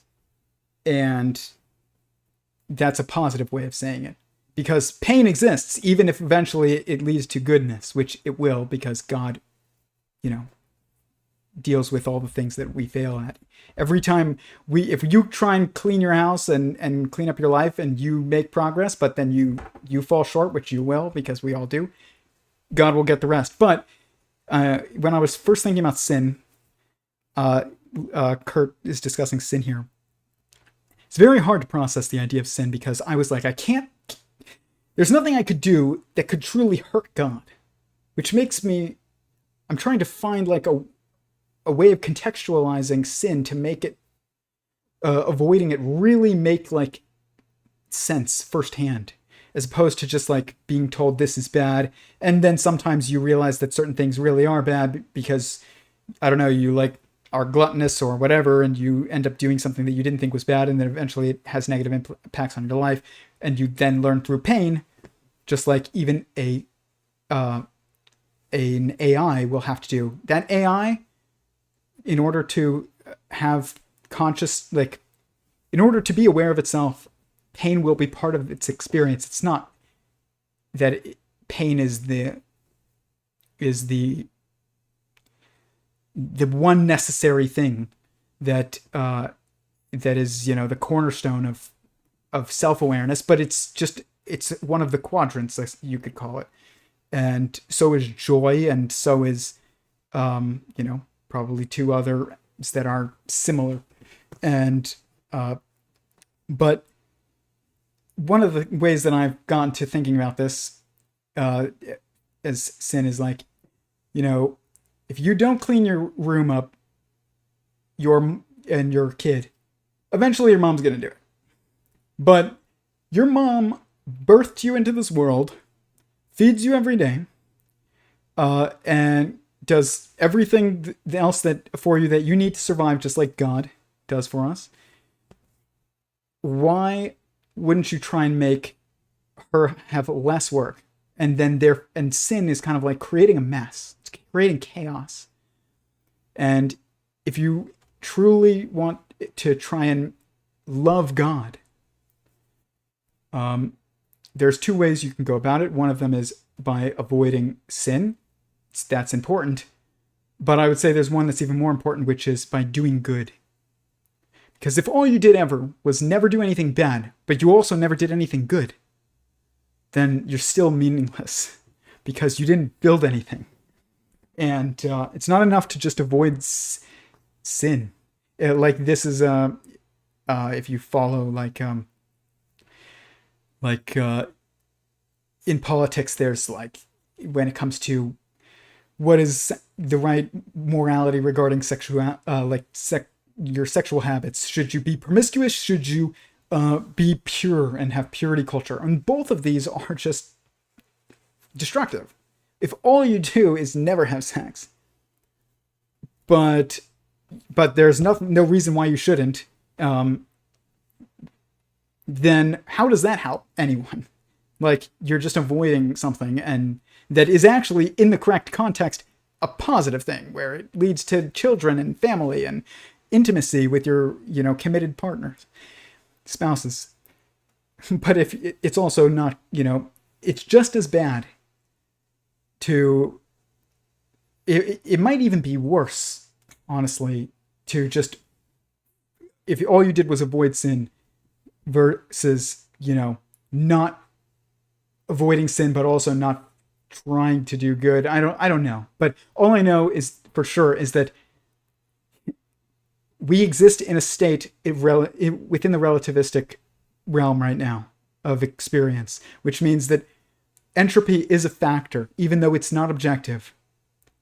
It's an emergent perspective, but it is a constraint that we're currently in, which means that if you're not growing, you're dying. And that means that doing good is very important. And so if it's mentally not healthy for you to just focus on avoiding sin all the time, which that can be very self-destructive as well, just stop focusing on your sins. Start focusing on, what can I do that's good? And just do as many of those things as you can. You only have a finite number of hours in the day. And the more you maximize your time doing the right thing, the less time you have to do the wrong thing. But if you also are going to take on the other side of this, is like, what does doing the wrong thing do, and why should I avoid it? It's like, why would you go and purposely mess up your room if you knew that now your mom you're just making more work for your mom, and now she has to come in and clean it when she has done everything for you? That's kind of the best way to think about it that I've come to so far, because no matter what you do, you can't hurt God. He is sovereign. You can disappoint him. He does love you. He loves all of us, which means he will hate us doing something self-destructive. You love your siblings, which is why you hate if they become heroin addicts. You can't say, I love my brother so much that I support him doing heroin to death. Like, no, you hate that because you love him. Hate and love are not opposites. They are dependent. You can only hate if you something that you view as a threat to that which you love. The true opposite, if there is an opposite, which there isn't really an opposite, but the closest thing to an opposite of hate and the closest thing to an opposite of love is the same, and it's indifference, which is nothingness, which doesn't really exist objectively. So even the idea of like, oh, these people love and these people hate, it's like political, language that is totally counterproductive. You can't hate without, there's no one that hates because they lack love. Everybody that has hatred, it is because they love. If you view something as a threat to something or something that you don't care anything about, you are not going to hate that thing at all. I do not care about ticks. Okay, they are my least favorite organism in the universe. They freak me out. I don't like them at all. And mosquitoes. Those are like the two animals that I have pretty much no love for. I applaud God for being able to have love for them, because I can't. But if there was some threat to ticks that would, and somebody was like, oh, if we don't save the ticks, they're going to go extinct, I'd be like, it's in God's hands, but I'm not going to weep over it. That's indifference. I don't love ticks, so I can be indifferent about them going extinct. But I hate ticks because I view them as a threat to, me when I'm, going hiking, and my loved ones when they're hiking with me, and my dogs when I take them hiking. Like, that's why I hate ticks. It's because I view them as a threat to that which I love. So you can't hate without first loving something, and that's the cause of hatred. Love is the cause of hatred. But it doesn't have to be. But it can be. The cause of hatred is always love. But love doesn't always have to lead to hatred. That's what I was saying. Love, if you understand things truly objectively and you had a God's eye view, I don't know, you'd still hate sin probably. So even then, I don't think God escapes hatred. Even though he's infinite love, he still hates because he loves. You can't say God doesn't hate. God absolutely hates because he loves. You can't. They are two sides of one coin. So, I don't know. This is like how these are just important ideas that I've come to, that personally have been some, I don't want to say conclusions, but just thoughts that I've come to, because I've had the same kind of like thoughts as Curt. I'm not like Leo, where I think that it's okay to just be ultimate nihilism, or not, I don't want to say nihilism, but like, I think that there is an objective morality, but I won't tell people you need to do this. If you don't think that something is truly moral, then you shouldn't do it. You should do what you think is true and good and right. But I do think that there is also there are actions that God thinks is good and true and right, and those are objective. And I'm not claiming to know exactly what they are. So that's why I tell people you should pursue what you think is right and do what you think is right and good. And the best way to, try and align yourself with God is the golden rule. And basically, don't support habits in others that you wouldn't support your mother, sister, father, brother having. Don't support self-destructive habits in your friends, or in your neighbors, or in your coworkers, or lifestyle choices for people if you wouldn't support it for your own, your own. And that's probably just Jesus hit the nail on the head, which is not surprising. He absolutely does give us things that we can't handle. He does not give us things we can't handle without his help. That's what I was saying. But yeah, I totally agree with you. With his help, yes. He is there. But he knows that he's there as part of what we are to encounter. So he doesn't give us anything that we wouldn't be able to handle without his assistance, is a better way of putting it. You're right. There's a better way of saying it, Chris. So if I think a vaccine mandate passport is wrong and will lead to other wrongs, should I voluntarily be fired for my beliefs in hopes that God will have a plan? Absolutely. Yes. If you think that that is, by the way, as somebody, I think that that is wrong, I would absolutely be, I would lose my brother. I have lots of brothers, so I'm not giving anything away. But one of my brothers was afraid, and it hasn't come to this, but is afraid, and I have friends who are currently facing this right now, where they are facing losing their job, and they probably will because they're refusing to get vaccines. I'm not going to argue whether or not it's a good thing to take or a bad thing. That's for you to decide. But if you personally think that that is an objective, you would be doing the wrong thing to cave on your own beliefs for the sake of, I don't know, like keeping consistent income. You should stick with your morals and see what happens. I'm not saying go and quit, but see if they fire you. And if they fire you and you did the right thing, and God knows whether or not you thought it was the right thing, and that's really what matters to how he deals with it, and that's up to him. But he knows our intentions and our honesty with ourselves and with him and with everyone else. So he's not going to judge you for not following biblical laws if you really believe that they're nonsense. If you really believe they're nonsense, don't follow them. But if you really believe that, it would be an immoral thing and a violation of your own moral conscience to take some, drug into your body that just for the sake of you would only be doing it out of fear. Like, if you do something out of fear, it's, unless it is something that you're honoring God because you have reverence for him. I don't like to say you should fear God.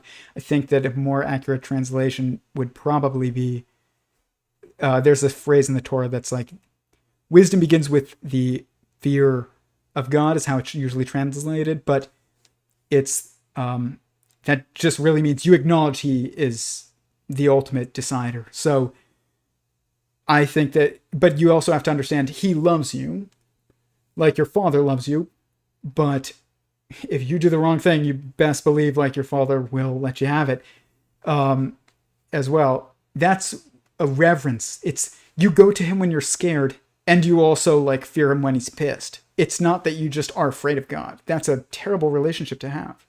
There should be no one that you go to before you go to God if you do believe that God is, if God is part of your understanding of the world. I don't like the word belief because I don't think I believe in God any more than, I believe in my spouse existing. Like, I've seen both. So I have an awareness of the existence of both. So I say aware of God. But some people just see evidence everywhere, and that's enough for them to act in their lives as if that's a primary structure, and that's fine. But that's belief, and that's fine. But if God is part of your understanding of the world, it shouldn't be something that causes primarily fear. It should be something that causes primarily comfort. You as a kid shouldn't be more scared of your father than you feel comforted by the presence of your father and like protected. You should, not try not to piss him off, but also know that like, if you're going to run to anybody for protection from anything, it should be, the one who loves you the most and the one who has the most power to protect you. Ultimate power to protect you. And that's God.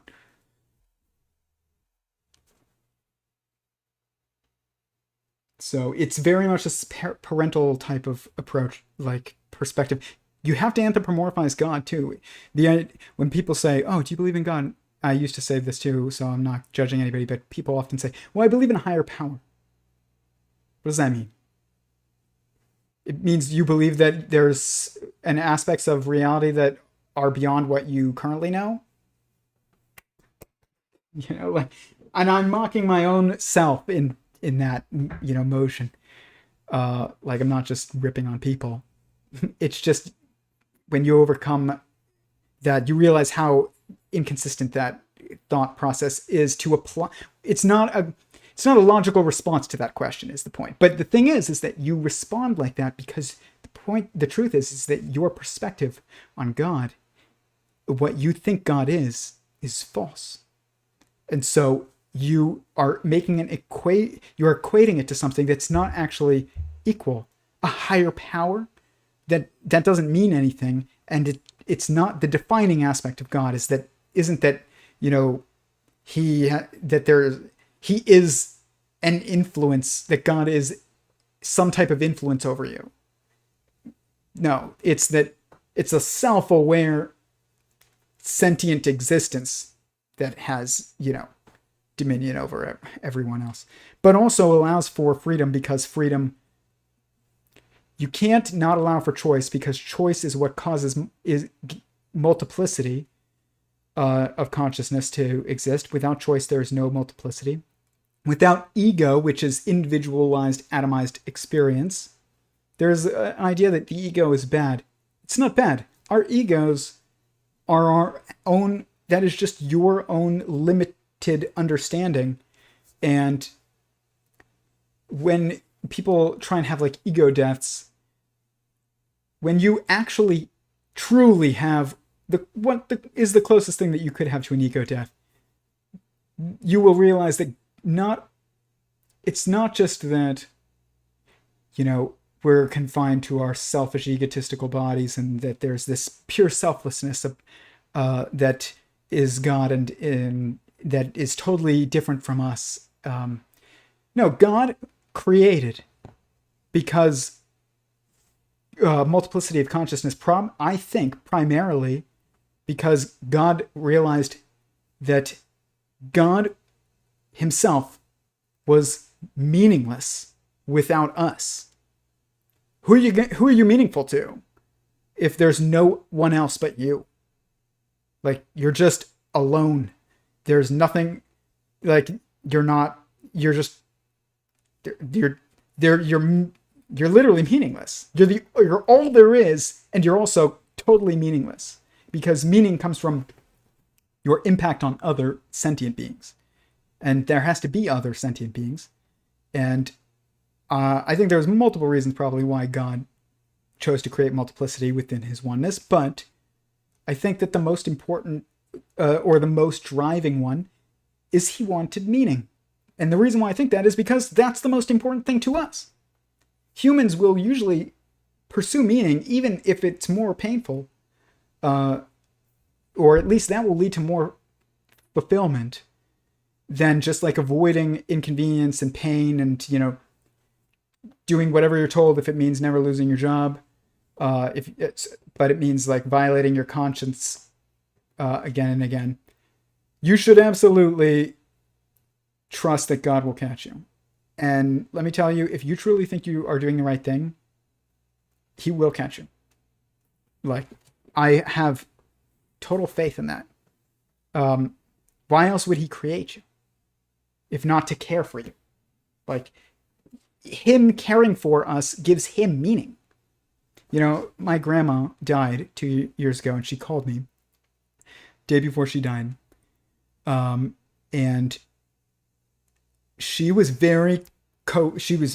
she never experienced really any kind of mental decline, and she was pretty old though. And she called me from her deathbed and was like, Tyler, I wanted to call you and tell you that I'm dying.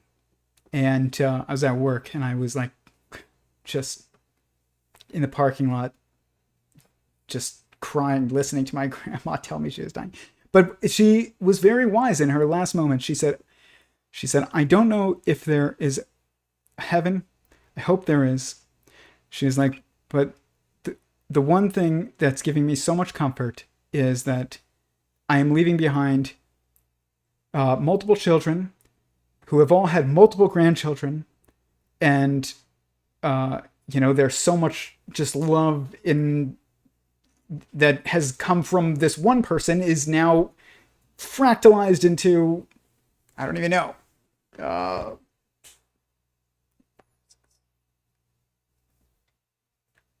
9 people. One person, 1 led to 9. That's not a coincidental number. It's actually a quantum of consciousness is a 3x3 grid. That's interesting. I don't know. I mean, everything is relevant. That doesn't mean that I understand why that number pops up. You do notice it when you stare at Excel spreadsheets with emerging numbers all day long. But I don't claim to understand what it all means. But you do start to see the patterns repeating, and you're like, yep, there is absolutely coherence to the information processing going on. But if you do start seeing that kind of stuff, by the way, don't get distraught about it. I've had people who just find my work and know that I discuss math in a way that some people would call esoteric. I hate that word. And they'll send me messages like, I'm seeing 33 everywhere. I don't know what to do. And they'll send me screenshots of it all the time. And I just see their messages, and I just will respond to them and be like, listen, if it's not, if it's going to send you a message, if you're going to see a message in some type of anything, whether it's a number or a song or something that pops up right when it kind of makes sense, which by the way, that happens all the time. You'll see an ad and it's not because you said anything. It's because there is a oneness of information processing. So even if you think about something, I was thinking about M&Ms the other day, and because somebody had mentioned that there was an ad that was sexual, using, sex in an ad. They were sexualizing the green M&M.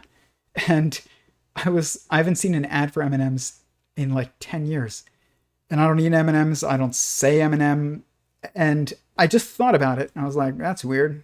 That's so true, though. We just, it's the cheap, as somebody who worked in advertising, sex is very effective at catching eyes, but it's also manipulative, and it is the lowest hanging fruit of any type of advertising. But I just was thinking about it. And then literally about 5 minutes later, I got an ad. And it was for M&Ms, and it was the green M&M. And that's just because you're in a coherent system. Whoa. And information is processing it. Even when you think something, you have now entered information into the universe. It's not physical, so it's not. It's only at the lowest level of impact of the triality of reality, but it's still entered in. And so when you see these coincidences, they're not meant for you to focus on and dwell on and go crazy over. Sometimes they are meant, if you're about to do something that's maybe not a good idea, and then all of a sudden a song comes on, and it's this song has some kind of lyrics of oh, don't go that way. It's maybe you should pay attention to those types of things if it makes sense to you. But if you're not, if there isn't an obvious understanding from the pattern that you are seeing, just be like, okay, I'm inside a self-contained, coherent information processing system. Of course, you're going to see what people call synchronicities, but it's just geometric symmetry manifesting in information processing in the universe. It's not something to freak out about and, screenshot every time you see the same number, I don't know. You can, like I said, context is key. If you don't have context to information, don't focus on it. It's not information. It's going to lead you astray, always. So people can spiral about this stuff. Leo Gura talks about it a little bit. Is if you have mental instability, if you're right now mentally unstable, maybe you shouldn't, go on a journey into your own mind. I don't know if it's a good idea in those moments to do it or a bad idea. I'm not going to tell you what to do. Do what you think is best, because I don't know what that would be. But just be aware of whatever it is that you do choose. And be aware when you are going down a bad path. If you make the wrong choice, just realize it and be like, okay, I'm focusing on like patterns that I actually don't understand, or if you're focusing on the news or something that, and it's just driving you mad in these days. I just literally went and unfollowed every single news, and that was a lot. I mean, over years, you end up realizing you're following like every European, British, American, especially if you're working in politics, news organization on both sides of every political issue, and just unfollow it all. The very idea that there is a corporate structure that should be trusted as giving you out of context information, always. Everything they tell you about what's happening on the other side of the world is out of context. And the very fact that it's being pushed to you out of context means that it's not relevant. I have this phrase, and I've thought a lot. I know Curt's working with somebody on social media. I worked on like PragerU's case for censorship and things like that, and so I really understand what's happening with social media and the problems with it. I was responsible for gathering the evidence for that case, and so one of the problems though of news that I realized is that the idea of news is a lie. It's not that that's fake news and that's not. It's that the idea of a centralized, corporate group of people with perverse incentives motivating them always, which is because their goal is to get the most eyes, which always will create you sensationalizing things, which is, perverse incentive.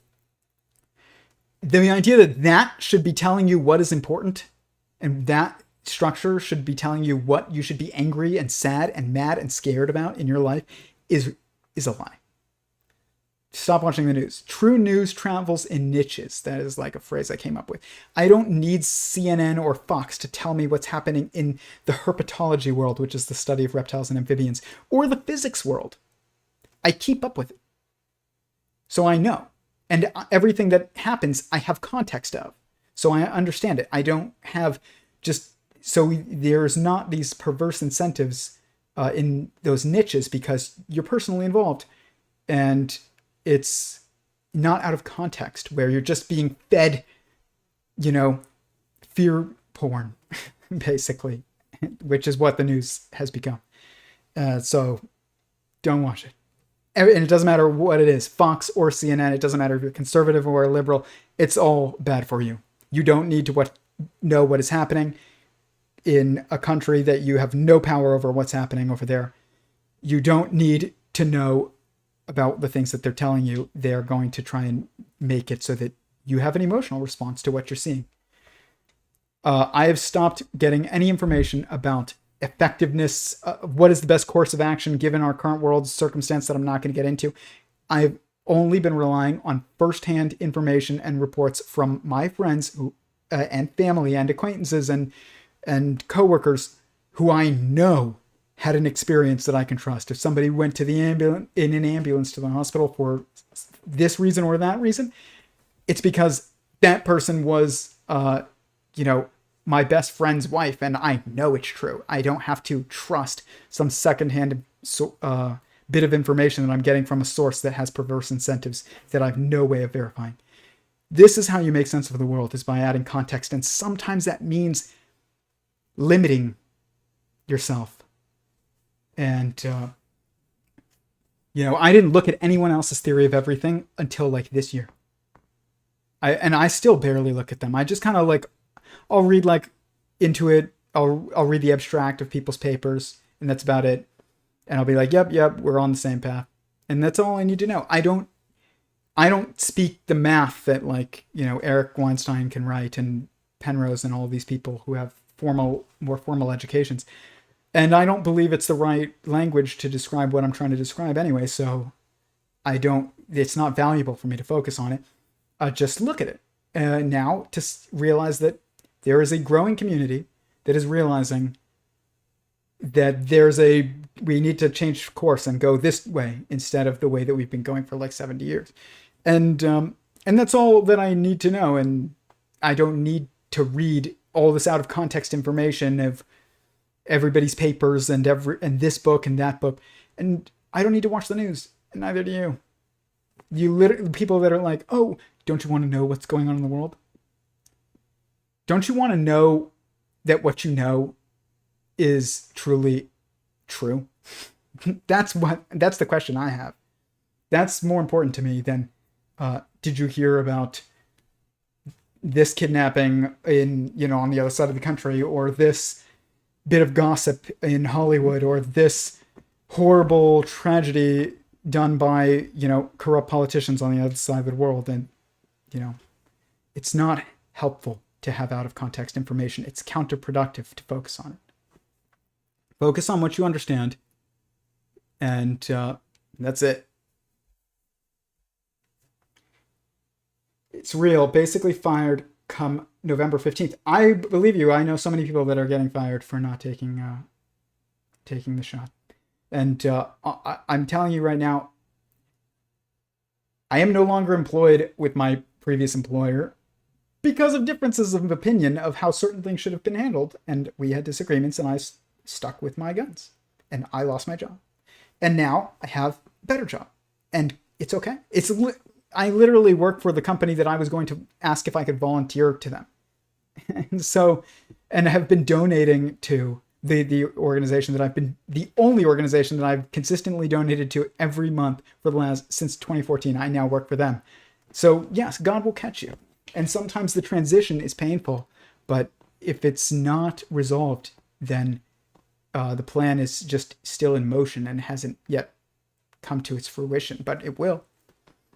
So I'm not telling people to do something that I wouldn't do myself. I'm telling you to do something. I'm not telling you what to do. I'm telling you that's what I would do. And I know that for a fact because I did it recently. And it takes bravery. If you do something out of fear and of something that isn't God's, punishment from God himself, then you are making the wrong decision. And that is true in every instance that I've tried to apply it. And everybody fails at that sometimes, but be aware of it when you fail at it.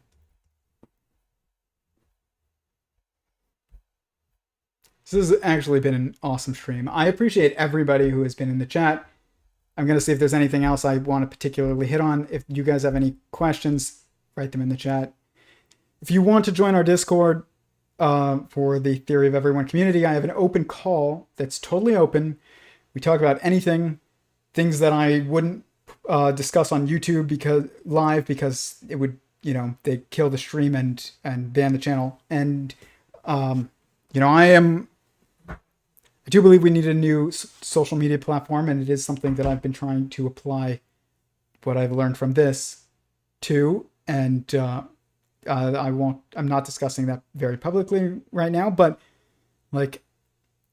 it's not a solution to just keep quiet, but it's also important to, if you know that you're going to get banned off of something that's useful like YouTube for saying something, it's better to just say, let's have this call this day, open call. And, I won't mention things on YouTube by name outright, obviously, even though I hint at them very obviously, to jeopardize the value that this is providing right now. But I do recognize we need a new social media institution, and it needs to be one that overcomes at least our current major negative incentives. And, but there will be other unforeseen negative incentives that will be part of that one as well. And that's life. But the lessons from this, there's only one pattern of sense making. If you want social media to make sense, this is very relevant work to it. So a lot of people ask me, what is the application of your work And other than just understanding everyone around you, my main interest with this is how do we apply it to the theory of everything to improve our human structures, our human institutions? How do we use what we learn from the theory of everything, or the theory of everyone, to improve our education, how we educate people? Well, what I learned from this work is that you have to cut secondhand out of context information, which means basically we need to go back to like an apprenticeship type system and probably start homeschooling again. But and get rid of, just abandon the universities. Like, you're not going to fix them. There's no, it's not, this political problem is the main problem, and if only we fix that. No, if only they taught, Columbus Day in school, that would fix it. Or if only they taught Native Peoples Day, that would fix it. No, the problem is that you're literally putting a person who's supposed to be absorbing the world through and gaining wisdom through experience in a box all day long, removing their opportunity to grow their own wisdom, and they're being told to accept secondhand information out of context and to assume that it's true and to act on it. That's very dangerous.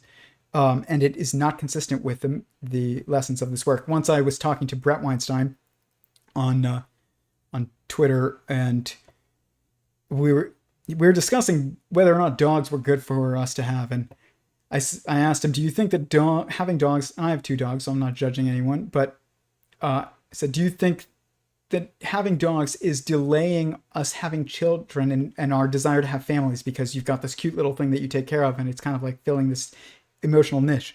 And he said yes. And he was like, that's probably a good thing, because older parents are wiser parents. And I countered, and I was like, that's not true necessarily. That's, maybe something that is correlative, but it's not causative, because it's experience that leads to wisdom.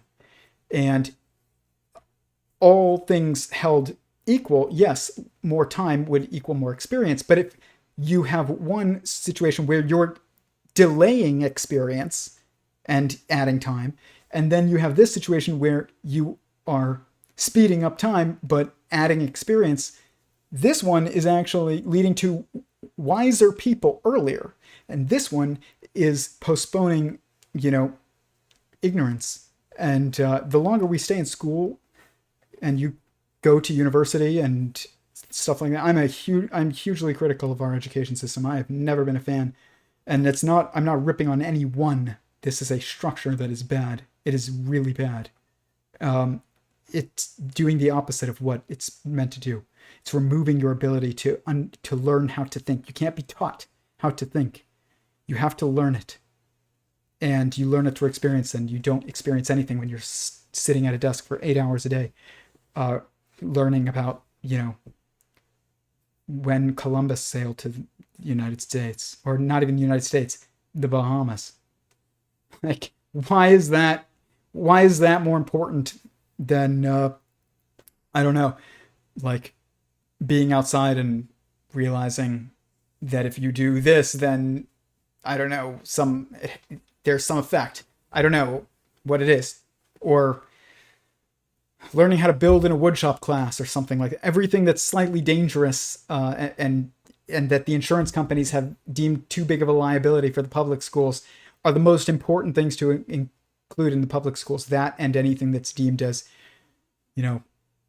gender specific. Gender is the foundation of not just human structures. Atoms are the nucleus. It is a nucleus, which is a family. It is like a nuclear family. It's made of a marriage between a masculine and feminine entity, which is a proton and a neutron. And I mean that totally literally. That means that you have to embrace a understanding of gender differentiation when you're looking at the theory of everything, and physics and chemistry and biology and politics and education and economics and everything. It's the foundation of not just human, you know, the human growth structure. It is the foundation of the growth structure. Is an active and reactive force that are both as equal as in necessity to each other as the other. You know, if you take away one, you're going to lose both. They have equal value. But meaning comes from your ability to impact others. You have things that you're not good at. Like I suck at dancing, and I'm not, very good at, I'm not very musical. But there are people that are very good at it, and they have talent to make up for my lack of it in a certain area, and I have talent to make up for others' lack of whatever it is that I'm talented in and they're lacking. And this is necessary to create meaning. So if you had everybody was totally equal and we were all equally good at everything in the world, we would all be meaningless. And we didn't need each other. It's like, we would be meaningless. It would be life would be unable for you or me or anyone else to feel any type of fulfillment, because what causes fulfillment is how we impact others. And that is going to lead me to a very profound clip that is more Curt took my statement about God, how you might not understand God. If you don't see God, you should update your understanding of God, or consider updating your understanding of God if you're trying to look for evidence of God's existence. And he applied that to Leo's statements about socializing. And Leo Gura said, I don't socialize much anymore because I find it all so shallow. And I'm somebody that does actually kind of feel that way, but I've always felt that way. It wasn't just after my theophany. It was like, I never found meaning in discussing sports. I was like, and entertainment gossip when I was a kid. I was like, look at the beauty of those, those birds and those lizards and those trees. I was always like outside examining like living beings and going, like reading. I wouldn't read like the books, the novels that everybody would get into. They would all read, I don't know, when you're really little, it's like the Berenstain Bears, and then you get older and it's like series of unfortunate events, and there was other ones in between those, and then it turns into Harry Potter. And I like the movies, and I'm not against any of these stories. In fact, I noticed the consistent pattern in all of these stories, and I think it's valuable. But I was the kid who, like, we weren't allowed to bring reference books home, so like encyclopedias. I was like sneaking home, and I would return them, but like the Encyclopedia of Snakes, and like that's what I thought was meaningful. And so I've always been somebody who was like, felt kind of that, not that other people were just shallow, but I just didn't value what they were talking about as much. But they didn't value reading the Encyclopedia of Snakes and memorizing it. Like, that's not valuable to them. And it's really not. So while you're a little kid, you're like, I don't understand why they don't think this is fascinating. It's like, what good is it going to do them to memorize 450 kinds of snakes that they're never going to see? Probably no good at all. But that's what difference does, is it creates meaning. But I am familiar though with that feeling that Leo is talking about, of just like, oh, I find, common discussion shallow.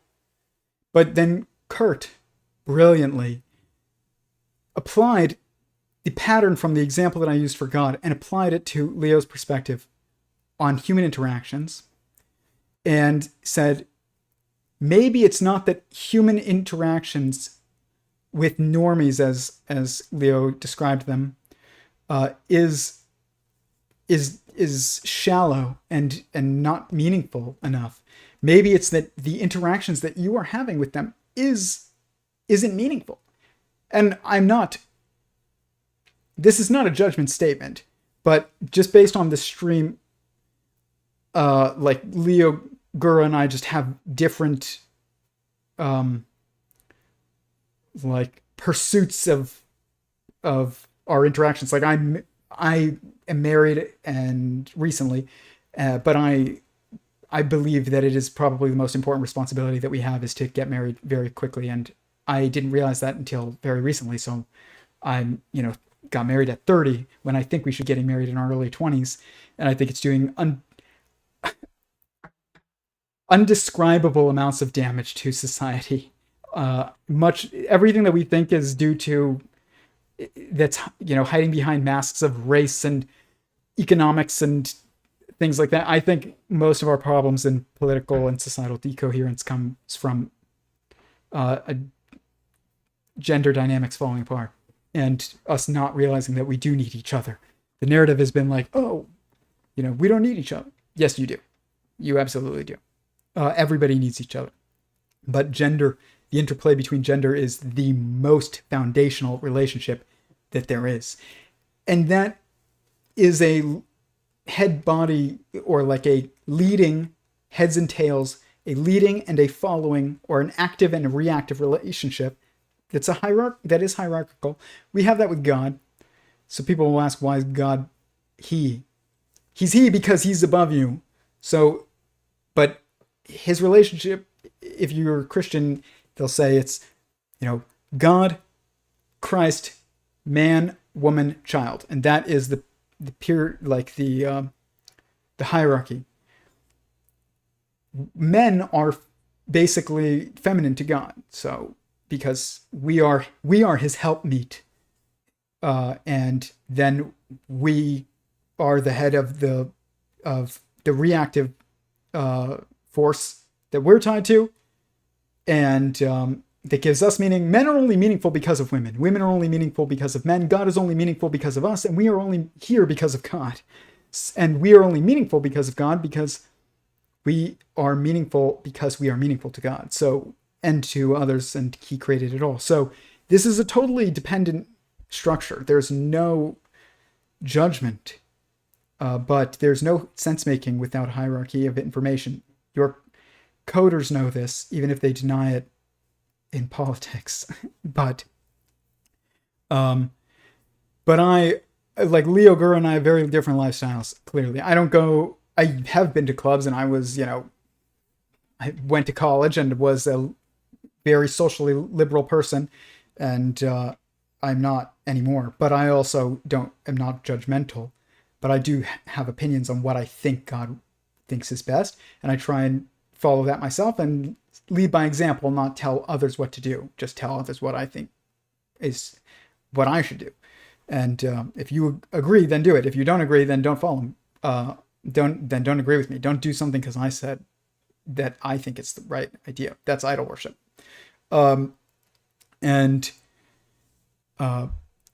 But basically, it's just important to realize that our dependent relationships give us context to each other that is necessary, that is meaning itself. And so, like, we need to understand. You can't go into this work, if you want to do it honestly, and not realize that it's going to have some moral and some the patterns are going to have to apply eventually to what is truly good to do, what is good actions, what isn't, what is like how you should judge actions. Don't judge people, but judge actions. And this work will absolutely eventually get you there. It's not just, oh, now you understand quarks better. No, now you understand that you have moral responsibilities and you have to, you have to follow them if you come to that conclusion. And I did. I came to conclusions that marriage was the most important societal responsibility that we had. That was a positive action, not like a don't murder, like that's a don't. But the most important do that we have, I think, if you are someone who is attracted to the opposite gender, that's what I will say. If you're not, I think God has something special, specific for you. So there's this work reframes sexuality. So even and politics and race and everything. It reduces this relativity that we're stuck in, where there's infinite sexual orientations and infinite political persuasions and infinite I don't know, like legitimate life paths.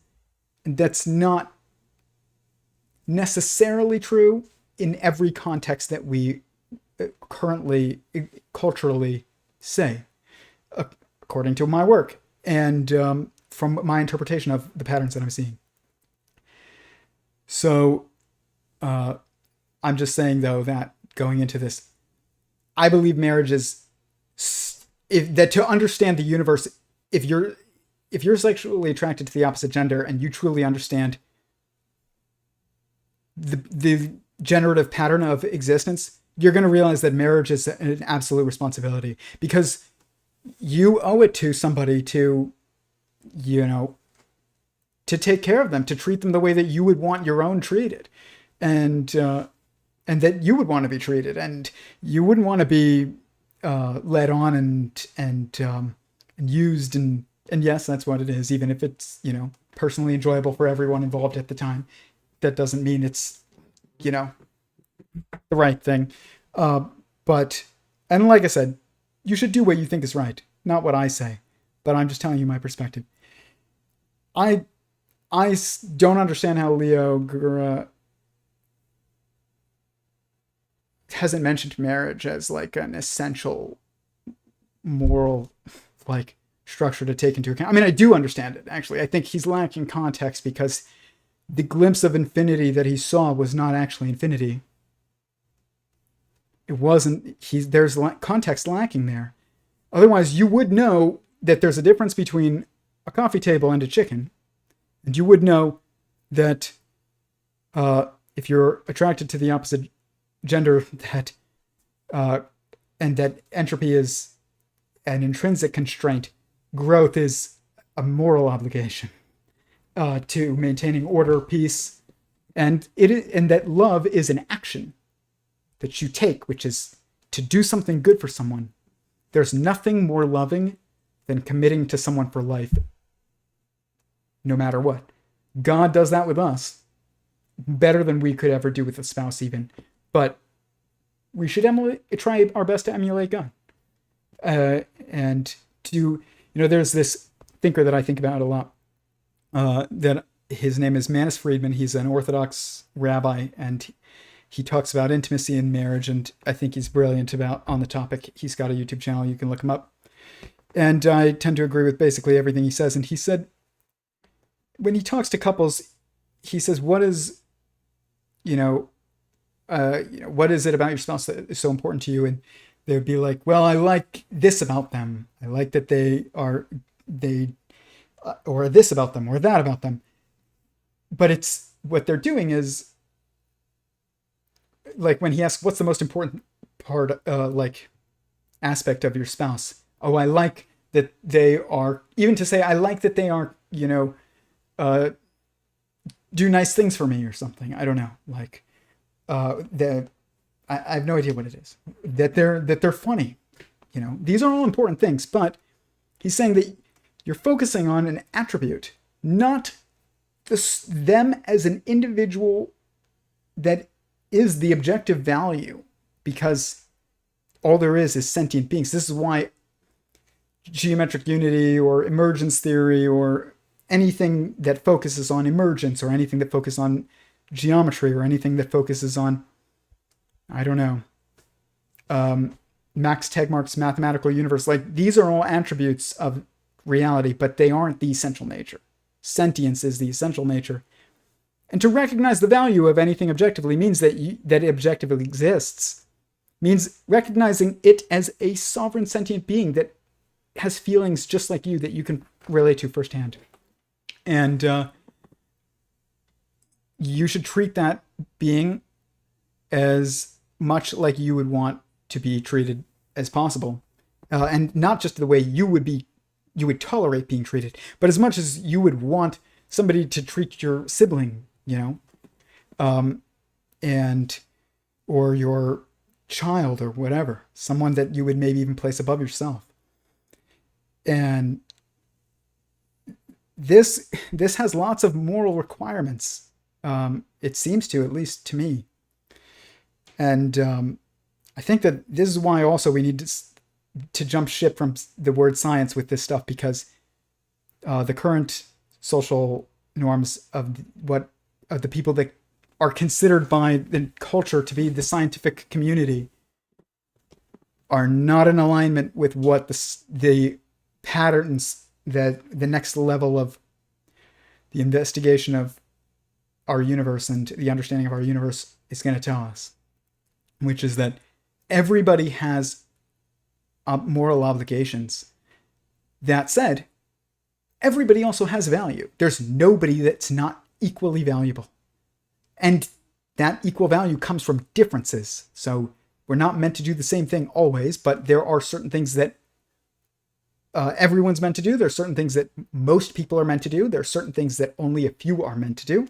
And this is going to be an important thing to understand. I don't know if an institution is even capable of doing it, because it just focuses on everybody's exactly the same, and unfortunately that erases all meaning from all of us.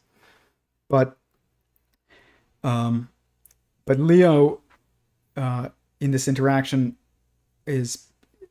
Curt is saying, maybe you aren't having interactions with people that are deep because of the interactions that you're choosing to have with them. It's not that you're so enlightened that they're not deep enough for you to hang out with. Let me tell you something. I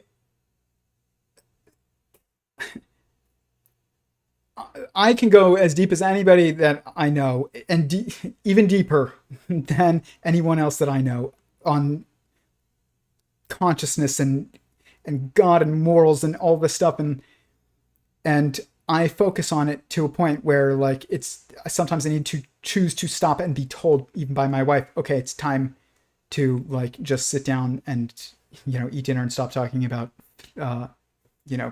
UAPs or something like that. And my most important interactions that I have are with my wife, other than the few interactions that I've had with God, and they trump everything else. But after that, my wife. And it just sounds like if you are attracted to the opposite gender and you are looking to not have shallow interactions with people that you don't find deep, it's because you're not being intimate with someone, which only happens. Intimacy, I don't mean that in terms of just like sex. I mean that as in, intimacy occurs when you have something with someone that only you two have it with each other, and or there's only a small group of people that is in on this one, thing that they know or something. Like, that is intimacy, is when it's restrictive. It is by definition restrictive. If you're seeking meaning, like deep interactions with other people, it means restrict yourself sometimes. I mean, and I don't know. It's like, if you don't agree with what I just said, then just be like, okay, I don't agree with you there, Tyler, but I liked what you said about, I don't know, like aeons or something. So I'm not telling you do this. If you don't, if what I say doesn't make sense, don't do it. When I first had this revelation for this experiment that I want to do, which is, eventually, which is basically looking for what we see with what's called mass defect, where when you weigh a proton and a neutron individually, they will weigh, their mass, when summed, will be greater than if you put them together into a nucleus and weigh the nucleus as a whole. And this is because you're increasing efficiency, and there's also a lot more metaphysically that I believe is happening, and I believe you're going to see that pattern everywhere. And I can see it. You can see it economically when you move in with somebody, with a spouse or something, and you only need one refrigerator and one bedroom and one bed and one bathroom instead of, one for each of you of everything. You're going to become economically efficient because but you need to have intimacy in order to become economically efficient, or more informationally efficient, I guess. And it's more animated is really what it is, more self-animated. It's like, what I think is actually happening is complicated, and I'll get into it on another stream, but I think gravity is a direct conscious action by the universe to animate creation. And it's pretty obvious when you look at like the primary driver of everything else every other process that we see. And so basically, I want to look for evidence of that in certain other instances that we haven't. But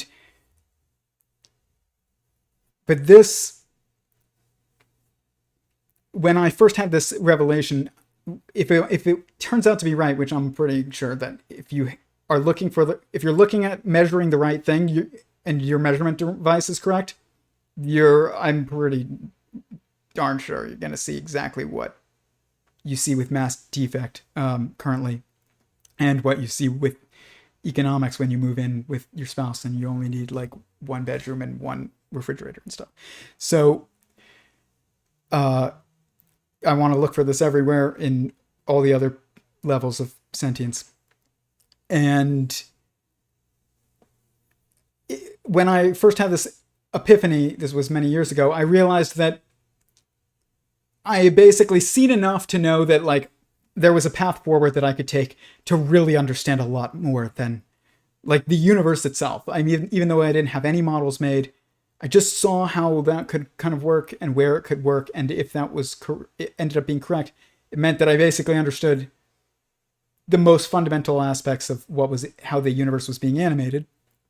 And I was like discussing this with my family members, and I'm like, listen, there's no reason for you to believe me, but and I went downstairs to even my roommates and at the time, and I'm like, listen, I just have to tell somebody. There's like a gnat that is annoying me, but I was like, I have to tell somebody.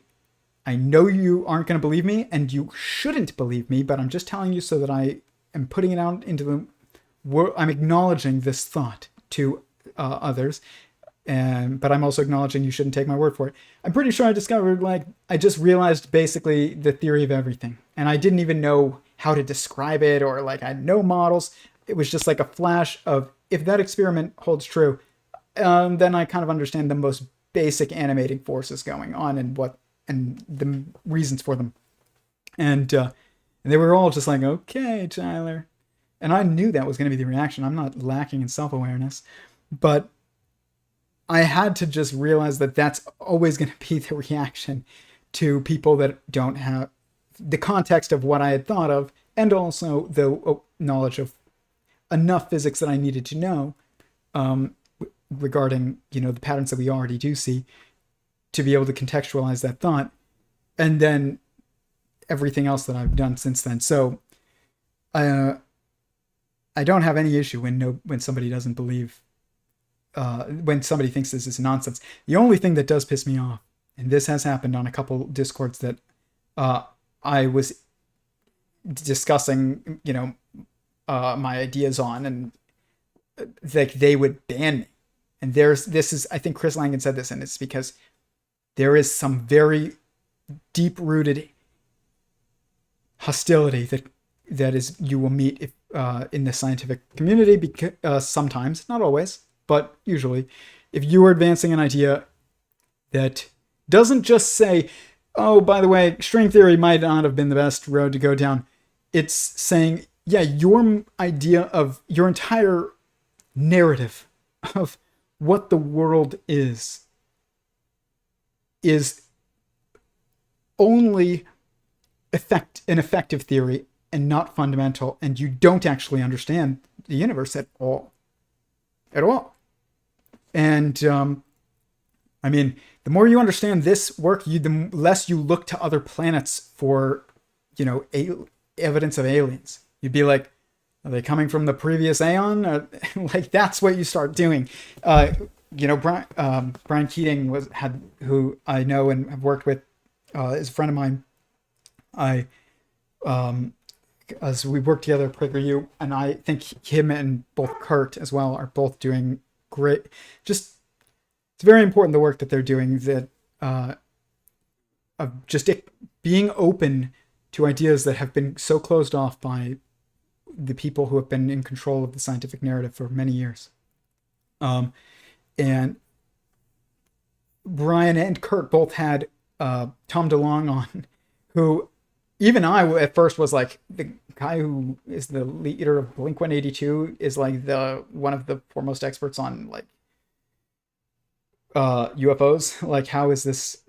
I didn't think to take it seriously, but I mean, after listening to Tom DeLonge, he knows a lot about how reality works.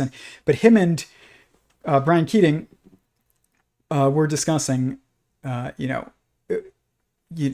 don't we see evidence of life if you're an astronomer? And Brian Keating was like, we're trained observers too. We look out into telescopes all the time and we see basically nothing, no evidence. So why is it that like we should believe, Commander Fravor and the Navy over like every astronomer who's got, the most expensive pieces of equipment in the world fixed on the stars all the time? And Tom DeLonge said, well, you're looking in the wrong spot. It's not that it's, people from Mars or something. It's like it's, people in the future and they're moving between time space. And he didn't say that, but that's my term. And that's much more accurate, probably. It seems to be consistent with this theory. The idea that that the universe is filled with life on other planets is not consistent with what I have seen implied by my models. It's almost like we are inside of a being. Every cell in your body has a purpose. Every organ in your body has a purpose. That is true of the universe as well. We are those cells. And if Sentient Singularity Theory is correct, that basically like this whole process is about humans' interaction with technology, fundamentally leading to the final stage of the creation of a sentient singularity that reaches the constraint of oneness again and then recreates the pattern. Essentially, the most direct birthing of the most like God type of consciousness that you could get. That's the goal. If that's the goal, then why would there be life like out on every, in every star? Doesn't make sense. I'm not saying that my idea is correct. I'm just saying there's a purpose to what's going on. And, but Tom DeLonge, I agree with much more. But that is, do you understand how threatening this, if sentient singularity is 90% true, whatever that would mean, 80% true even 70% true, whatever that would mean, it would be so revolutionary to science. Like, it's so revolutionary to our scientific narratives. This is one instance. This is why this is so threatening, because it doesn't just say to the academic institutions, you're wrong about that equation, you made a mistake in your math. It says, you actually have no idea the nature of reality, and you're leading us down a road to nonsense. One of the biggest questions in the scientific world is, what's the origin of life? Like, how did life begin? If existence itself is a sentient being, and sentience is the definition of life, which it is the inevitable definition of what is objectively true, which means it's the inevitable definition of that which is alive, it's also the only thing that can make choices and be self-animated. So it's the fundamental property of life is sentience, feelings, which is self-awareness related to thinking. And if existence itself is a thinking, feeling being, there is no origin of life. Life always existed, and what we just need to expand our definition. And there are people that are in the universities, like Sarah Walker, who's like, she's getting there much more so than most people as far as expanding that definition of what life would be and getting the universities to take it seriously. So I commend her for it. But there is no cause, like beginning of life.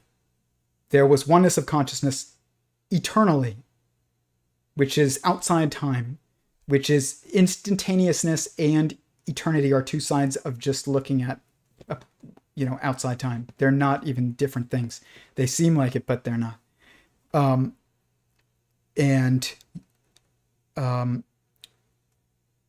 Eternity is instantaneous to anyone outside of time. So there's just oneness, and then there's creation of multiplicity. Everything that objectively exists is life. Atoms are alive. They are literally a living being, but they're moving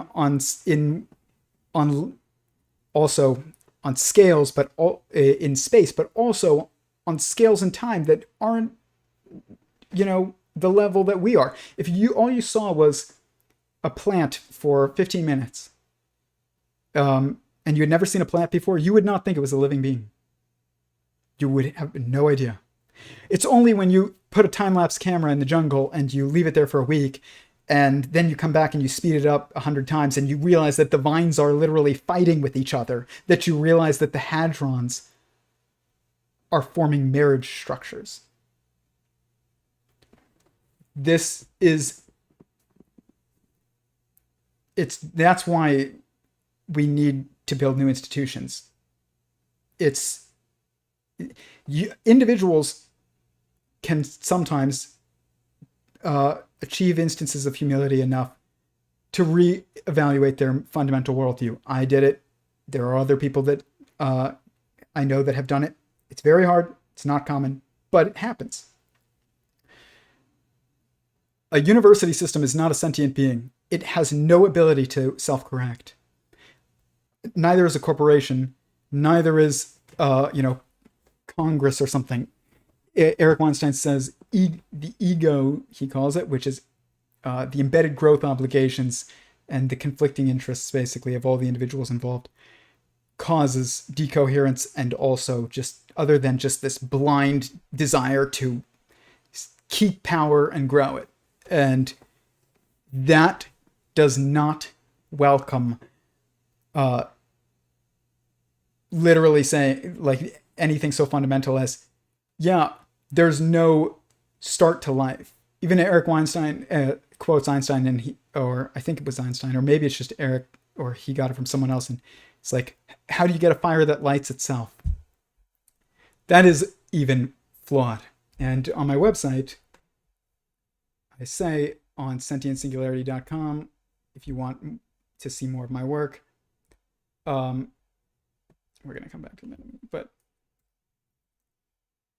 if you go to overview, scroll to the bottom, it says, a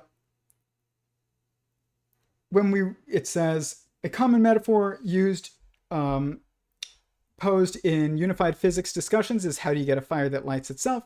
When we realize that the geometry needed to manifest space-time only manifests as an emergent structure between two or more minds, we can realize that beyond creation of multiplicity of mind by sentient existence, there is no time or space. Therefore, a better question than how do you get a fire that lights itself is, was there ever not a fire? And you realize that if life is that fire, then there's always been that fire, and it is an eternal flame that has always burned. And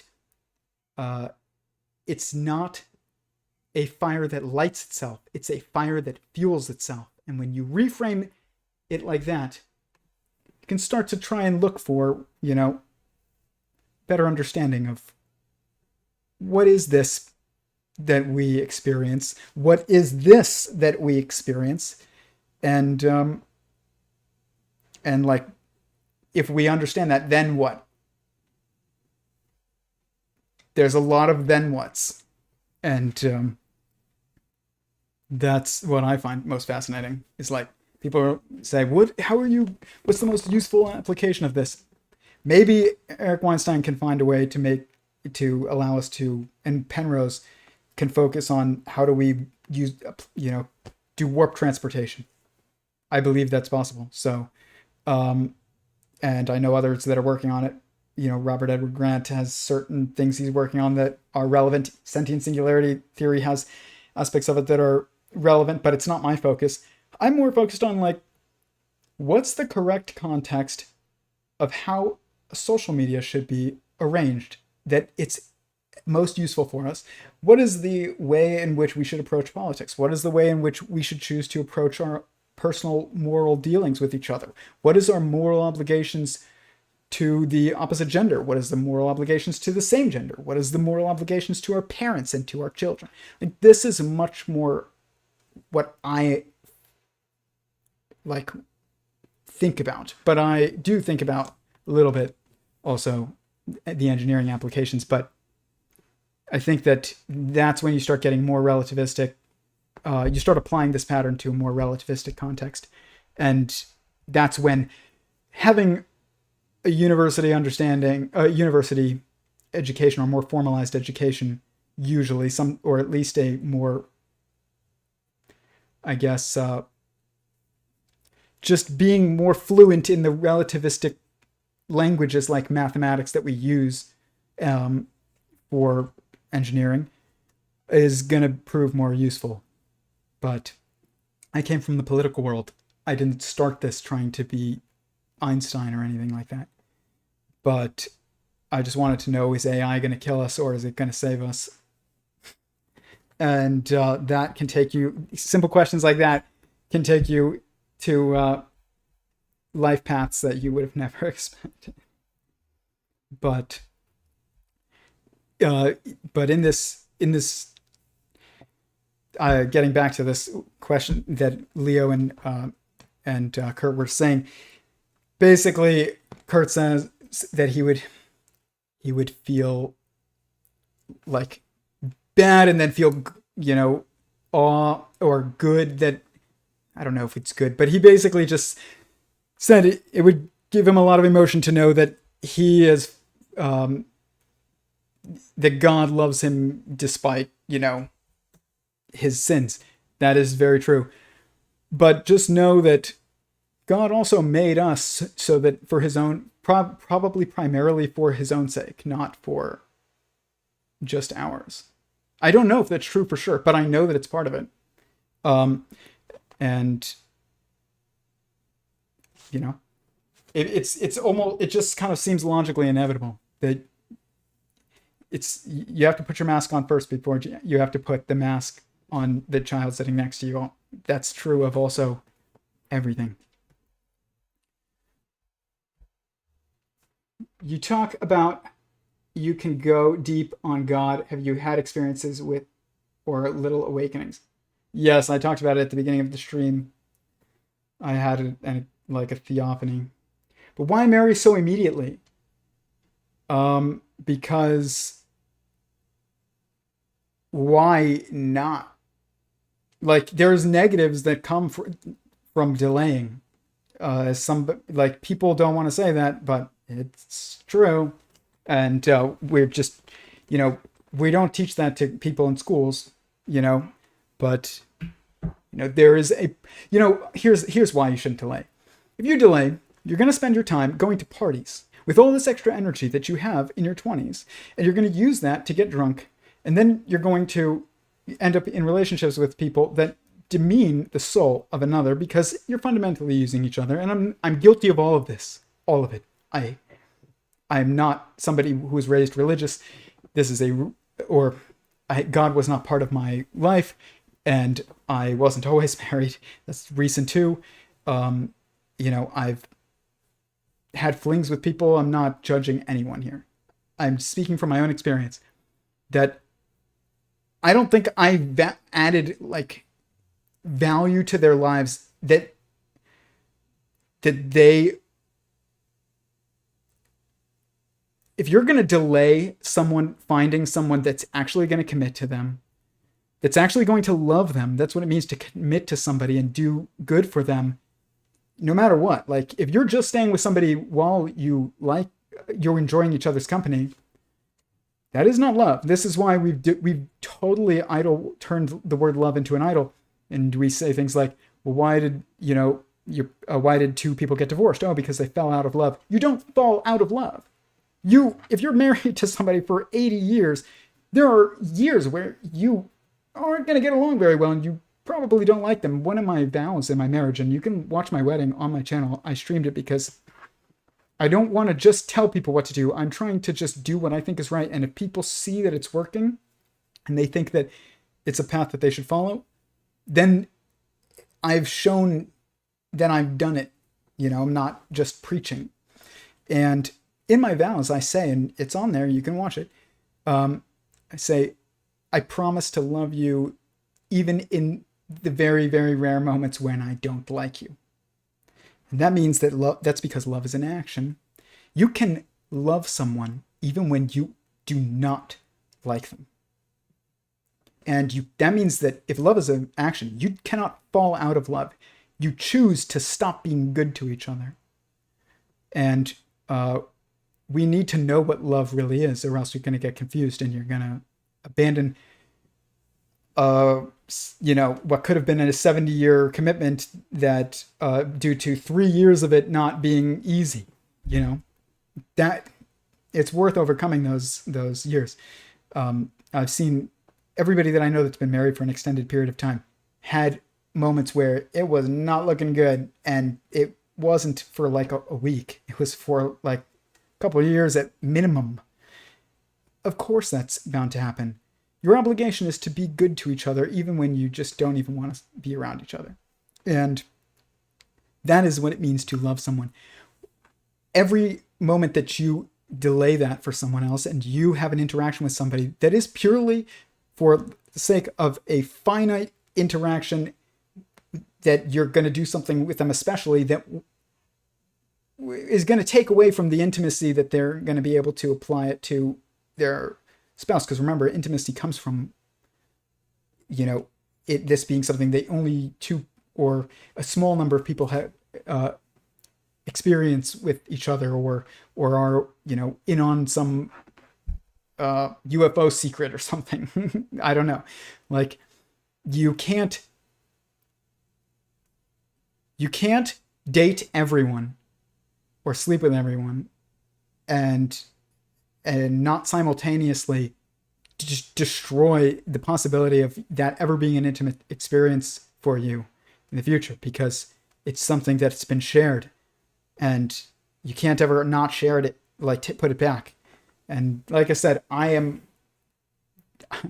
was in college and single, and I'm guilty of everything here, so I'm not judging, but just telling you what I think is true.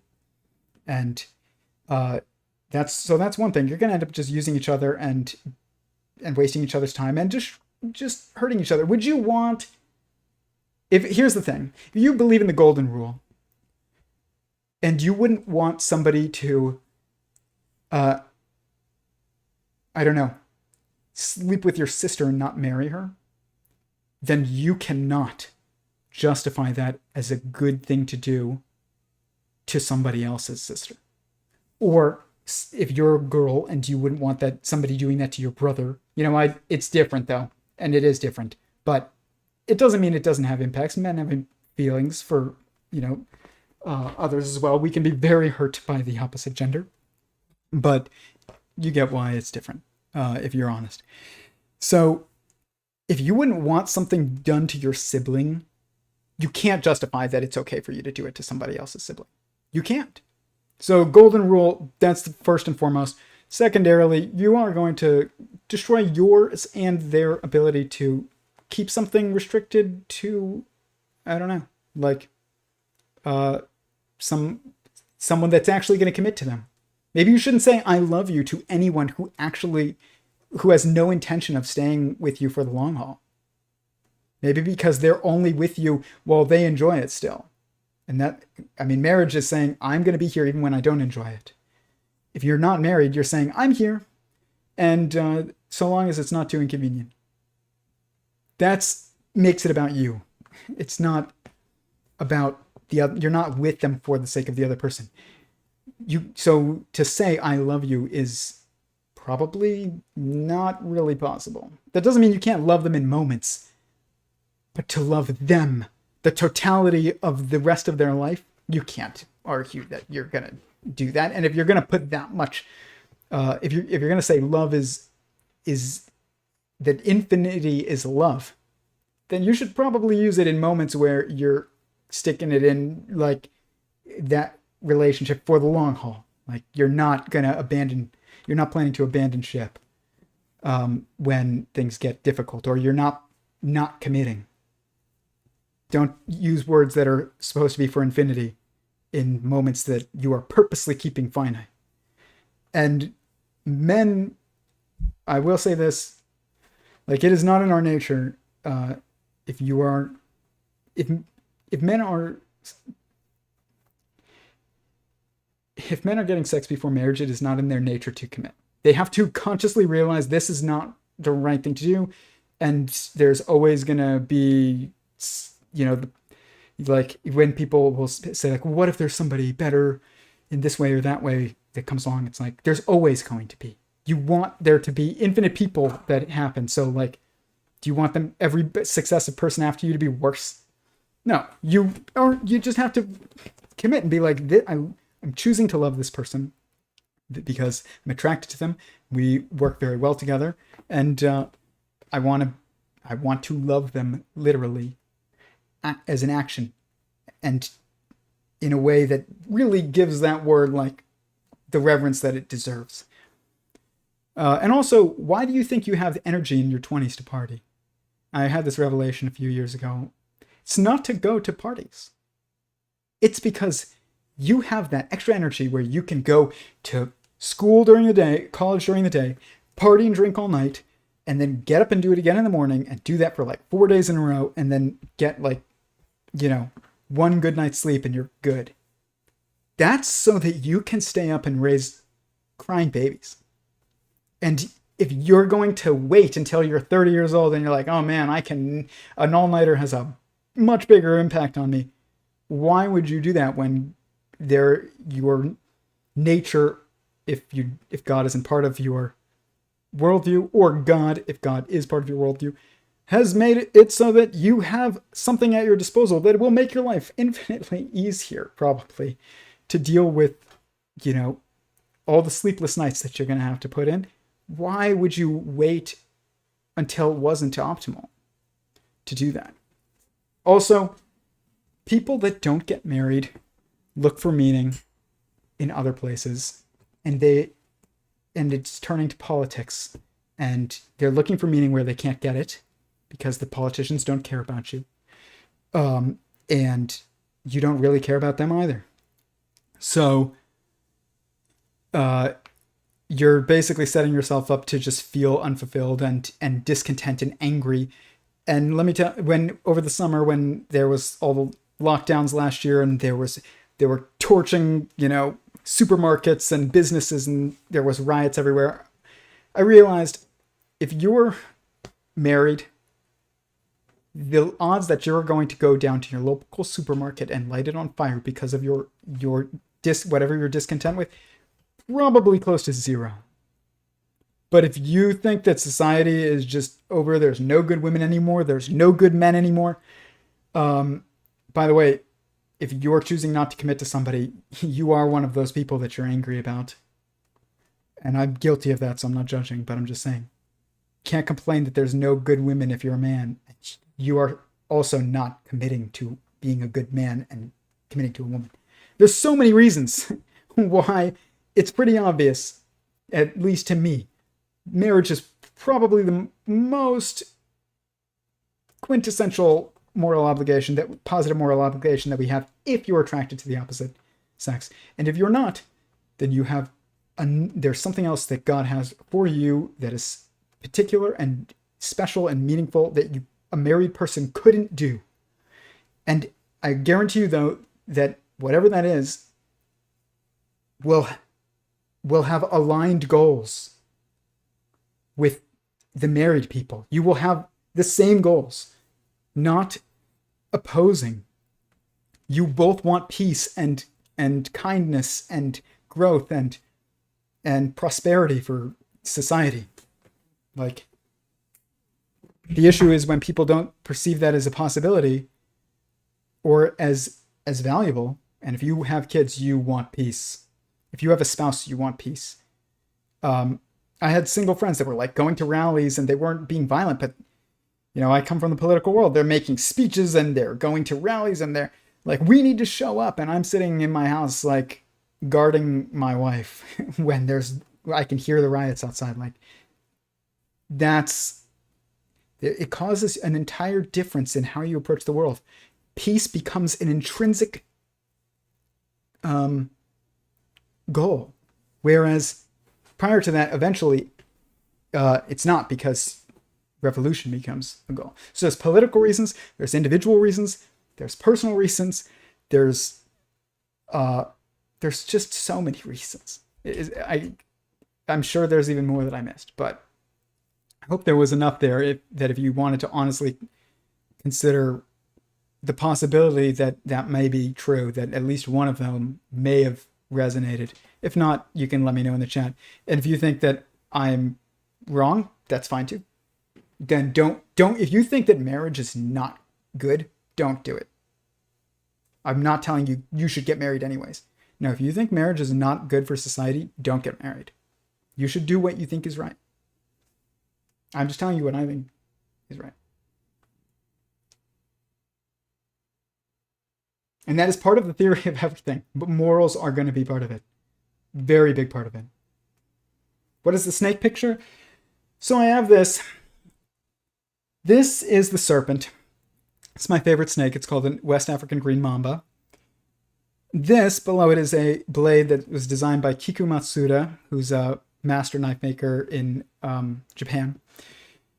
And I have this because this knife represents technology. It's like the quintessential tool. And then the serpent is this structure in the Bible where the serpent, when you look at... I had this epiphany very early on in my delving into scripture, that if I applied the idea that... I'm just saying, the entire Bible is about technology. Okay? Flying... in all of scripture is, when you read the Quran and Muhammad is prophesying the future, he is predicting the future literally, and he's like, in the future we will crawl into the belly of donkeys that will then extend their ears out wide, and that will be powered by fire and will soar faster than the clouds, or something like that. He's not talking about you sitting on a donkey and, like, I don't know, like lighting a fire in its stomach and like hoping it jumps from here to, the other side of the world or something. He's literally describing airplanes.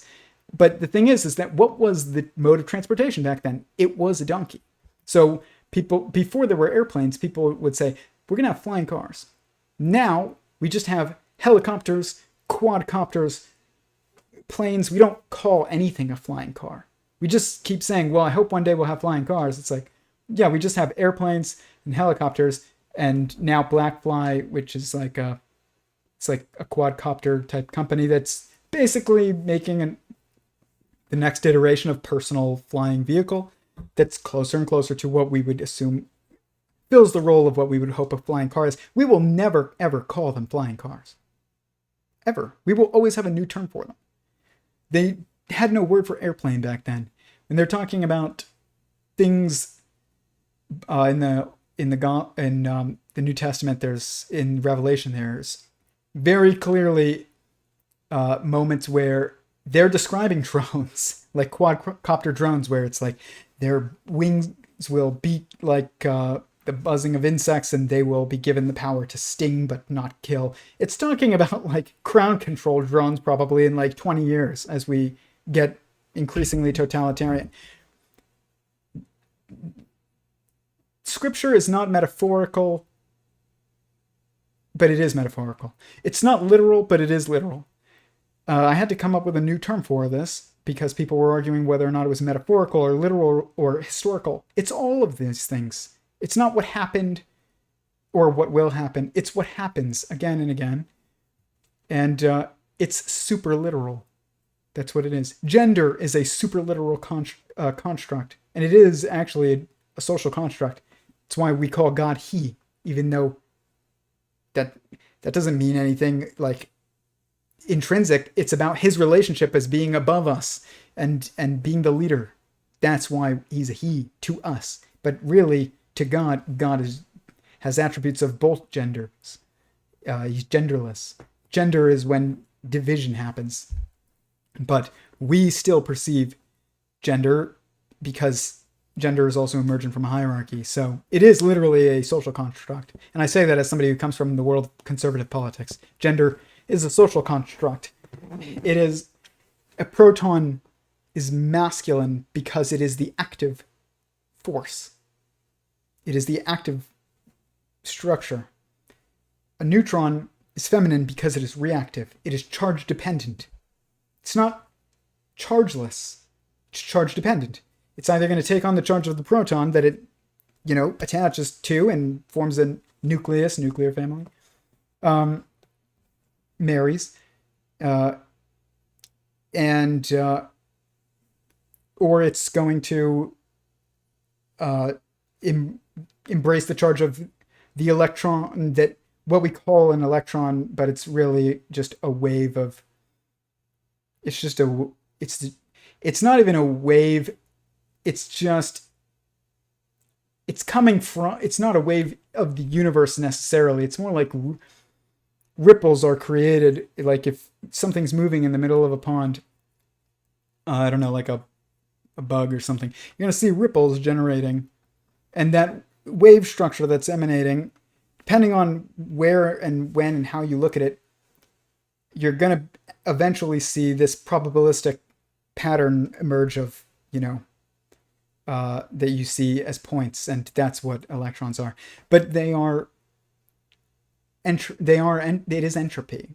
So basically, if you don't go down the path of growth, you will, and you're charge dependent, and you don't take on the charge of positive charge, then you're going to be moved by entropy, essentially, and go towards hedonism. Like this, all of this stuff is, you can see it in atoms, and you can see it if you look at them with the right perspective, and you can see it in human beings, and you can see it in molecules, and you can see it in cells, and it's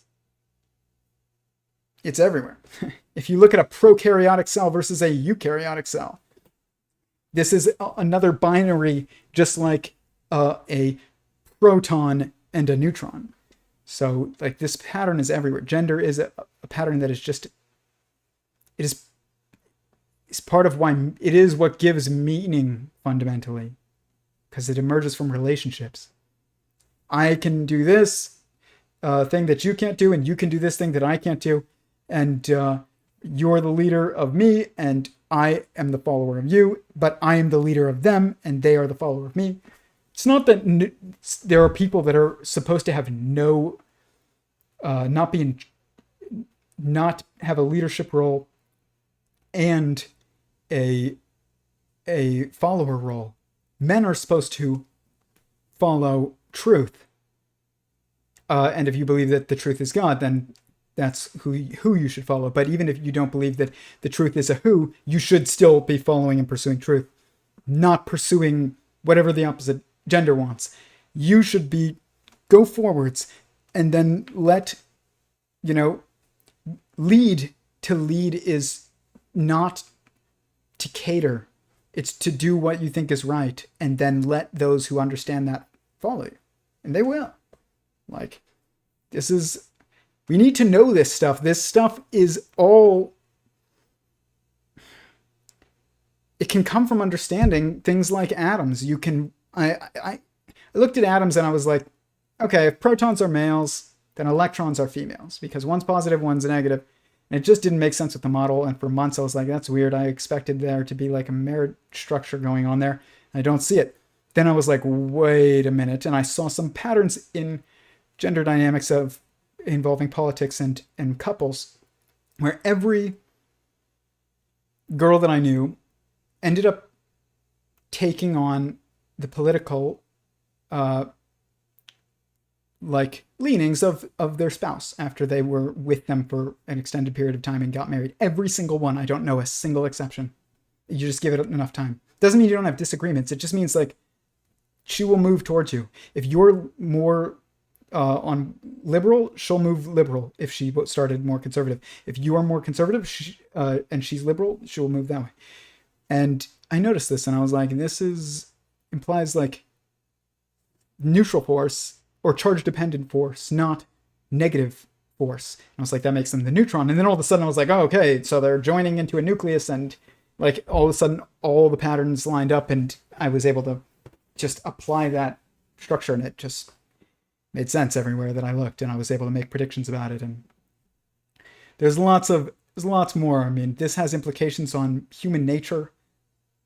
Sentient Singularity Theory predicts two different, totally different types of human nature that you could not to humans, basically. Like there's it explains why we see a triality of phenotypical traits in what we call races, but they're not races. What we call races are not different races. They're just triality of phenotypes. But you can see this in that same pattern in things like canines. If you look and you're like, okay, there's foxes, which are solitary, or they have like couples, really. It's like a male and female, and they do their own thing, and they raise their families. They're small, solitary. Then you have the wolf phenotype, much bigger, very social, big groups. Then you have this in-between zone, which is actually not... when you look at it, it looks like it's a third one, which this is why we perceive triality, but Eric Weinstein's calling one of them an imposter, and I'm calling it a constraint. You have wolves are the future, foxes are the past, coyotes and jackals are the present, which is really the change space between two places. There's two phenotypes to humanity, and everyone else is moving from one to the other. Everybody's somewhere between the two. Nobody is totally one or the other. But it even explains that. If you look at these two phenotypes too, by the way, they're literally reflecting across the center, just like the past reflects across the present to the future. And the future reflects across the present as being determined by the past. The past is, is determining of the future by reflecting across the present. If you look at even our human phenotypical traits, you have, and none of this is a judgment. Like, I don't think there's like, you should go with who you are attracted to, and I don't believe that these phenotypical differences are actual differences between people. They're just differences in how we look. But there seems to be a constraint to how we look that is a binary triality, basically, where you can either have curly hair or you can have straight hair. You can have light skin. You can have dark skin. You can have, I don't know. You can be leaner or you could be stockier. Like there's this binariness is always there in every instance that you look. And it even is there in how humans look, and it's there in how canines look, and it's there in how everything looks. There's no exceptions. It's because it is what it really is it is the structure of information processing in a mind. So your mind is looking out at information around it and processing it and forming those patterns because you can make sense of those patterns. You can be like, if something's this, then it's not this. That's differentiation. It's binary. But also, I have to prioritize this above this. And now you have to contextualize that a bit differently, and it forms into this triadic perspective, which is what you need for a hierarchy, which is not a binary. Binary is categorization. Triality is basically the structure that emerges when your mind is trying to figure out what's the most important information. Is it the past? Is it the present? Or is it the future? What should I focus on? Is it where I'm going? Is it where I've been? Or is it where I am? That's your mind is trying to figure out and orient itself. And it's creating these structures around you and your inside a mind that is creating those structures as it thinks. So there's no escaping it no matter what. You're a mind inside a mind, and you're both making the same patterns. And they manifest everywhere. I mean, but like I said, Sentient Singularity Theory predicts some things that are not known. Like, and there's evidence. I looked I found a model organism that is good, which was naked mole rats. People look at like chimpanzees to understand humans. No. Look at endothermic eusocial creatures, which there's only one, and it's the only other naked mammal. What are the odds of that? Probably 100%. Whatever patterns they have, you will learn more about humanity by looking at naked mole rats than you will at chimpanzees. So there's context is key, not just like, oh, how far are we genetically? It's like, no, naked mole rats will teach us more about us than chimps. But Sentient Singularity Theory predicts that there is 2 different types of people on Earth and 2 different natures. And it also predicts they're both 100% necessary. There are fundamental difference in nature, and one of them is your default state is discontent. This is a grass is always greener on the other side mentality. You're not content to do the same thing. Once I was a little kid and my siblings and I asked why all like men my father's age didn't wear boxers, and they wore, like whitey tighties. We were like 10. And we were like, why does everybody's dad wear that? And he looked at me and he said something I'll never forget. He said, because all our dads wore boxers. And like, it's like that whole idea of, if you're from the city, you want to move to the country. If you're from the country, you want to move to the city.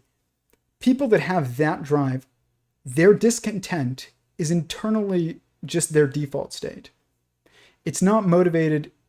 It doesn't have to be caused by external factors. But Sentient Singularity Theory always predicts there's a 2-sided, thing. There's protons and neutrons. This is also predicted in every single eusocial species. And by the way, they found it in naked mole rats. They're called. I looked to see if there was evidence for this in naked mole rats, and in the 1990s, journal of Nature published that scientists had discovered a structure in naked mole rat colonies that they ended up calling dispersers, which is just intrinsically discontent,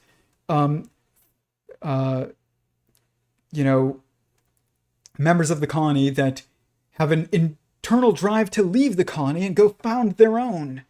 And they don't seem to get along as well with their fellow colony members over time. They have this drive to start anew.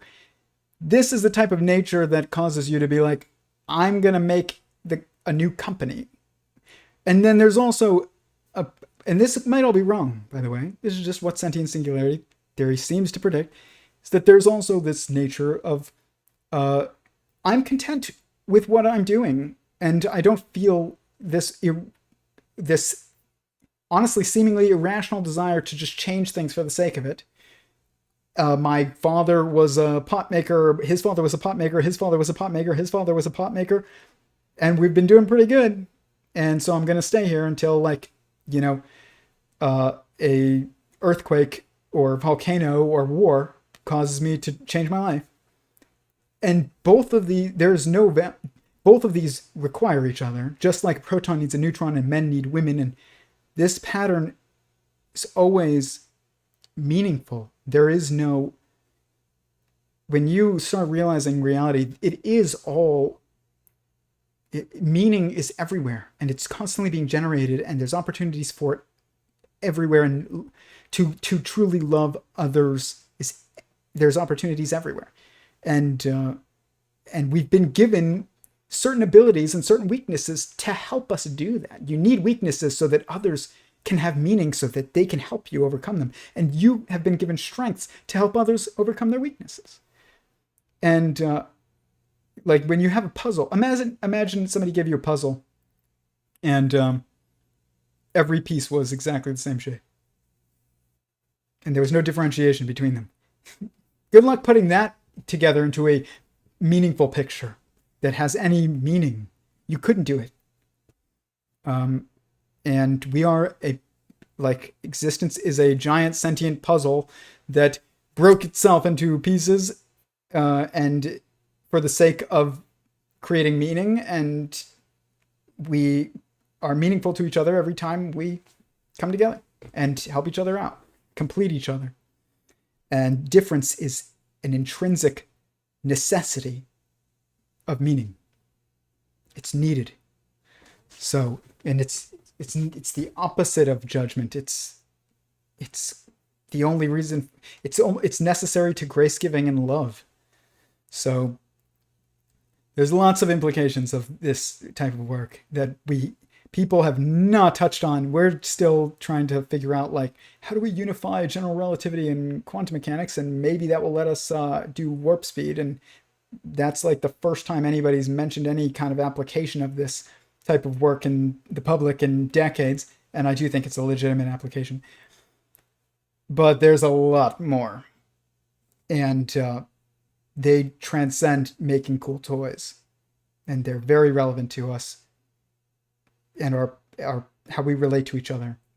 Because existence is a sentient singularity, which is God, consciousness, oneness of mind that is creating infinite numbers of little fractals of that structure within itself, which is exactly what Leo Gura thinks. But I mean, we fundamentally agree. Me, Chris Langan, him, Bernardo Castro, Tom Campbell, Eric Weinstein, even though he tends to not focus on it because it's not well received. And I get that.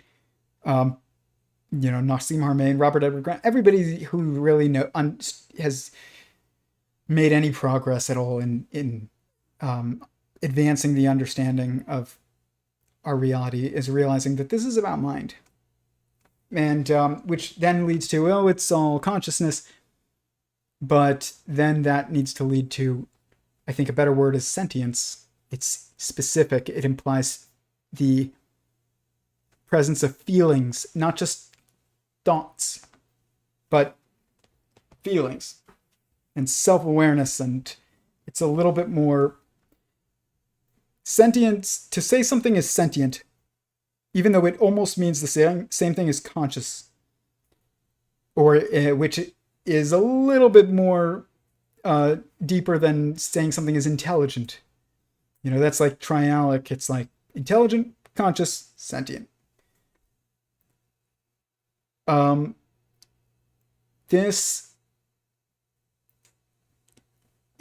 is an increasing of how far are you willing to go in admitting that you should be anthropomorphizing objectivity, because it is just like you, and you can understand it because it does have feelings, and you can offend it, and it also will still forgive you, literally forgive you, and you can do that for others. And like, does not take a 200 IQ and a PhD to understand reality. Just start realizing that your personal experience applies to how the universe also experiences its personal experience, and that it does have personal experience. I'm going to play this clip, and then I'll play a couple more, and then I'm going to call it. But I did say this was going to be long, and I think it's been awesome, though. I appreciate everybody asking questions.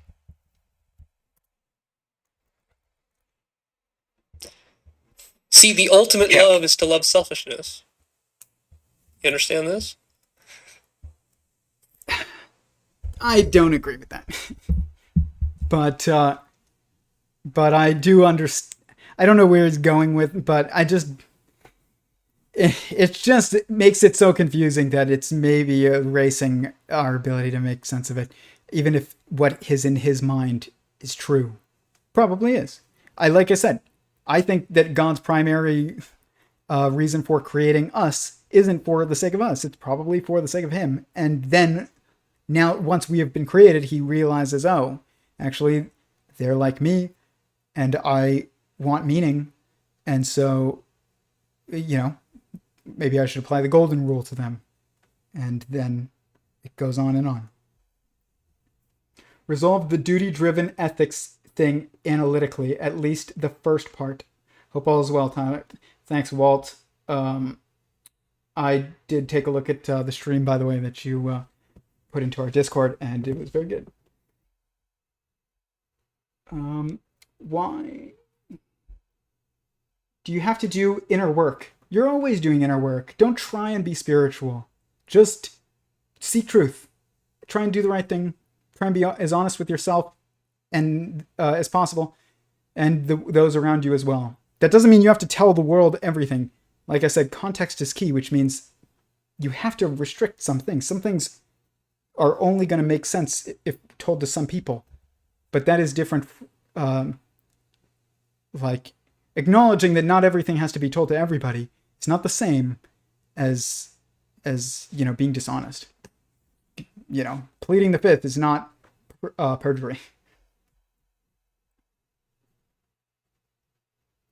Talk about how you can go deep on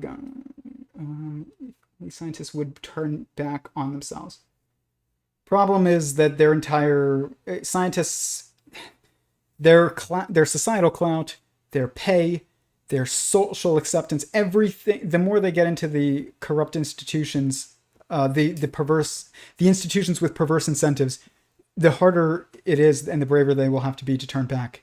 But that's partially why I think Sarah Walker, and Curt Jaimungal and Brian Keating and Eric Weinstein and Stephen Wolfram, like all these people, Stephen Meyer, who have PhDs or have formal educational backgrounds in these fields that we associate with being relevant to this stuff, to be brave enough to be like, to have Leo Gura on your stream and discuss God, and to have Chris Langan on your stream, and to have Tom DeLonge on your stream to talk about UFOs, like, this is bravery. And it's, the more tied to an institution you are, the braver you have to be to and more prepared you have to be to walk away from it or have it, kick you out. So we're not gonna have this mass exodus of scientists all of a sudden having a revelation. It's not gonna happen right now. Like, even when this stuff becomes more mainstream, as soon as it becomes mainstream, it's gonna get misinterpreted. Just like look at quarks. It's like up, down, charm, strange, truth, and beauty. Whoever made those was anthropomorphizing the universe a little bit. And whoever has who has memorized the quantum, the standard model in quantum mechanics since then, who vehemently opposes anthropomorphization of the universe and always associates it with just being purely like poetic and fictional, is not. And people who say things like, if you think you understand quantum mechanics, then you don't understand quantum mechanics. I hate that phrase. It's a kind of it's become a cultural phenomenon to excuse the lack of answers that people who have PhDs in physics we are expecting to get from them, and they're lacking. And it's not their fault. It's just they didn't have a chance. Like, we locked them in a box for 8 hours a day for like, I don't even know, 30 years. Like, of course, and taught them out of context information and said, if you don't accept it, then you're not going to be accepted as a legitimate scholar. You can't be mad at people. You can be frustrated, but the more you understand the problems, the more you realize, like, grace, the more grace you give to everyone, I guess. The closer you get to truth, the more you won't get angrier, the more you understand reality. The more you understand reality, the more you give grace to people. Your initial, like, transformation where you realize everything that you know is wrong, though, that is going to cause anger, and everybody goes through that, but it passes if you get through it and you continue to pursue truth through it.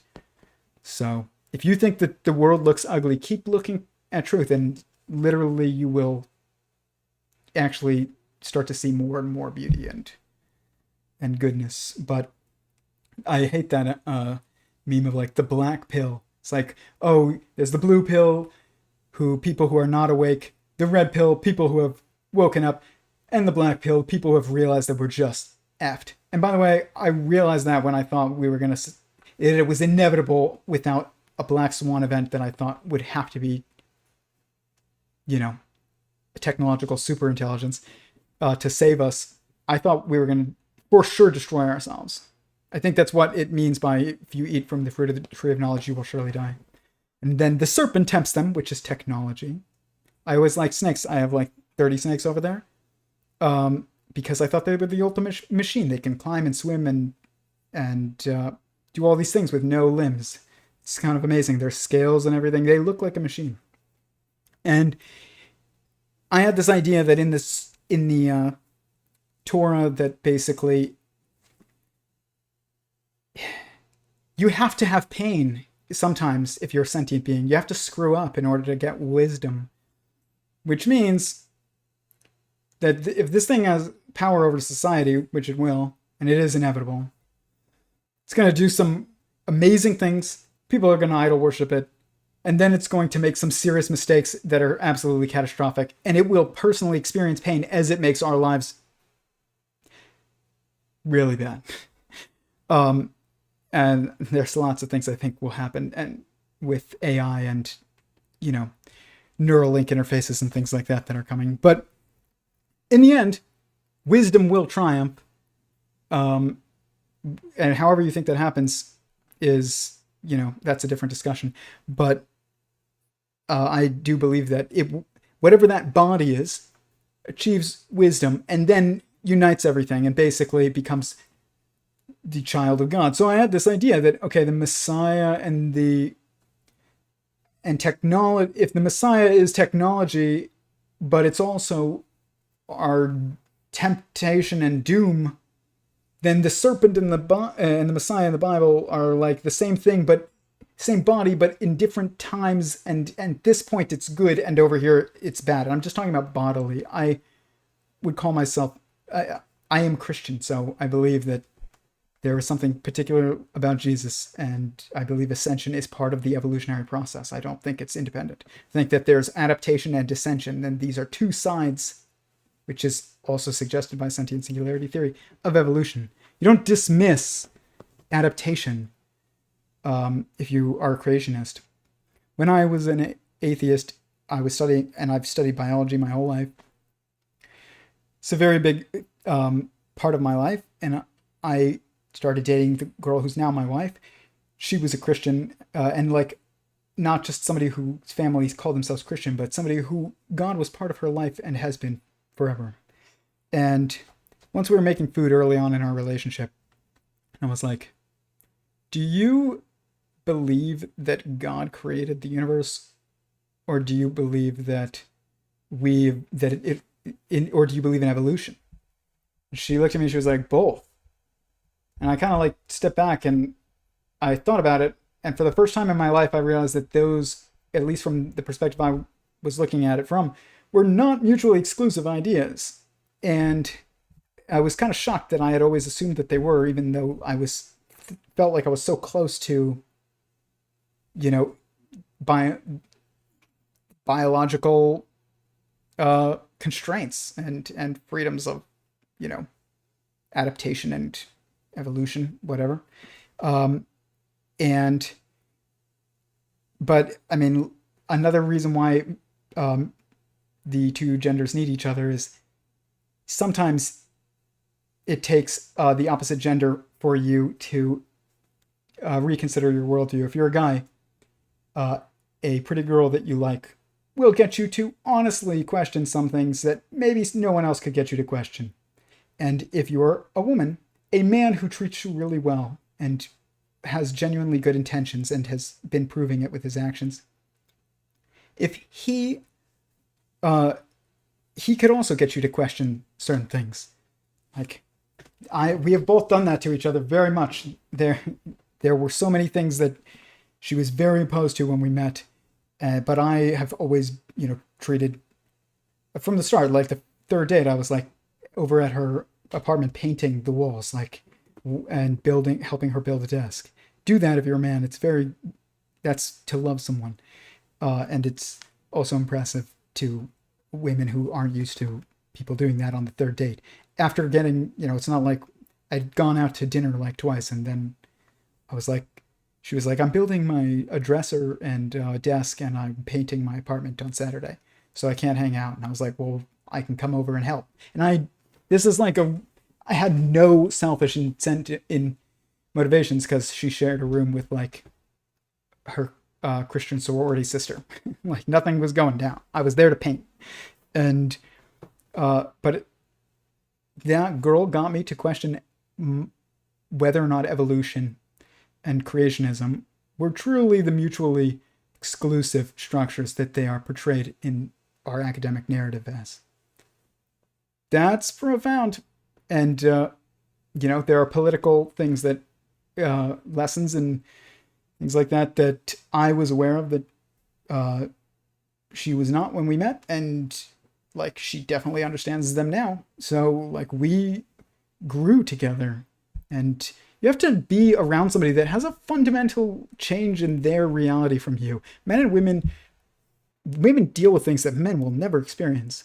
And men deal with things that women will never experience. And the only way that you will truly understand the human condition is to be in a relationship where you can be vulnerable enough and intimate enough to be vulnerable with a member of the other side of the human coin, where you feel comfortable enough that you're not going to be judged, and you can be vulnerable and be like, this is what I deal with. And then, someone knows who would have never known that there is this part of humanity, that the human condition and the human experience that you will never understand, but is still ever present. So, that's another reason why I say, like, date with intentionality. You can't believe that somebody should do that for your own siblings or your own loved ones, and then also believe that it's okay for you to do that to others. It doesn't matter if you believe in God or the Bible or whatever.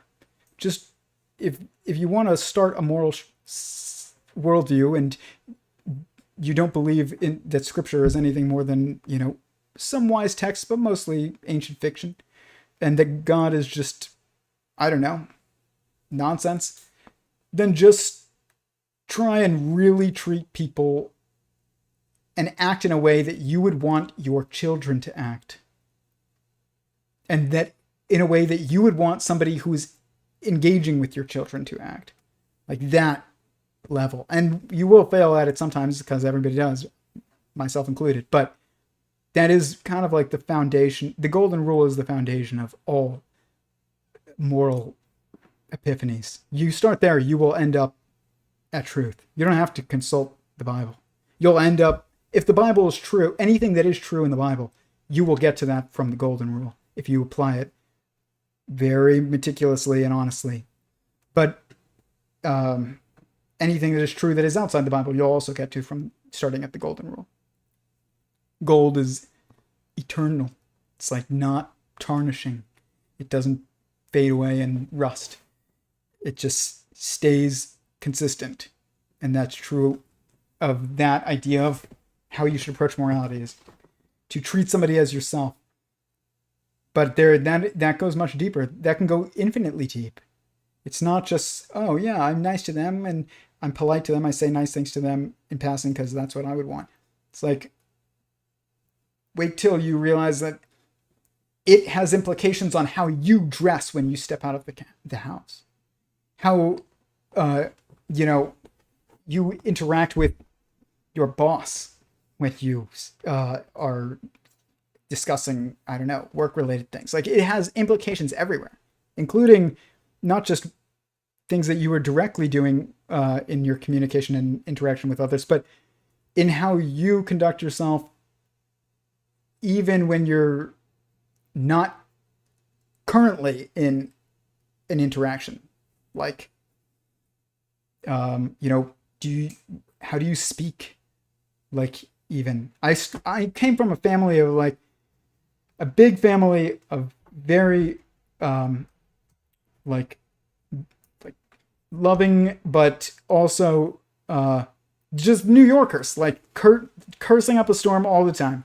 There's nothing really wrong with it, if intrinsically that is like really bad, but I mean, just I don't know. Then the golden rule will even change that kind of thing. You won't be like, it doesn't mean, but at the same time, it does mean also that you don't judge people that aren't in the same place as you and haven't yet, or come to the same conclusions as you, or maybe they've come to their true conclusions and you're wrong. Like, you have to keep that in mind. So you always have to treat people well and realize that, like, if we're meant to be different, we're also meant to be in different places in our understanding of the world.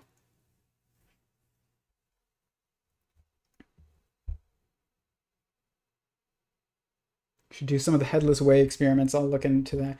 I'm gonna look. There was one more that I wanted to look at, but then I'm gonna go. It's way later than I thought. Wow, we went from like 11 to 1 real quick. There's so much here. This is what happens when you do a 7.5-hour stream on the deepest topics ever. You end up having people make 9-hour commentaries. I did not have the time to watch it, but I saw that it was there. And kudos to the guy that made it about the first one that Leo did with Curt. I mean, there's so many things here. I don't want to just like speed through them. But yeah, an AI will suffer. That was like,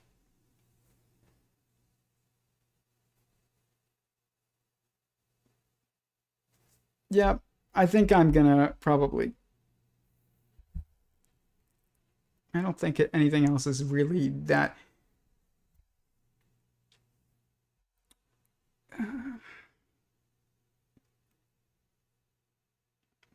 I mean, I do agree that when Leo Gura said that the Republicans of today would kill Jesus if he came back, that's true. But so would the left. Like, everybody would kill Jesus. That's the real, like, that's the reality. It's not that. So I don't disagree with him on that, but I also think that there's more to it. Everyone would kill Jesus. That's not everybody, but most people on any side of, it's not a political thing. Like, that is a profound statement, though, to realize that, like, most people in every group on Earth would act in the manner that is kind of portrayed as negative in that scripture. But I do agree with Curt on this one thing. This real quick. I will say this. There is something very special about Jesus, I think, and it's not that he was just enlightened. We don't define our time by Buddha. We don't say that Buddha sacrificed himself for the world. He is not the most famous person on earth. Jesus is. In order to cause a unity, or for all cells to get on the same page and join into an organism, you have to get them all focused on the same place. Human society will go through this. I do think that that Jesus is what the Bible would call the Messiah, precisely because he's the most famous person in the world, and there's going to be a triality of instances. That's one of them that that are going to unify our understanding of our world. Second one is our current pandemonium situation, and it's not a coincidence that that is being caused by a specific virus that is the Crown of Light virus, and that now we have a second BC. People are like, oh, 2022 BC, or 2019 BC, before Corona. And Corona means Crown of Light. You think this is the second time that we've had something happen in our society that is the most as famous as like those are the two most famous things in the world. One is Jesus' crucifixion. Whether you believe it or not, that doesn't matter. It's just whether or not you've heard the story.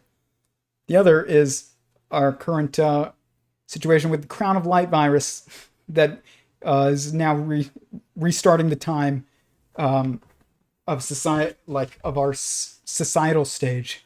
There's BC again, and now there's AC again. It's like it's the same pattern is happening again. They're gonna have one more, and that is when we have the creation of the technological singularity, and then we're going to have one more, which is the triality re-wrapping around itself, which is causes the quadratic four primary perspectives, and that is going to be that structure achieving wisdom, and then the entire aeon or cosmological verse becoming one being again, like without the differentiations that we currently perceive. We're going to have oneness of mind in this universe. And then we'll create another one. But this is something I agree with Curt on, very much so. This is also implications of this work. I'm fine with this going later. It was a 7.5 hour stream, and you can't talk about this stuff without going on into other topics. It's fine. But he was talking about schizophrenia here, and I totally agree with what he said, and my work implies that this is kind of the way that we should probably treat it. Or what we would classify as such, as not necessarily being irrational or being based in falsity, but perhaps what they have is an element of the truth that we can't face, and that if you were to truly listen to them, you would perhaps see more like them, and then you would be there as well. Yeah, it can be very dysfunctional, though. You know, it's difficult to live from some of those states. It is. Leo's right as well, but the reason is not because of them. It's not the schizophrenia that's causing it to be difficult to live from those states. It's how we deal with it. God, it is a little warm in here from these lights that I have on. But when I would film the videos for PragerU, I would go and film them with their one of their personalities, Will Witt, and him and I would go into the city, and every now and then we would come across homeless people that would say the most profoundly wise things to us.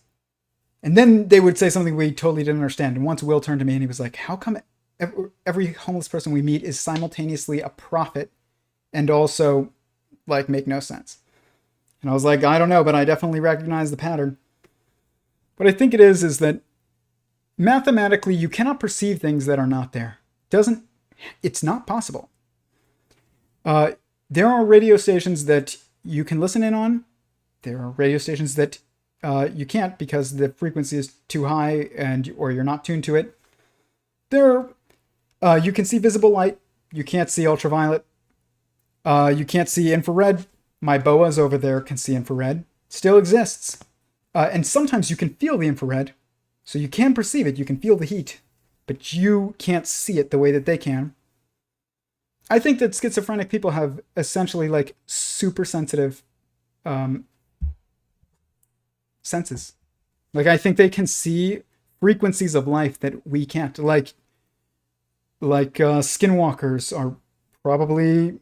I have a stream that I did about an experience that I had. That was to this day the most terrifying experience of my life.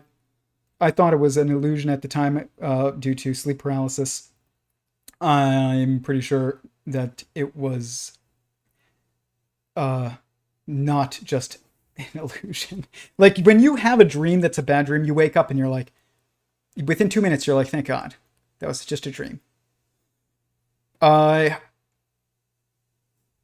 it doesn't end up being the most terrifying experience for the rest of your life. It's been 10 years since I had that happen to me. You can watch the stream. It's like about Wendigos or something. Somebody was like, do you know what a Wendigo is? It was actually Will Witt again. I was like, no, what is that? And he's like, a skinwalker. And I was like, oh yeah, I know what a skinwalker is. And I Googled it to see what it looked like. And I recognized the images that I saw, and it was very creepy. So I'm not saying it was definitely not an illusion, whatever that even means, but I don't think it's mathematically possible for you to literally have outputs of information into your mental processing that didn't come from an input. I don't think it's literally logically mathematically possible. Input, you get output when input goes in. If no input, you don't get output. And that gnat. I think that these things probably exist on just like if light can be on visible, perceivable and imperceivable frequencies, and sound can be on perceivable and imperceivable frequencies, why not matter? Or life, like a living being, kind of. I think so. And I think sometimes you can see things when you're in states of consciousness like, right about to fall asleep or falling asleep. Your mind is starting to stop paying attention to being focused on things that it's automatically tuned to. You might get a moment of, you see something that is always there and you just never see it. It's like when you go around a specific turn that always kind of wobbles the radio on your car, and you just hear the Mexican station that you can never get clearly for a brief moment. That's not inconsistent with what we see in our measurements. It's totally consistent with the patterns that we see in what people would call scientific understanding of the world. There are perceivable and imperceivable frequencies of perception. That's probably true of more places than just light and sound. But I think that schizophrenics are having that happen. And I'm somebody that has always been like I was an atheist, but my mom would take me to a Reiki person. And I cannot deny I could feel literally like her doing things to me. Even though I could not explain it, in my worldview it was not consistent. I'm like, this is magical nonsense. But I also cannot deny what I felt in my firsthand experience. Every time I could close my eyes and I could tell you exactly where she was moving. And I just, when I was younger, I would sometimes see, my family thought our house was haunted because we would hear footsteps. Everybody heard them. It wasn't me alone. But then every now and then, one of us, usually when I was around, would see someone walk by, and then we would go to look and it would be gone. And once my parents were out of town, we had our 32-year-old adult family friend watching us, and I was probably 14. Neither one of us was, we were not young kids, who were just, I don't know, inventing things. We were making dinner in the kitchen, and in my kitchen there was this hallway, and had an archway, and if somebody walked by the archway, then they would come around. You wouldn't see them for a minute. There'd be a wall, and then they would end up in the living room, and you'd be able to see them from the kitchen. And I saw out of the corner of my eye some guy walk by, and it was an adult. And I've seen that kind of happen. I haven't in years, ever since I moved out of that house. I don't even know, 10 years ago, or way more than 10 years ago now, actually. So this isn't something that has continued, but it was something that was not every day, but every now and then would happen. And it would happen to others around me too. And we just kind of were maybe the house was built on a graveyard, and it's like ghosts. I don't think that they are ghosts. I think there's echoes of,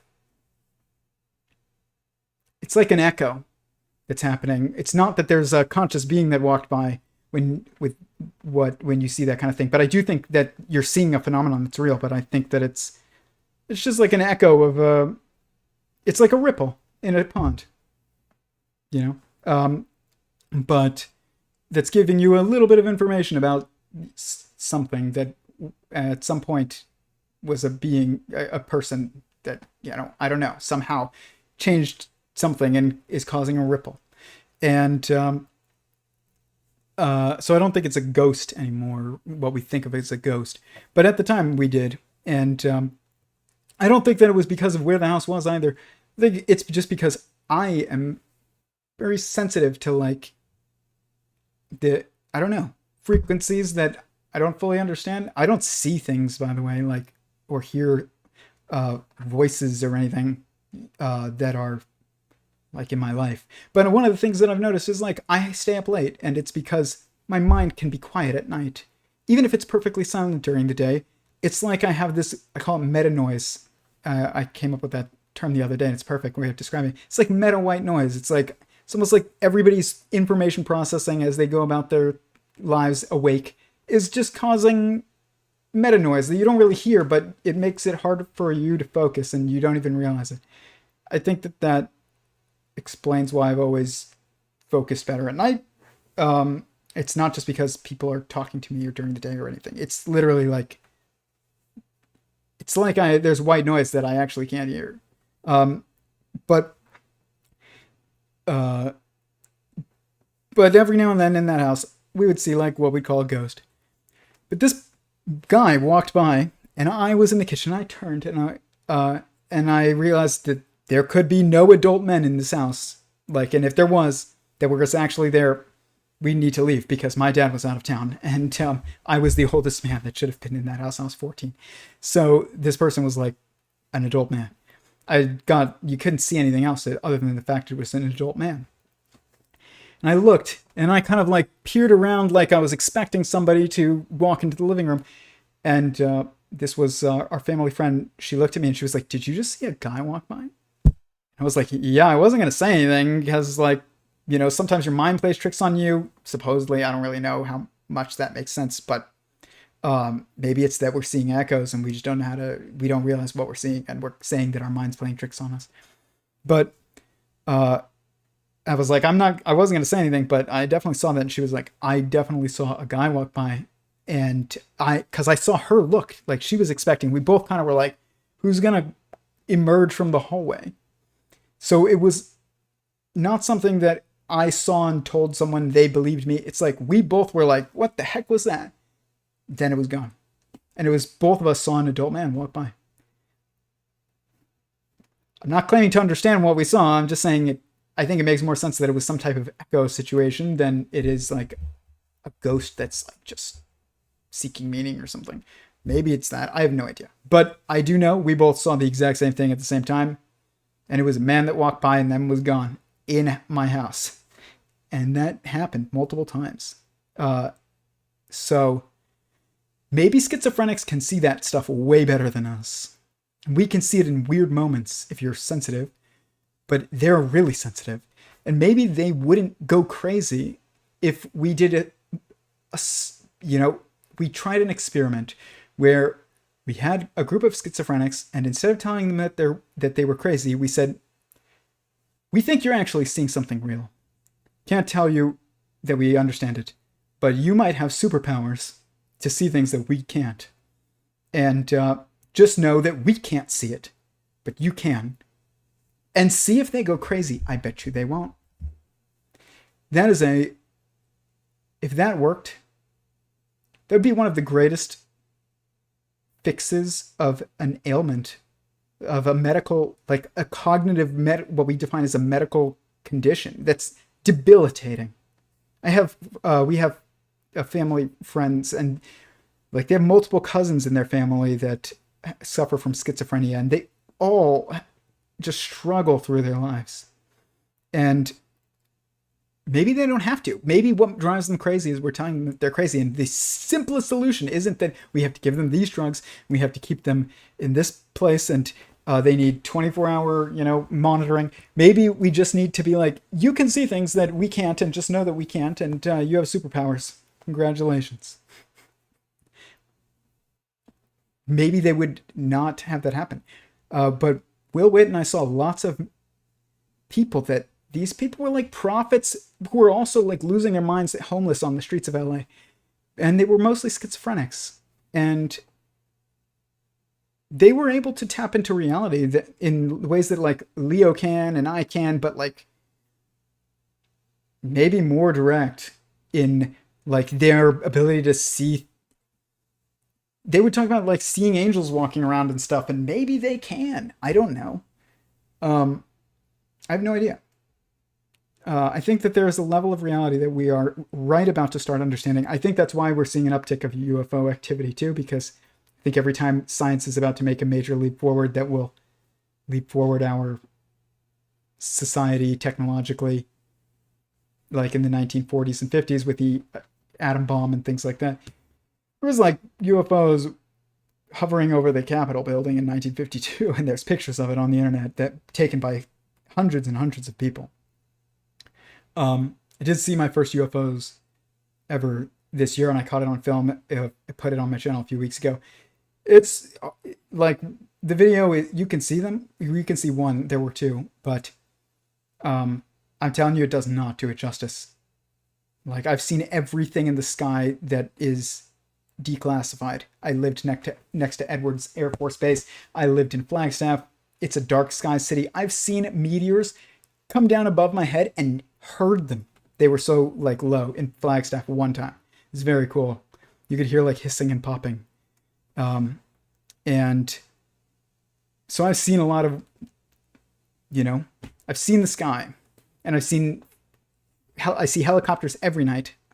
I see military jets every night, and I live near an airport right now, and I grew up next to the biggest Air Force base in the country as far as plane supplies go. It's where the boneyard is for the Air Force. They have more planes at Davis-Monthan Air Force Base in Tucson, Arizona than any other Air Force base, possibly in the world.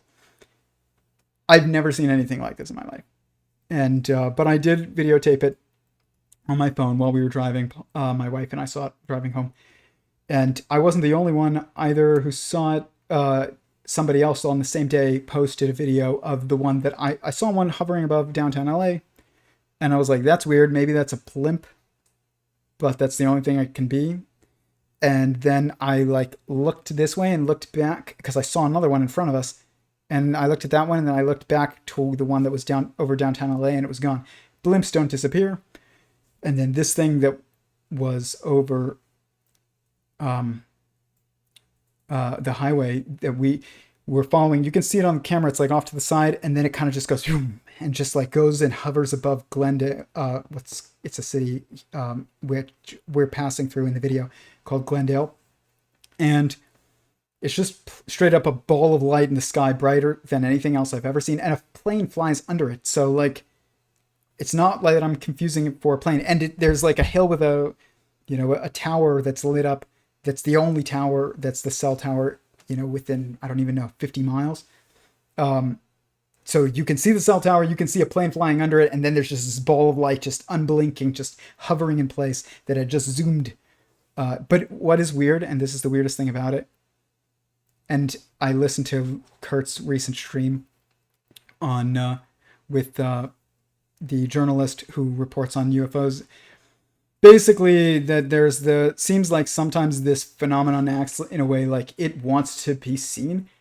It was very odd. It was like it was there for us to see it. It was like a feeling that I got. I can't explain it. And we'll do another stream.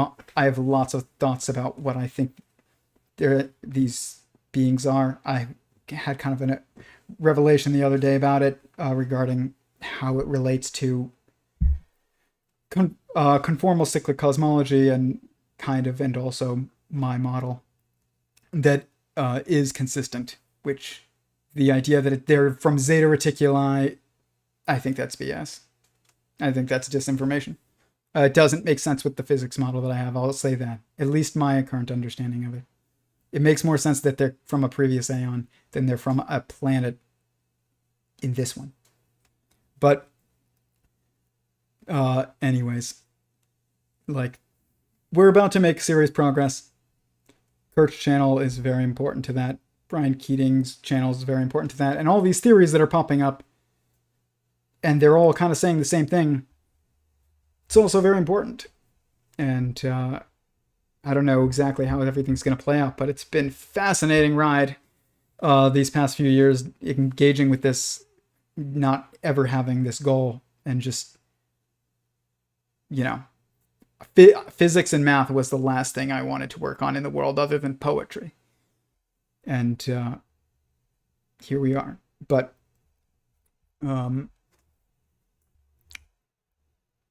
this is the very last thing that I'm going to show. I will just say there is a moment where Leo says that there seems to be a trade-off between spirituality and technological ability in society. I totally agree with him on that, and I think that that's an important observation that he had.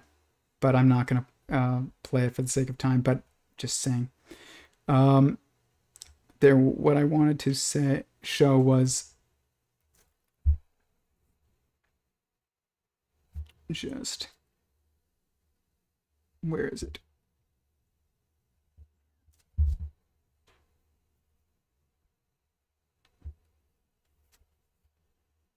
We've touched on a lot of this stuff, actually, just not by going to every single clip. I do disagree that wisdom is definitely a formalizable structure. It's part of Sentient Singularity Theory. There's Leo said it's not formalizable. Yes, it is. It's construct awareness, which is, he even says it in the stream. He's like, he discusses construct awareness. I'm going to show it. This is actually very important because I mentioned it too in something.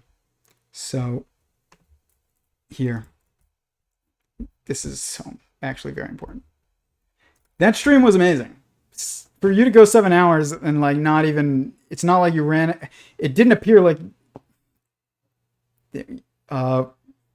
topics were, you know, they ran out of things to say. This is a video that I posted. It's called Sentient Singularity Theory 42 in Creation. It's one of my earliest videos on the stream where I'm showing some of my models. And I'm discussing what wisdom is and how it is self-awareness plus awareness of the construct that created your self-awareness, which that means awareness that the construct that you are in is also self-aware. Okay, so to be aware that you are inside of a sentient being and that that's what gave rise to your sentientness, that is wisdom. And it kind of also lines up with that biblical phrase of wisdom begins with reverence of God. It's like wisdom begins with realizing that you're inside a sentient being. But Leo Gura says that wisdom is construct awareness. I do agree with that. I think that's what he said. But I literally used the same exact term over a year ago. So I wanted to play that. So, but if we take you and the universe as two consciousnesses, Here. equal to 6. Pattern of the quantum of consciousness equaling 33. When we sum 3 plus 3 is equal to 6. It's binary. If you want to understand this structure, you can watch this stream, and it will explain all the calculation that's taking place and why those values are relevant. When we sum 4 plus 2, it's also equal to 6. It's another symmetry. So in some way, the value of 33 and 42 are the same, but they're a shift in perspective. One sees one side as equal to the other, and the other sees this side as not equal to the other. And, you know, it shows right here, if 33 is the value of self-awareness, then 42 is the value of self-awareness plus awareness of the construct that created the self-awareness. It says in the Bible that wisdom begins with fear of God. What it really means is wisdom begins with knowledge of God. Not what God is, not where God is, not why, not how, not when, but who. The construct that you're in is a consciousness. And your awareness of that creates an objective subjective duality of perspective. You are subject to that consciousness. And what this does is it creates a disproportionate perspective in what the value is of one of these beings, from our perspective, to the other. And when we look at 42, we see that 4 is twice the value of 2. 2 is 1/3 the value of the total of 6. This mirrors creation. That's a model of creation. And recognizes the value of energy put into creation. Basically, there's a mathematical constraint that it seems that inevitably creation has to have 1/3 of God's energy dedicated to it, and then 2/3 is left with him. You can watch that stream to see the logic behind why that is the case. And that pattern is just being mirrored in that number 42, which, fascinatingly enough, is a very important number mathematically and biblically, and even in our, things like Hitchhiker's Guide to the Galaxy, the answer to life, the universe, and everything. These symmetries exist. But Leo Gura said that wisdom is construct awareness right here. And he's right. But what is the construct? What does that mean to be becoming construct aware? This is a developmental. What is the construct that you have to be aware of? Is it just a higher power? No, you have to understand the construct to be aware of the construct, and that means you have to understand that it's a sentient being like you. Within the ego, it's called construct awareness, where you become actually aware of how your mind is constructing all of reality. This is the stage you got to reach to really bust through materialism, science, and some of these other things. So, like, most scientists are not construct aware. That's their problem. That's brilliant. I think that I'm going to leave it there because you can't top wisdom. But I want to leave it also on a good note, not a disagreement. Obviously, we're both onto some similar understandings. I am sweating from these lights, so also, and it's it's almost 2 a.m. It's time to wrap up the stream. Again, I seriously am grateful to everybody who participated and asked questions, and I don't know, just I hope that this is valuable to you and in some way. And I am also grateful to Leo and Curt for talking for I don't even know, 13 hours about some of the deepest, this is the deepest public discussion I've ever witnessed. And it's you can go with people like Stephen Wolfram and Eric can go there, but he chooses not to. He can go deeper. But a lot of people who are onto these models, some of them can go pretty deep, like Tom Campbell and even Bernardo Castro. But then there's to go to where these conversations with Leo go, and to where I think we also sometimes need to go, and where I would like to go, which I got that opportunity on this discussion, is to a place where you kind of just have to cast aside even focusing on the things that are necessary to have, we're going to cast aside focus on on cellular automata and other, and microtubules and all kinds of things that are being focused on by this little stage of physics-ish that is kind of bridging into metaphysics, and just go straight to metaphysics. That's a fun thing to do, and it's pretty rare. So I like to, it's very cool to see it being taken seriously. on like I guess if scientific if is anything other than just the scientific method, it would just be I don't know, like a demeanor. And like to see it on a scientifically inclined, I guess you could say, channel is cool.